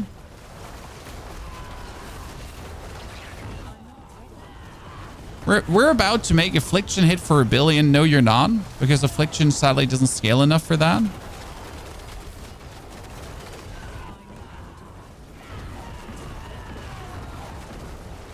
It sadly has a too low base damage value and the multiplier is not high enough. I do think that like if the Affliction key passive needs to be not reworked, but the value needs to be buffed. And there's a simple reason, because it's only 30%. Why is it only 30%? Have you actually ever seen Victimized, Chad? Right? So let's like let me finish this to teleport out, because we're not going to do a 100 right now. Doing a 100 is just tedious, and we've already done it today once. I mean, we're probably going to do it later again because I want to juice the build up further. Shit, I just want to walk out of this right now because we wanted to look at the key passive. So yeah, this is Spirit Wave. Just for the people that have never seen it before, it's probably my #1 build that I'm going to be building next season. Problem is, for Spirit Wave to work, you need a good Blood Artisan's Cuirass. And if you don't have a good Blood Artisan's Cuirass, you can actually not play the build, right?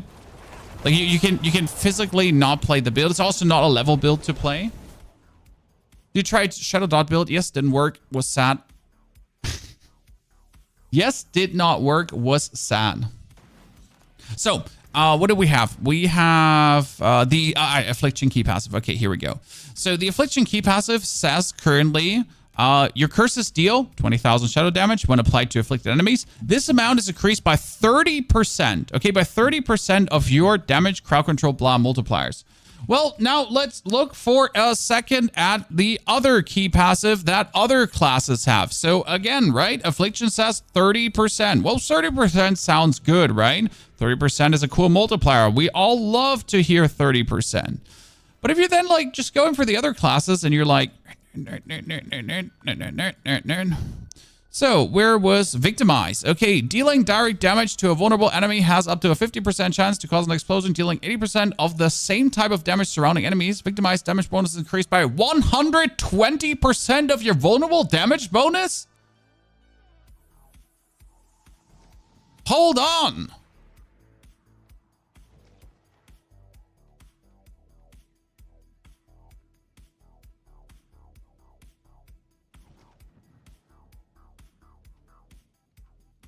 Why is that 120%? Right? Robbery. I want more percentage too. Was it overpowering and bleeding enemy creates an explosion 120%, and this is also increased by 100% of your critical strike damage bonus? Interesting. Right?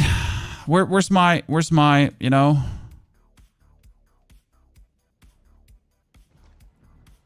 I would just like, you know, if this was at least 60%.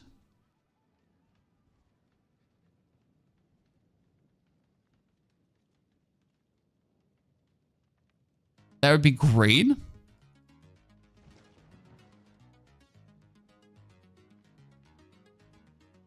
Give me a second.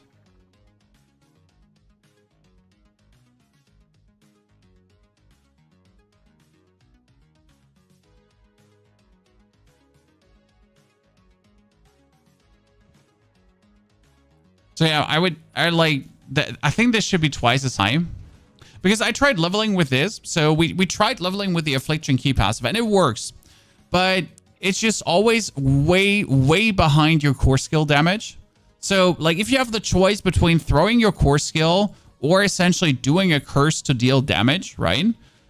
Your core skill outpaces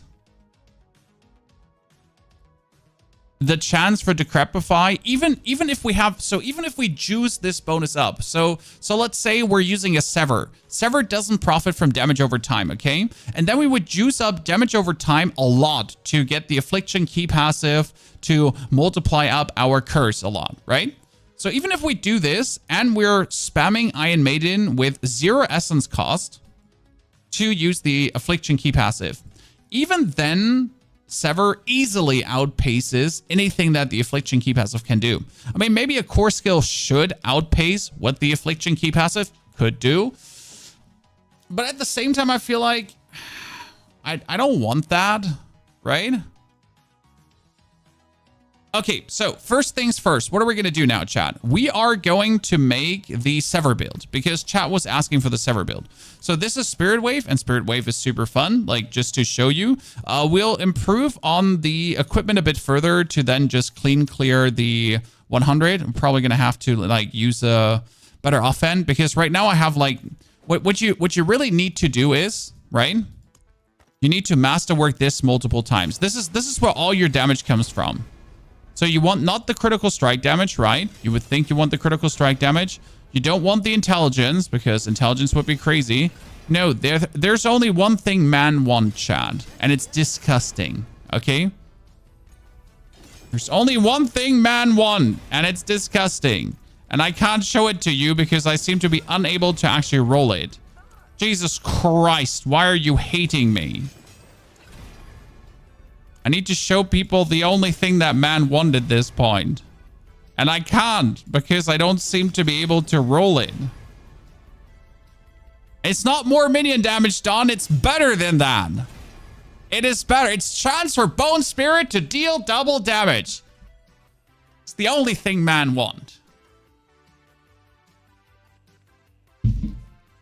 And considering that every 3 blood orbs you're making a Bone Spirit, right? So every 3 blood orbs you make a free bone spirit. You make a bone spirit, and we're like making 18 blood orbs with every blood wave. 18.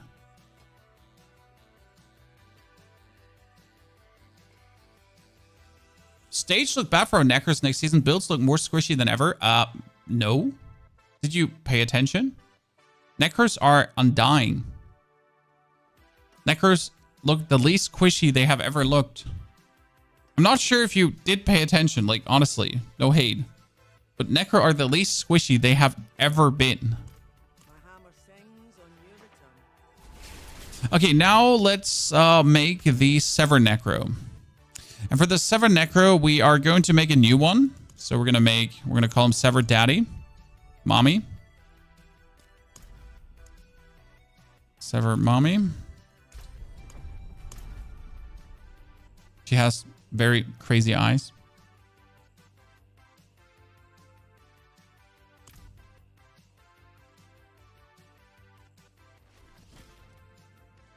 So, can you explain the new 300-point Paragon system? You have 300 Paragon points now. Ta-da! That's it. I mean, seriously, that's it. Like, you have 300 Paragon points. Good. We need the new boots. We need the new old boots. Boots. Priest of the Empty Tomb. So, Reaper's Pursued. Chance to cast twice. Sever size. Sever size needs to be as big as possible. So, what is so exciting about 300 Paragon points? You're limited to 5 boards only. Which essentially means that with 300 Paragon points, you can literally take every single possible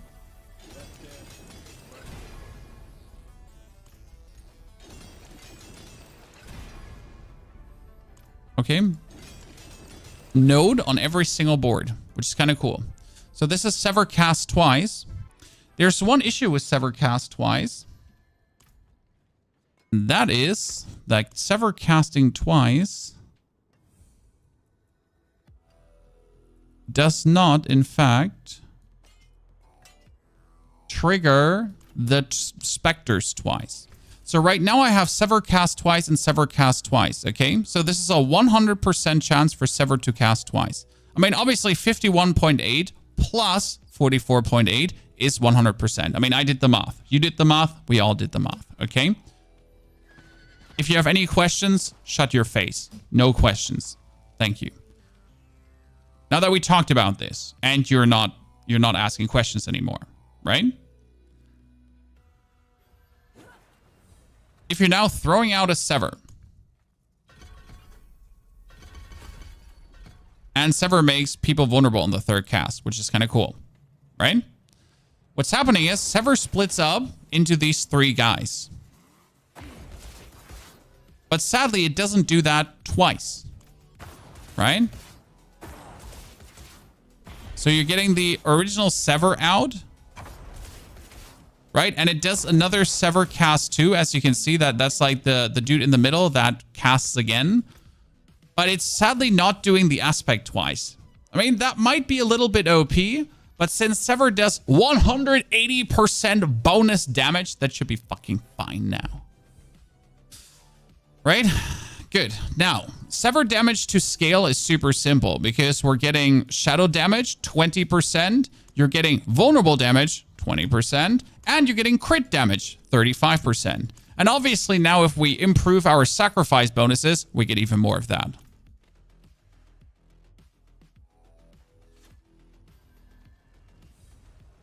What we need is a helmet, and that helmet is called the Unmaker. What do we need the Unmaker? I'll tell you, because it's good and kind of cool. So class uniques. Why do we want the Unmaker? Helmet and helmet.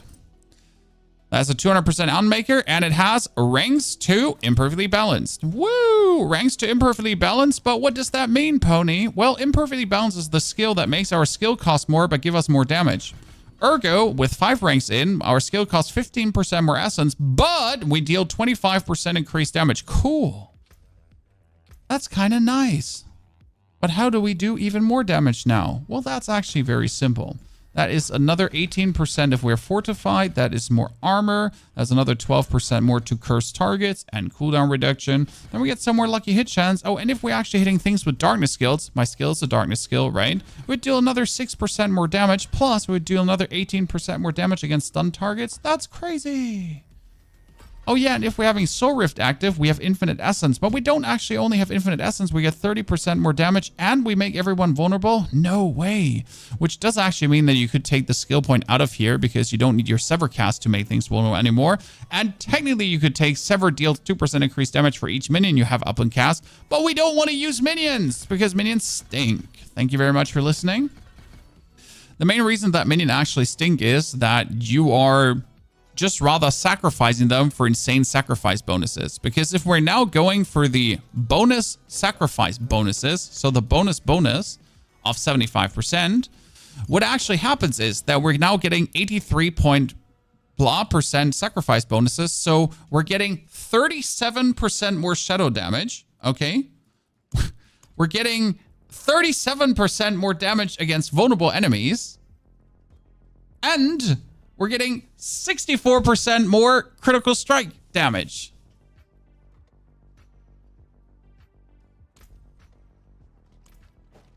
Kind of cool, ain't it?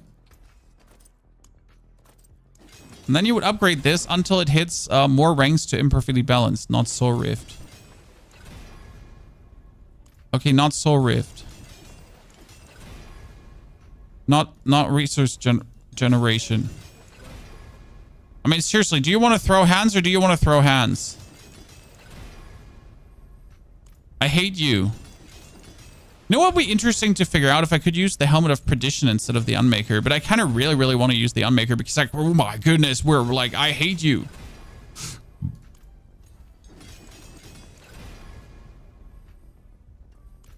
It's making fun of me. Chat, the helmet is making fun of me. Oh, goodness.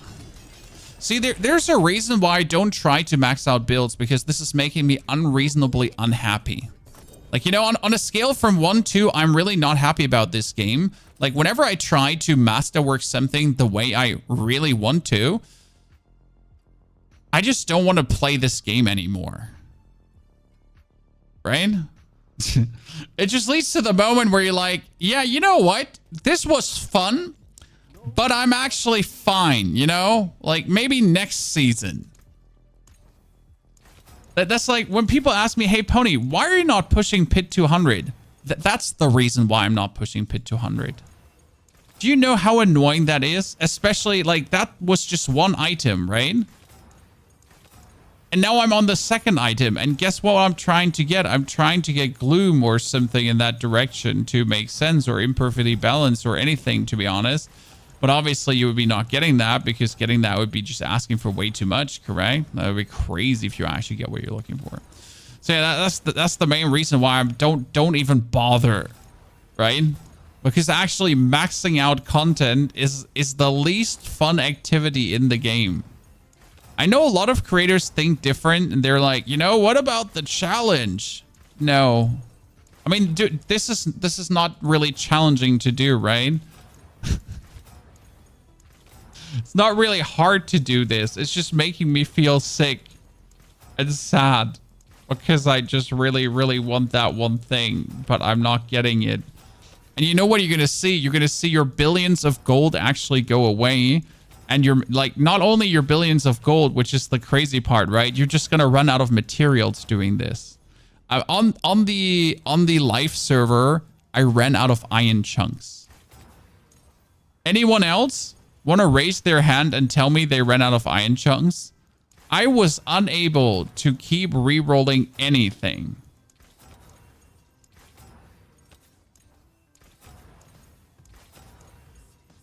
Right? I just ended up at the point where it was like, oh, great. So I have like 5 billion gold, right? Because I made a good trade. I have 5 billion gold, but guess what? Even with that 5 billion gold, I'm going to be unable to hit what I don't even know how much we rolled away for this right now.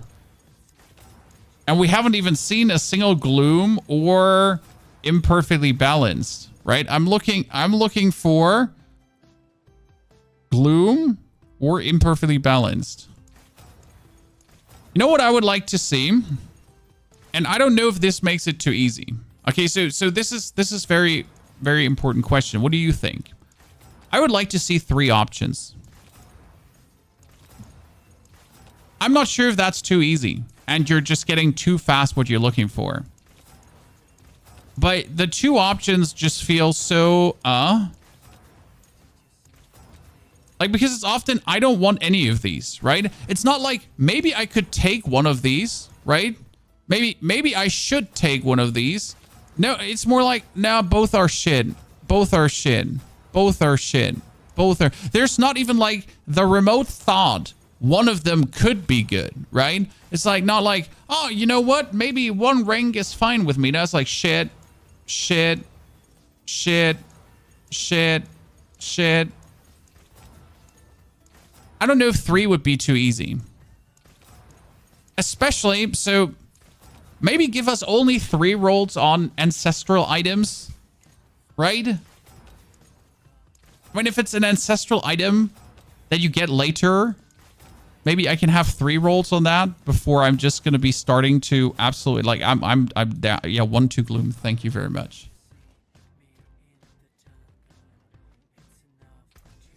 Plus skill is super rare. Like, would you be surprised if I tell you that Blizzard said there's actually no waiting going on? Okay, I don't want to freak you out, Chad. Blizzard said there's no waiting going on.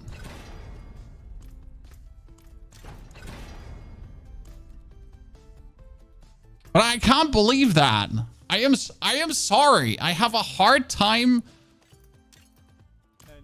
believing that.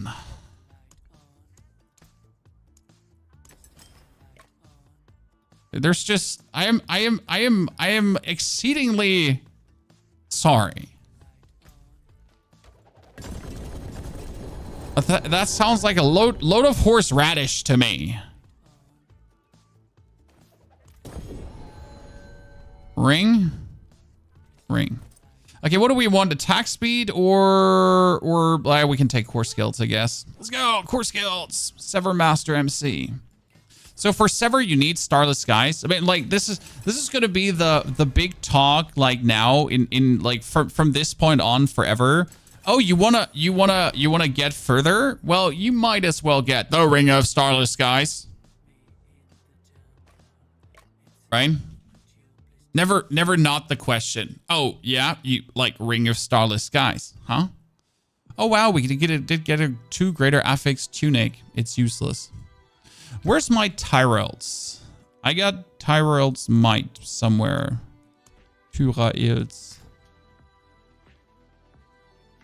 Chest armor. Chest armor. Maximum resistance to all elements. There must be another chest armor somewhere. There. Movement speed. Sure, that's what I wanted.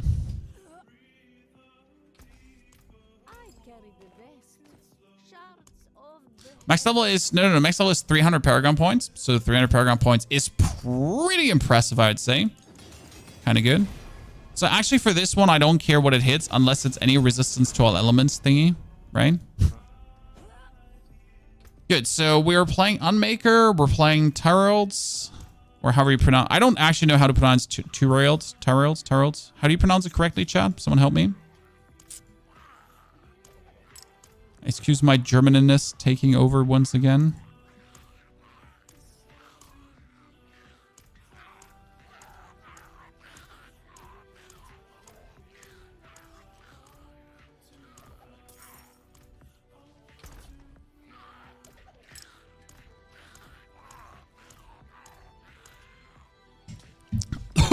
Don't worry. I was just rinsing him for materials. Okay, we get the sword. We get the Sever projectiles. We have the boots. We have like I need to go back to my mobalytics to see the full build. Sorry, not my mobalytics. Shit is on the D4 builds right now. My builds.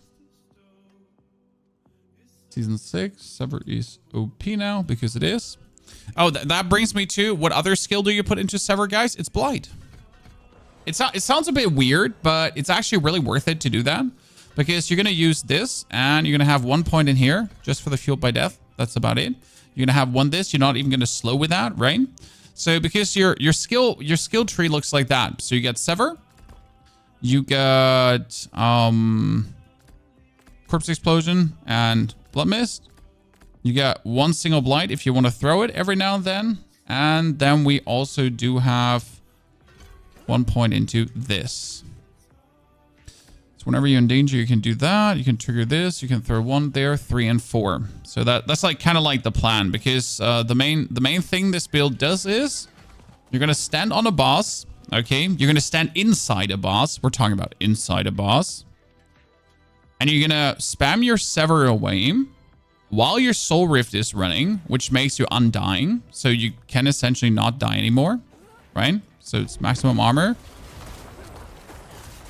And then you're in between going to do like 1 Corpse Explosion. And it's going to like essentially provide you with infinite resource.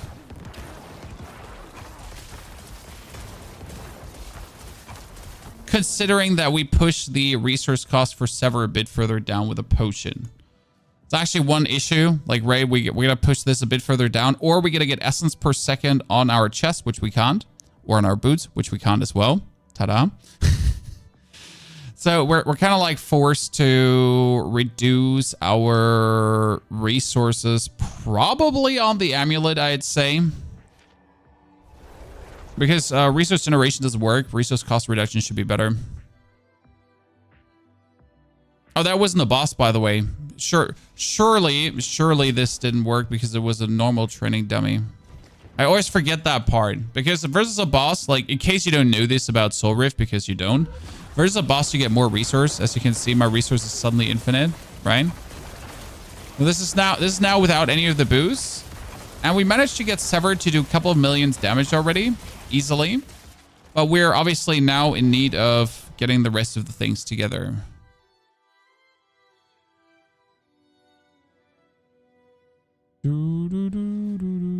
So that was just like to show how it works. Not for any damage testing purposes. Where's my Sever? Did I not have gloves with rings on Sever? No, I didn't because we didn't try hard enough. That's true. I think we're using these gloves.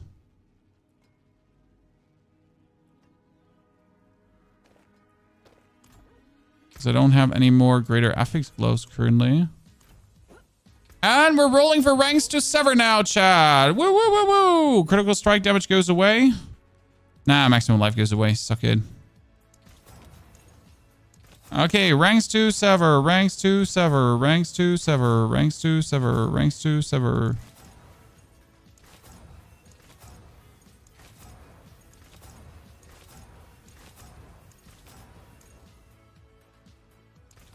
Who runs ranks to Sever anyways? When he could get ranks to Blight instead. Remember when we rolled the other items and we actually get a ton of ranks to Sever? I think we get like 3 times 3 ranks to Sever in a row. So we know it exists. That's another 3 ranks to Blight. I wish there was at least some kind of weighting going on that I recently, like, maybe an exclusion process, because if I rolled past ranks to Blight, I clearly don't want it, right? I clearly don't want any of this. Like, it would be nice if the system could recognize that. The system could be like, hey, so we noticed that you actually don't want this at all, and you keep, like, skipping this, so we were, like, giving you a less, like, probability to hit that. It's like, you're like, wow, really? You did that? That's so nice of you. Appreciate it. No problem, bruv. We'll get your back. Right, Chad? Surely. That could be possible.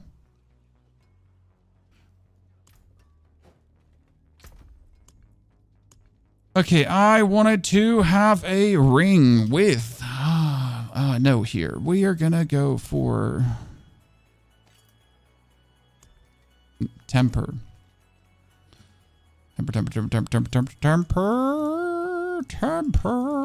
Temper is gonna be resource cost reduction or resource generation.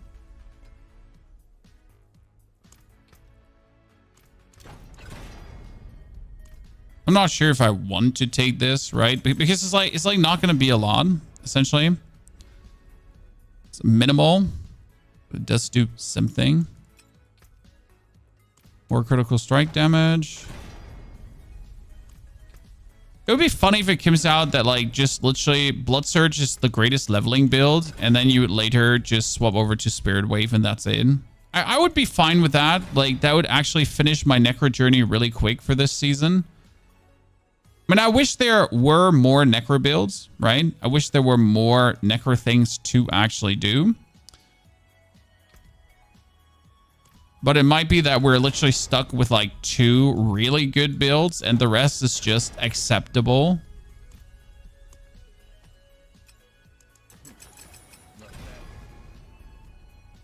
Oh, why do we have Shadow Resistance? Because I didn't re-roll that. I mean, at least I'm not looking for anything outlandish on this right now, right? Just give me maximum life or something in that direction.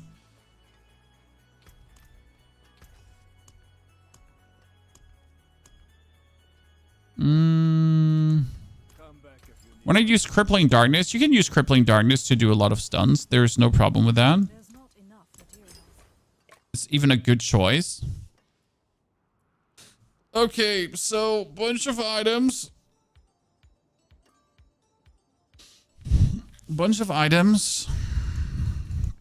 I finally can actually take intelligence gems. Haven't taken them in a while.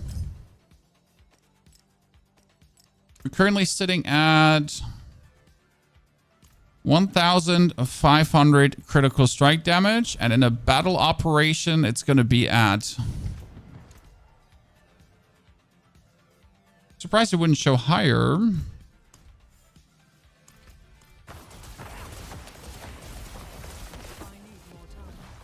That on the boss training dummy.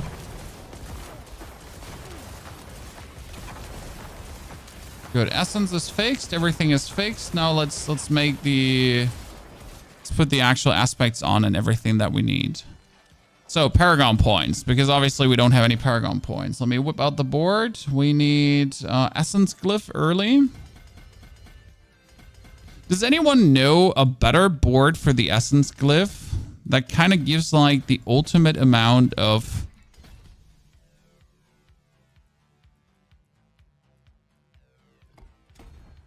dexterity. So I always end up with a little bit of sadness. Take the Flesh Eater. I know we don't need the Flesh Eater if we have Tyrells, but we do not have Tyrells necessarily. Right?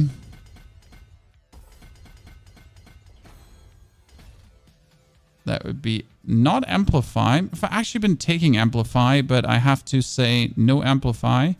We might probably have to take Abyssal over Amplify.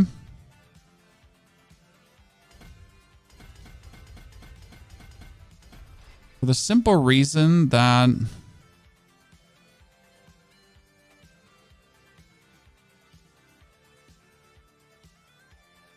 but Abyssal can't be here. We got Essence, Amplify, Eliminator, Exploit. I have to put Eliminator here then. Yeah.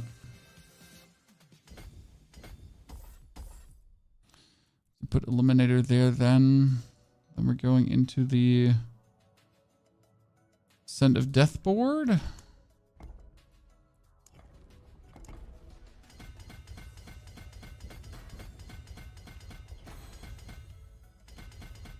Scent of Death has damage and damage to injured enemies.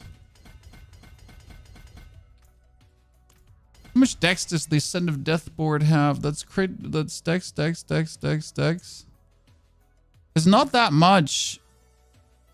It's not many more nodes than that, sadly. I want to go into the Frailty board. Frailty being my favorite damage. Technically, we shouldn't take this because it's shadow damage over time. But on the other hand, it's also like still some additive shadow damage. So it like literally doesn't hurt to take that one as well, right? It's like to have or not to have.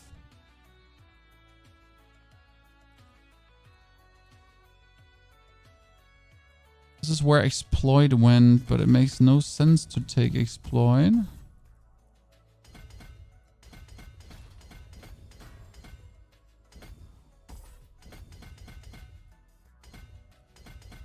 So it would be simply better to play Darkness. Darkness would also provide a bit of damage reduction, but it's shadow damage, and shadow damage is all we deal, right? And lastly, you would go into the Wither board for no reason but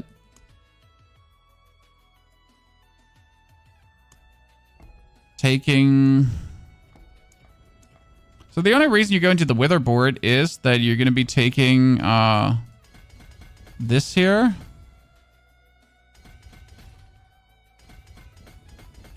And there's truly nothing else to take for the Wither.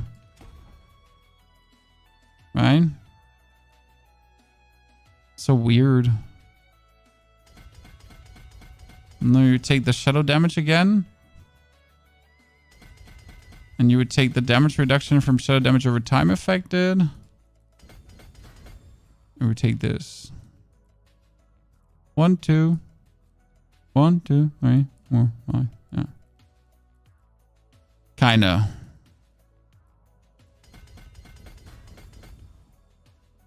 You would then yoink all the crit you can out of the respective boards. And the damage reduction out of the respective boards. And even more crit.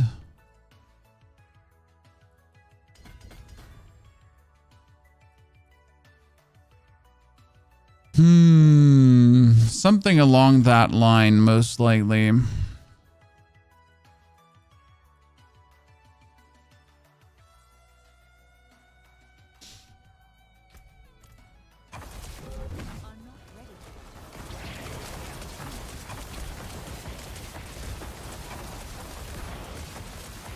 Sever felt really good. But I might fear that Sever is only a build to get you into tier 4.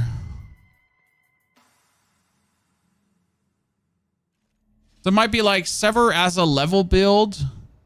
Better than Blood Surge, actually, due to the new aspect. And then you would end up...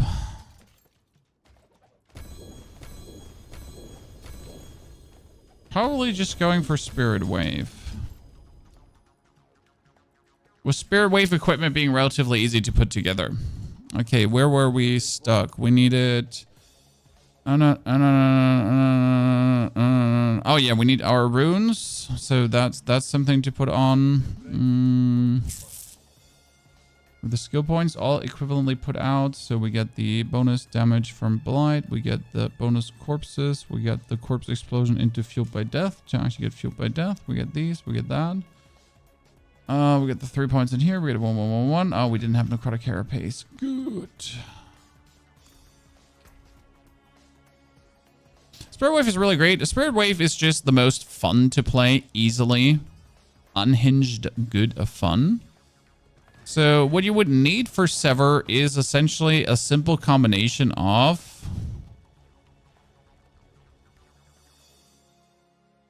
Oh, see, Necro's S2 next season. I mean, Necro's going to be able to clear tier 100 dungeon. And that's all what you want, right? So we're going to... Oh, we're going to cast a skill from another class. And that skill from another class is going to be... Rogue's Dark Shroud. No. Wait. Oh, that didn't make sense. Brain fart. We're gonna... Cast an... Yeah, we need a core skill. We need core skill casts. Brain fart. Brain fart. Ginormous brain fart. I'm missing a trigger. I'm missing the cast core skill trigger. Crafting materials. Give me all... No. What is under? Never mind. Equipment. All runes. I'm not sure what made them like go for these double menus, right? You're like, that's really annoying. Here. Channel core skill. And the channel core skill gotta be... So we channel a core skill. That channelable core skill is going to be casting Dark Shroud. Then we're going to get Petrify, and that is whenever you cast another skill from another class. So now we're going to take you, good sir.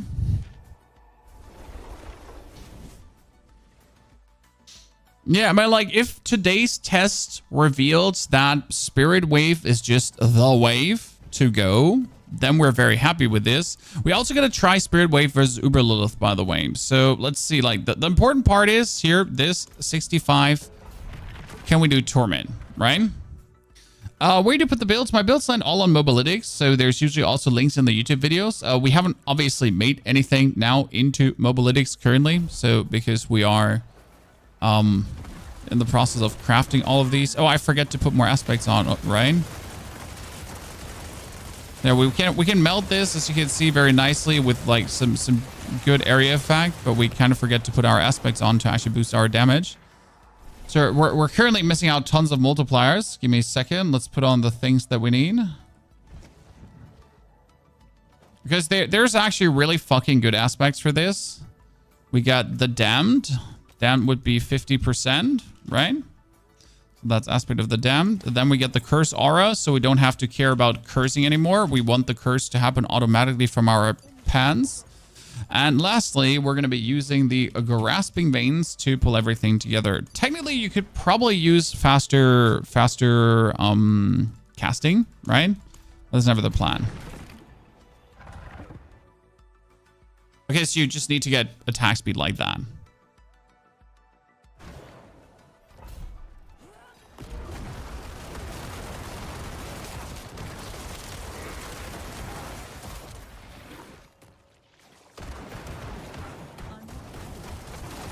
So you're essentially just severing, you're walking forward and just severing away, right? It's like from a gameplay, it's just so much fun.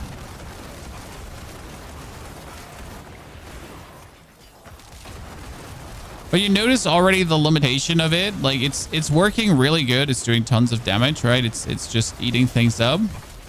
But it will be essentially good to get you into Torment, and then you gotta be like considering to move on from this, sadly. So there's an 18 million hit, right? Let's just Sever do 2 twice. So this is good. Blood Surge being definitely better in terms of damage. There's no questions asked here.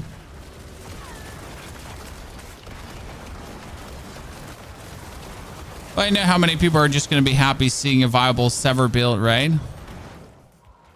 Obviously, San is watching this. I mean, if you're used to the damage from the sword, you should be sad. But this is for the people that wanted a Sever build to be good for all these years now. And finally, we have a Sever build which can actually perform up to the task. This is just making me very happy as someone who likes Sever as a skill. But it's not a billions of damage Sever. More build diversity? No. I mean, so like, don't get me wrong. You have tons of build diversity. The only thing that's limiting the build diversity is yourself. But when it comes down to the Tibbity top content, so if you do want to clear tier 100s, then you're just stuck with a couple of builds, and that's about it. There's no questions asked here. There's no argument. Like you really wanna beat the absolute pinnacle content. You're always going to be limited to a certain amount of builds. And in this case, it's going to be like 2 to 3 builds, actually. So when it comes down to the end stage content, harsh limit. I mean, obviously, we haven't seen mercenaries yet, so you don't know what difference the mercenaries are making and stuff like that. But I'd say Necro has like essentially one super S tier build right now. That's going to be Spirit Wave and maxed out, or it's going to be Spirit Wave and the normal Bone Spirit. So these are going to be the super S tier Necros. I don't think Blood Surge will be there where it is right now. I mean, that's it.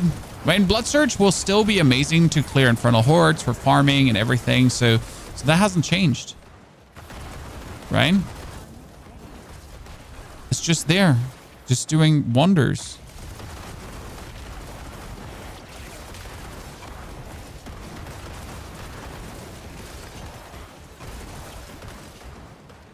Sever Necro.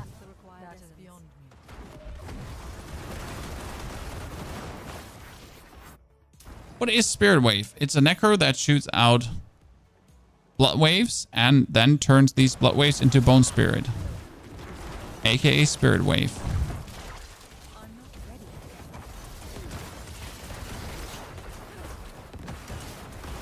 Okay, could I please quickly have my what is it called back? Thank you very much.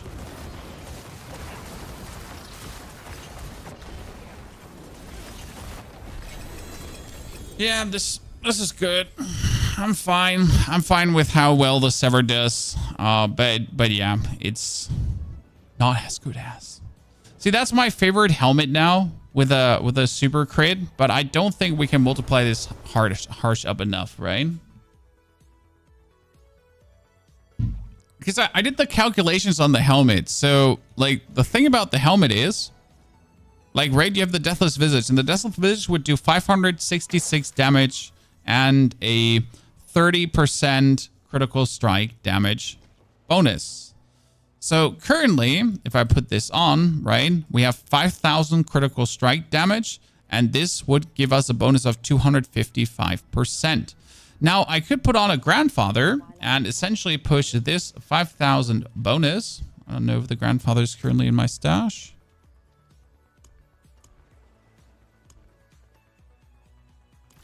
Okay, gotta get myself a Grandfather quickly. So it's just about like how high can you push that damage bonus, but how much does that still not do amazing damage? Because even if we can push a 500 damage bonus up to 500 bonus up by, so where is it? Vendor, mythics, equipment. Give me all your needs.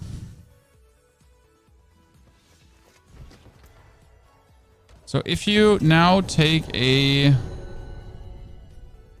There you go. Grandfather, right? And we would be looking at 8,000, for example. So the Deathless Visage goes up to whatever the current bonus is showing now is 205%. So whatever the current bonus, when my critical strike damage multiplier is higher, is showing at a lower percentage, right? I might be confused how that is. Oh, he's probably not calculating it before the 100%. He's not even calculating the 100% into this, right? I'm intrigued. I mean, the tooltip might not live up to the real world, right? But the problem is, even if this is like goes up to 500%, right? You have like 500 damage times 500% is 3,000 damage, right? And then it gets like multiplied out by everything else. But it's just not enough. The base damage needs to be higher. Like, I really wanted this to be cool, right? I really wanted the Deathless Visage to kind of like be an option, but it's just like, eh. I mean, I also do want to play the Grandfather together with Sever, but you really actually need the Sever projectiles to cast twice. You need the Sever like splits up and does the bonus damage and so on, right? It's not like an option. Let me quickly run for the toilet. I need to pee actually.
Okay. Good. So minions are terrible. Sever ground damage over time would be possible. Nope. There is one more build we could experiment with, and that would be. So you could technically try to do something, and that is chance for Blood Wave to deal double damage. You could try to do a build that only does Blood Wave and nothing else. So where Blood Wave is also like all your overpowered. Like so you're literally doing nothing but Blood Wave, okay? You do Blood Waves and walk through Blood Waves and then Blood Waves and then Blood Waves, Blood Wave, Blood Wave, Blood Wave, Blood Wave. Right? And that's about it. There has to be some ways to make minions good. No, you can play minions up to tier 4, and then you just forget about them. That's it. We're sorry. Like we don't want to be mean, right? We don't want to we don't want to ruin your minion love. But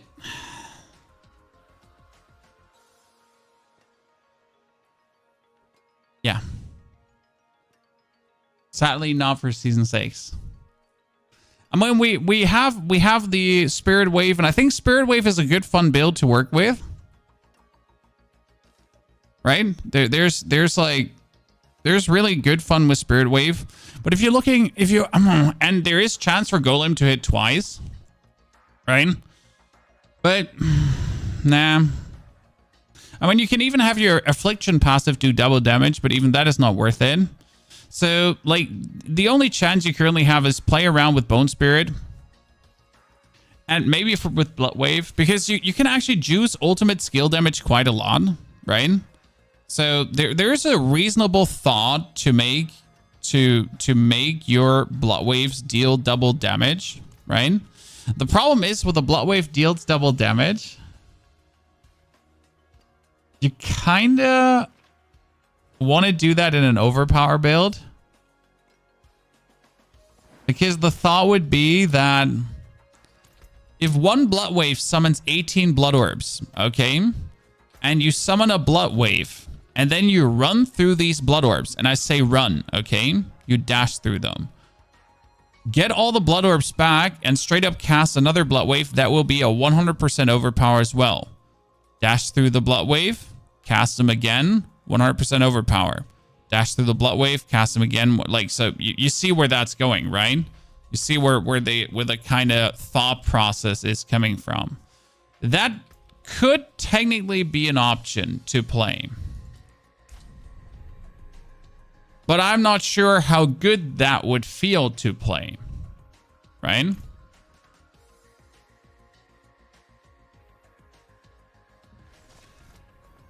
So what I wanted to do now, though, is I have all the waypoints unlocked, right? Let's move our silly ass to Torment for Uberlilith. Because Torment for Uberlilith is one hell of an absolute overtuned crazy lady. She's looked at me and I have died. Just like that. I fell over and that was it.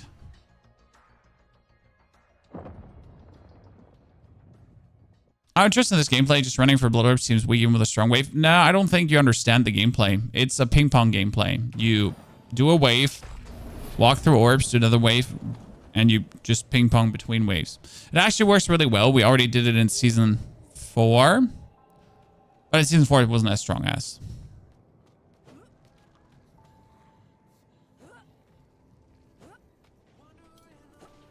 I mean, they're really tuned up Lilith, like to Oblivion, actually. But hey, we do bonus damage against demons, so let's go.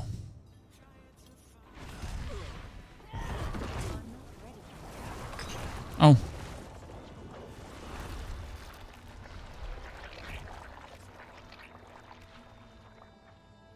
Oops. I'm sorry.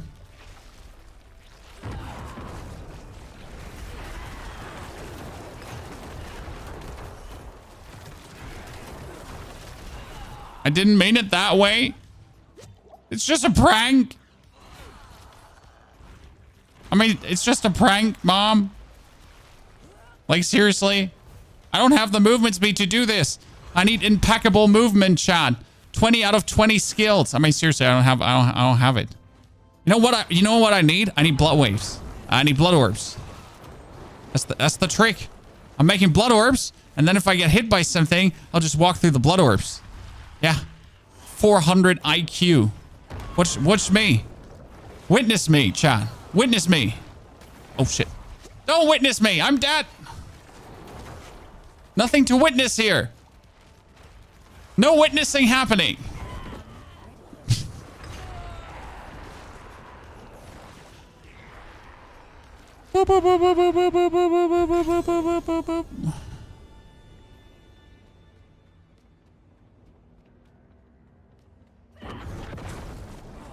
How? Well, so you're making these blood waves and then you're making these ghosts, okay, Chan? So how is this working? Exactly like this. This is the build.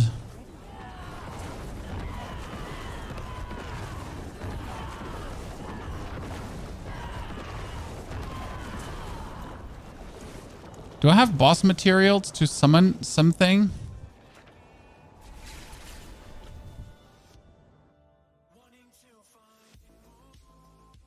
Do we have something for a tormented boss?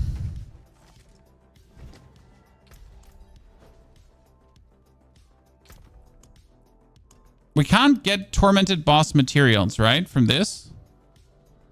You're not Paragon progression materials. Why would they not give us boss materials? Like from everything you have done. But why would you not give us boss materials?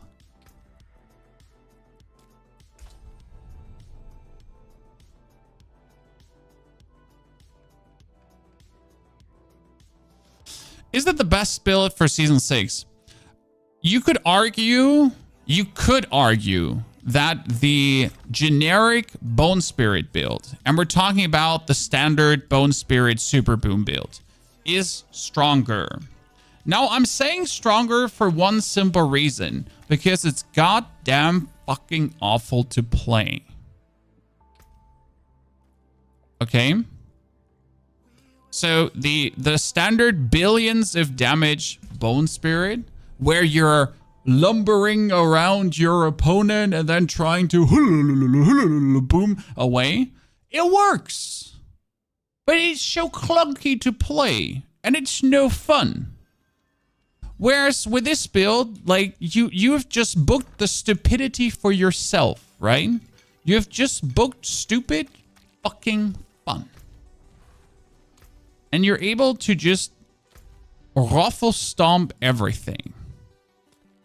And yeah. I think this is what so many people don't understand. Like, you have so many creators and they're like, this is the best build in the game. It might be true. You're correct. This is the absolute best. You are right. And it's so awful to play that you're just losing any will to live. It reminds me of season 1. In season 1, a viewer came to me, more than one, and they said, Pony, do you have anything else but Bone Spear? I know it's the best build, but I want to off myself when I'm playing it. Because let's be fair, Bone Spear is, matter of fact, one of the most boring builds to play too. But the thing is that Bone Spear used to be so oppressive that all the other builds didn't make much sense to play. So it was like Bone Spear or bust. I mean, if you hated fun, obviously.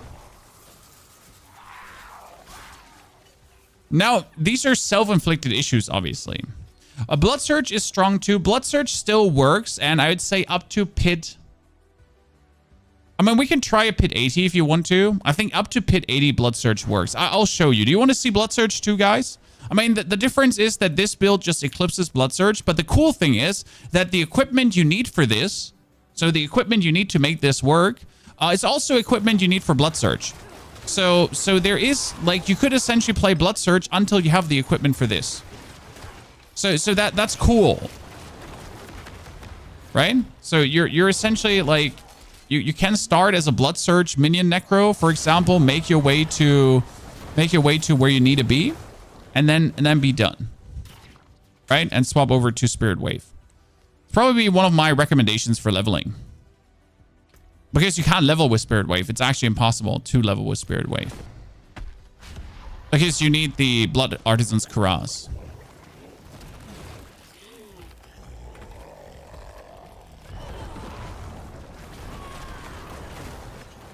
Tormented boss. Tormented boss.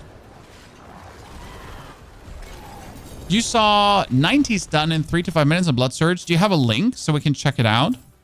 I mean, always great. Like, it's good to see actually the gear that people have been using, because obviously we're all using like suboptimal gear. I mean, this is like, I'm not even having good gear right now, correct? The only good parts is the Doombringer, is the Air of Perdition, which we actually don't need. We could technically think about going for something else, is the Air of Perdition. We have the Ring of Starless Skies, which actually does really, really good, right? To give us the 100% critical strike chance that we kind of need here. We actually have more than 100% critical strike chance at this point. We're kind of overdoing it a little bit.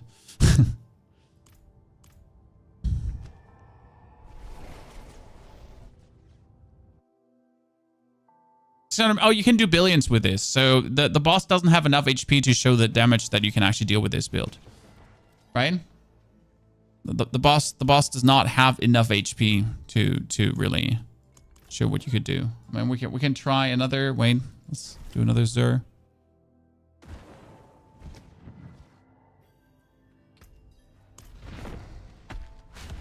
Do Pit 100 to show? We have already done the Pit 100 today. It's just a bit tedious, so we might do another one, but not right now.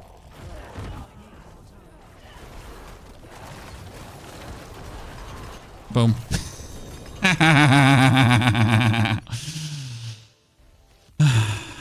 Get pooped on, you little shit.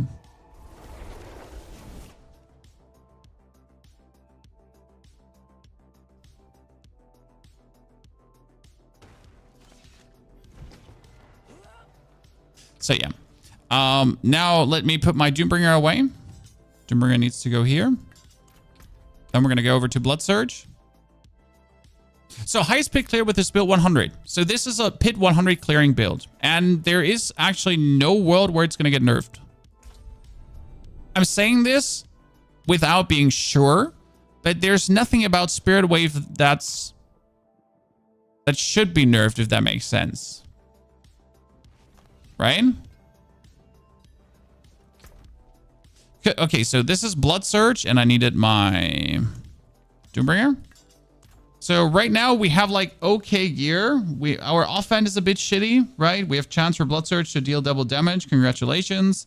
Our ring is attack speed and crit chance with a blood restore. We're still playing Banished Lords because I can't get away. And I would actually like to play I would love to play Crown of Lucian because I would do more damage with the Crown of Lucian, but for the love of God, I can't put it in. Like I tried multiple ways to get my resource under control, but I can't do it without the Starlight aspect to really get my resource to a level where I would like it to be. So that's a bit sad. It makes me unhappy. I would like to hit the imperfectly balanced, if that would be okay. That's 3 ranks into Soul Rift again. Thank you very much. So which ones do we have currently? We got Petrify for... We get the Petrify Shroud combo, yeah. So we wanted, like, you said a pit 90. I think a pit 90 should be too tedious for this right now. At least for the gear I have. They nerfed Blood Surge and it didn't make any sense. It was a top build, but they still nerfed it. Oh, you watched Vega yesterday. Yeah, Vega is insane. You watched the right person for it. So Blood Surge is essentially like doing I'm at least I am currently sitting at hundreds of millions, right? So when we're doing the overpower, so like we're going up, that was a 70 million, right?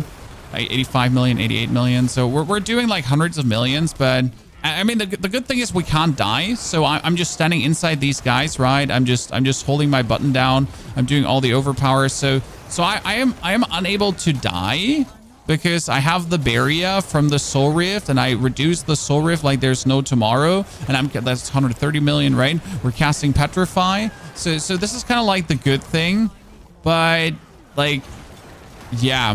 as I said, like I don't want to do a pit 90 with this because it doesn't feel good. Like pit 80 feels really nice, right?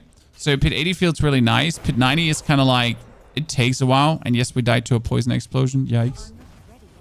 It takes a while because I couldn't get the damage much higher than 100. I think 150 million is the highest I've seen essentially so far. But it's really nice to play with Soul Rift, I have to say. So Soul Rift is so much fun. I haven't actually tried it with Starlight Aspect. I'm just sad they nerfed the Starlight Aspect for no reason. You're still kind of overhealing, right? So you can still overheal with the Starlight Aspect, and you can still do everything the Blood Surge needs to do, and you can kill Tormented. So I think the most important part is like you can do everything like easy up to pit 80, and you can kill like Tormented bosses and all that stuff as you should, but it just doesn't feel as good as it did last season. Like, right, last season it felt very like an absolute face melter. One thing we don't know though is how good would it feel now in Infernal Hordes? Because Infernal Hordes are still going to be the one thing where you want your build to feel great, right? Because let's be fair, I'm not going to be spending most of my time in the pit. Most of my time will be spent in the Infernal Hordes if I actually get compasses. Like, we literally don't know how hard or easy it is actually to get a compass right together right now. So that's that. Minions is max tier 63. They do no damage. Exactly. I mean, you like, it's not like that you're hopefully lost with minions, right? Minions can still be used for leveling. There's nothing wrong with this. See, this is how Blood Surge feels right now in higher pits. Like, and we're talking about pit 90, right? I mean, we can check on Vega what kind of gear he's running around with currently. Amulet with Coalescence Blood and Tides of Blood is better. No, I highly disagree. I mean, it's fun. Like, this is the standard discussion. Like, do you want to have the multiplier amulet for more damage, or do you just want to have more overpowers? I know I've tried both versions in season 5, and the conclusion was Banished Lords always wins. I mean, you do less damage, quotation mark, less damage, but you get more overpowers. And since overpowers is the only damage you deal, it turns out to always be better to have more overpowers. But that's why I like to play the version usually with a Crown of Lucian. The problem right now with the Crown of Lucian is a little bit that you are forced to look into playing. Let's get out of here for a second. So you're forced to be playing the Unmaker, at least in this version, to get the Soul Rift up for most of the time, right? So that's that. Okay, so you had, let me check if I can find Vegas level of gear, because there's always a chance, like, so this is essentially level 100 runes, right? Mythical uniques, all that kind of stuff. But I'm not even having this one fully masterworked up 12 times, right? My chest is having 300 max life. The Banished Lord's Talisman is 638 item power instead of 750 item power. So there's like still a lot of things, right, that are sad. Like, we only have 10,000 life instead of 15 to almost 20,000 life. So there is more possible.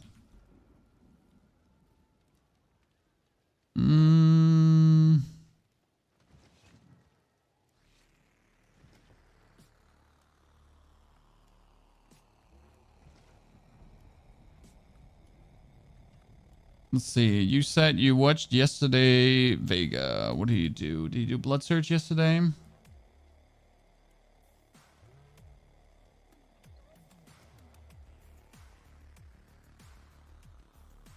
And here we can see the Blood Surge build with the same level of, see, this is Blood Surge, Reeb, Soul Rift. So same level of, like, actually more greater affix, greater affix, greater affix. So somewhat same level of equipment, right? And what are we doing for PCs dying? So that's a pit 70. No, that's a pit 79 with a Sork, right?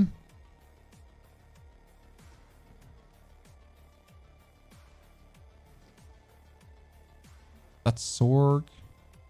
It's a pit 85, and he's essentially facing the same issue here, right? Like, it's working for him too, same damage. Like, you notice it, right? It's the same damage, so we're looking at 150 million damage max around that case, right? With the overpowers, 72 million. So it's like the same damage, Same thing that we had essentially going on. That's the limit. Okay. If Vega is sitting at the same limit, I'm fine with this. I mean, like just for comparison now. So if you join with this build, let's say a tier 75. Okay. So that's like tier 75 instead of tier 90. Okay. Did you try out the new class on PDR? No, new class on PDR is not possible. We're probably going to try out, we're going to try out some Druid shenanigans because I got some interesting Druid things. I want to try out some Rogue stuff. So like here, right? Look at the HP of the units. Like if you now compare this to the tier 90, you're feeling good, right? Don't make yourself unhappy. Like you got the damage and you got the build to feel good, right? And you get a cool combination of Dark Shroud and Petrify. Because what are we doing right now? We're using our core skill to cast Dark Shroud. And when we're using our core skill to cast Dark Shroud, our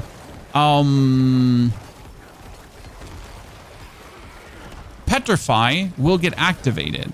So we're getting Dark Shrouds around us. Right now I have 5 Dark Shroud Shadows. So that's another 40% damage reduction you just got going on like that, right? And we got our Soul Rift permanently online, which is also permanently another 30% damage multiplier. So for this, you have more than enough like of the actual damage that you need, right? You can do tons. And again, like I think probably 200 million to 300 million is probably possible. You're not going to get into the billions, right? 2 to 300 is possible. But this is just not Blood Wave levels, okay? So I would say like if you want to play Blood Surge, you're not fucked. Like you're absolutely not ruined. There's still so much fun to be had with this build. But you gotta also consider what I have, right? I have the Ring of Starless Skies, I have a Doombringer, and I don't only have a Doombringer, I have a Doombringer with, you know, maximum life masterwork twice, okay? So this is not your run-of-the-mill gear to essentially get this running, correct? So we're talking about you getting into Torment 4 and then you having to hard... And like, obviously, every single Paragon Glyph that I'm using is right now level 100. This is far from, like, standard gear, right? That's juiced out endgame gear. And I think that's like where Spirit Wave will just come out on top, because Spirit Wave will be good with acceptable gear. I mean, as soon as you essentially with Spirit Wave have yourself the Blood Artisan's Cuirass, and as soon as you have the aspect that reduces the cooldown of your ultimate, the build can already start flying. Like you don't need much, right? I mean, the more you get, the stronger it gets. But I do believe that it can start flying like way better, because like it's not the more you get, the stronger it gets. It's like Blood Surge is the point. The more you get, the more it actually starts functioning, right? Druid is doing billions. Oh, Druid is nice currently with the new core skill. Druid is going bonkers. I mean, Necromancer got a new ultimate, and the only sad thing about the ultimate is that it's essentially just a support ultimate. Like, I want an ultimate for Necromancer like Cataclysm on the Druid that you actually want to use for damage, right? But right now, it like, even in Spirit Wave, right? Every Necro ultimate you use is kind of like, oh yeah, you know what? We're actually using this ultimate merely to support, right? So I've seen like Ruse is like Necromancer's ruined, Blood Surge is dead. I mean, you can always go Doom and Gloom if you wish to, but I think Necro is limited in Season 6, that's for sure. You just got to know what you're signing up for, essentially, right? So if you play Necro in Season 6, and I will definitely make a Spirit Wave Necro, so there's no questions asked about that. So if you do Spirit Necro in Season 6, you got to know what you're signing up to. Oh god, my gear is broken. Oops. Well... should work with broken gear as well. Like that you're essentially limited to a certain build, and that's about it. So like this is a boss fight, by the way. So we're spamming away, we're stutter stepping through our blood orbs, you're doing the overpowers, and the fun part is that we're essentially petrifying this dude to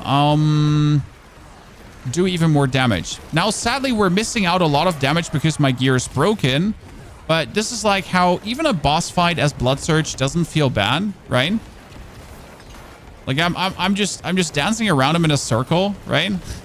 to pick up my blood orbs that in between spawn, and we're just doing the overpowers. It's a very, very, very like cool playstyle, personally, I think.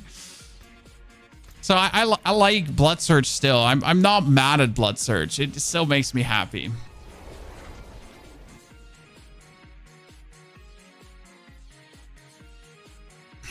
So that feels actually nice.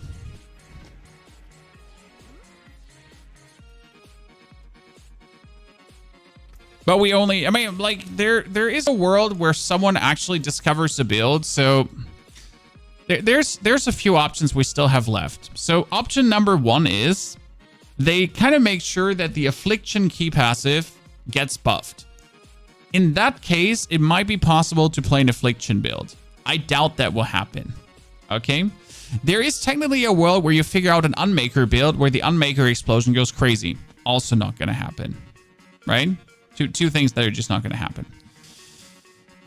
Minions are not going to get buffed in a way that they're viable. Sorry, we need to wait for season 6 or 7 or 8 for that. Bone Spear is not coming back. I mean, there is a chance for a Blood Wave build where you essentially fully juice out Blood Wave. But I think next season, I'm truly going to focus on playing Spiritborn.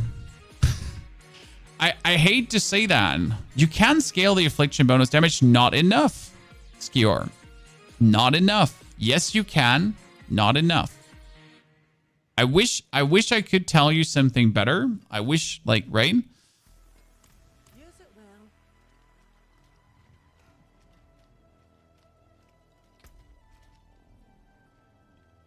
So yeah, it's cool, but sadly, due to the Affliction only being a 30% multiplier, it's not enough. But Affliction is great regardless. I mean, I love Affliction as a key passive for leveling because it's the most no-brainer key passive for leveling. You just put Affliction on and you essentially have 15% bonus damage for you and your minions. Right? That's it. Done.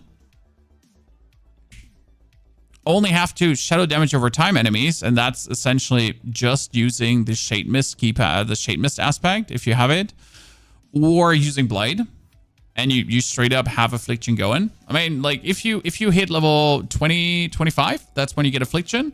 You can use a Iron Maiden for free because with the first skill point, Iron Maiden is for free, and then you shoot a Blight, and then after shooting Blight, you can just spam Iron Maiden on the enemy, and it does damage, and you don't have to pay for that damage.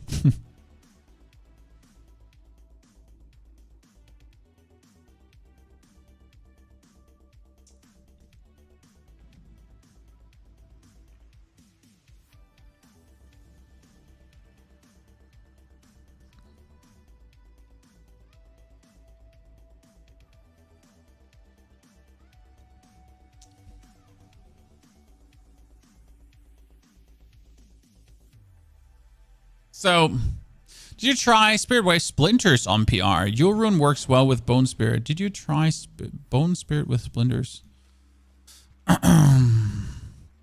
Bone Spirit with Splinters. I mean, Bone Spirit with Splinters is still good. Like, I don't think it's actually bad. Yule Rune is, yes, cast a skill with cooldown. The fun part is, for Necro, that you can actually use the Yule Rune together with the Soul Rune. No, not Soul. Yule Rune together with Tum. Because you know what the fun part about Bone Spirit is?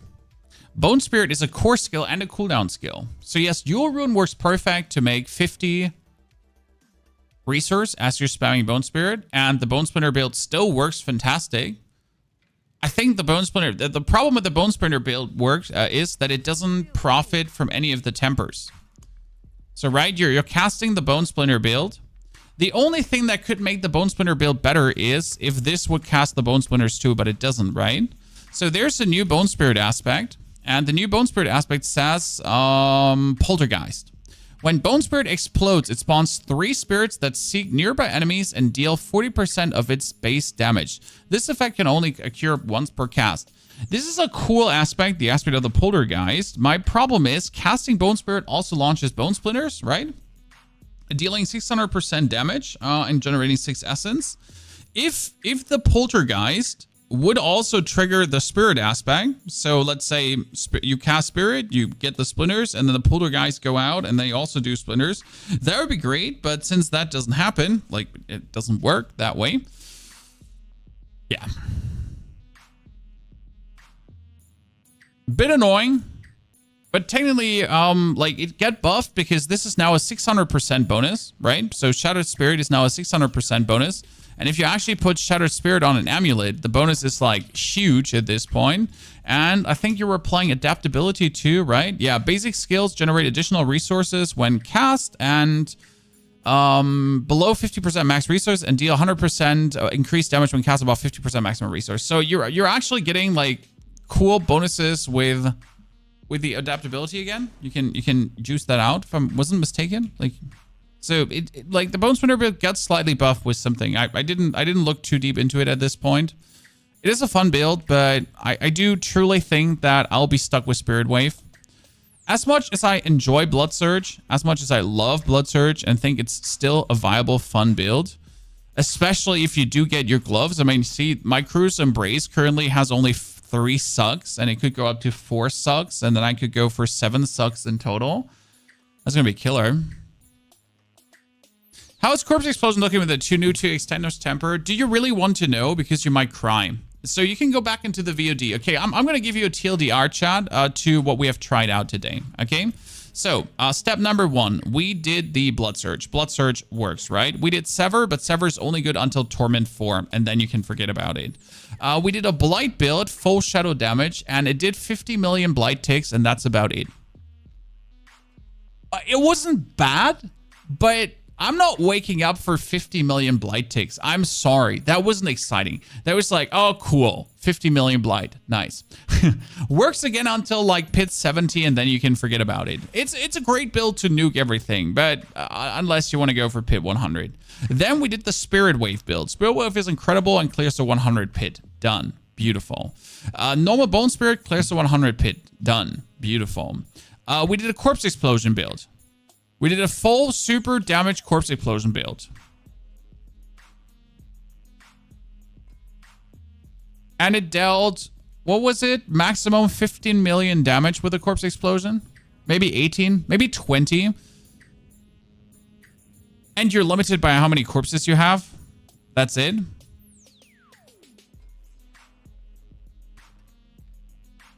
I've seen a Blight minion build that looks OP as hell. I mean, you said already Blight and minions, so that it can't automatically be OP as hell, Retro. It's automatically excluded from being OP as hell. So sadly, Corpse Explosion, even with all the corpses you can make, it's like...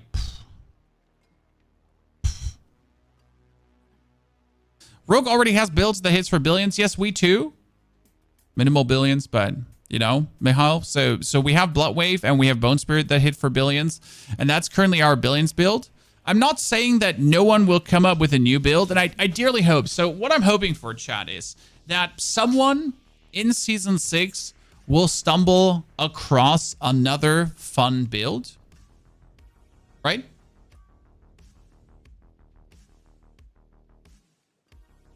That's what I'm hoping for. That would be great. And I would like that.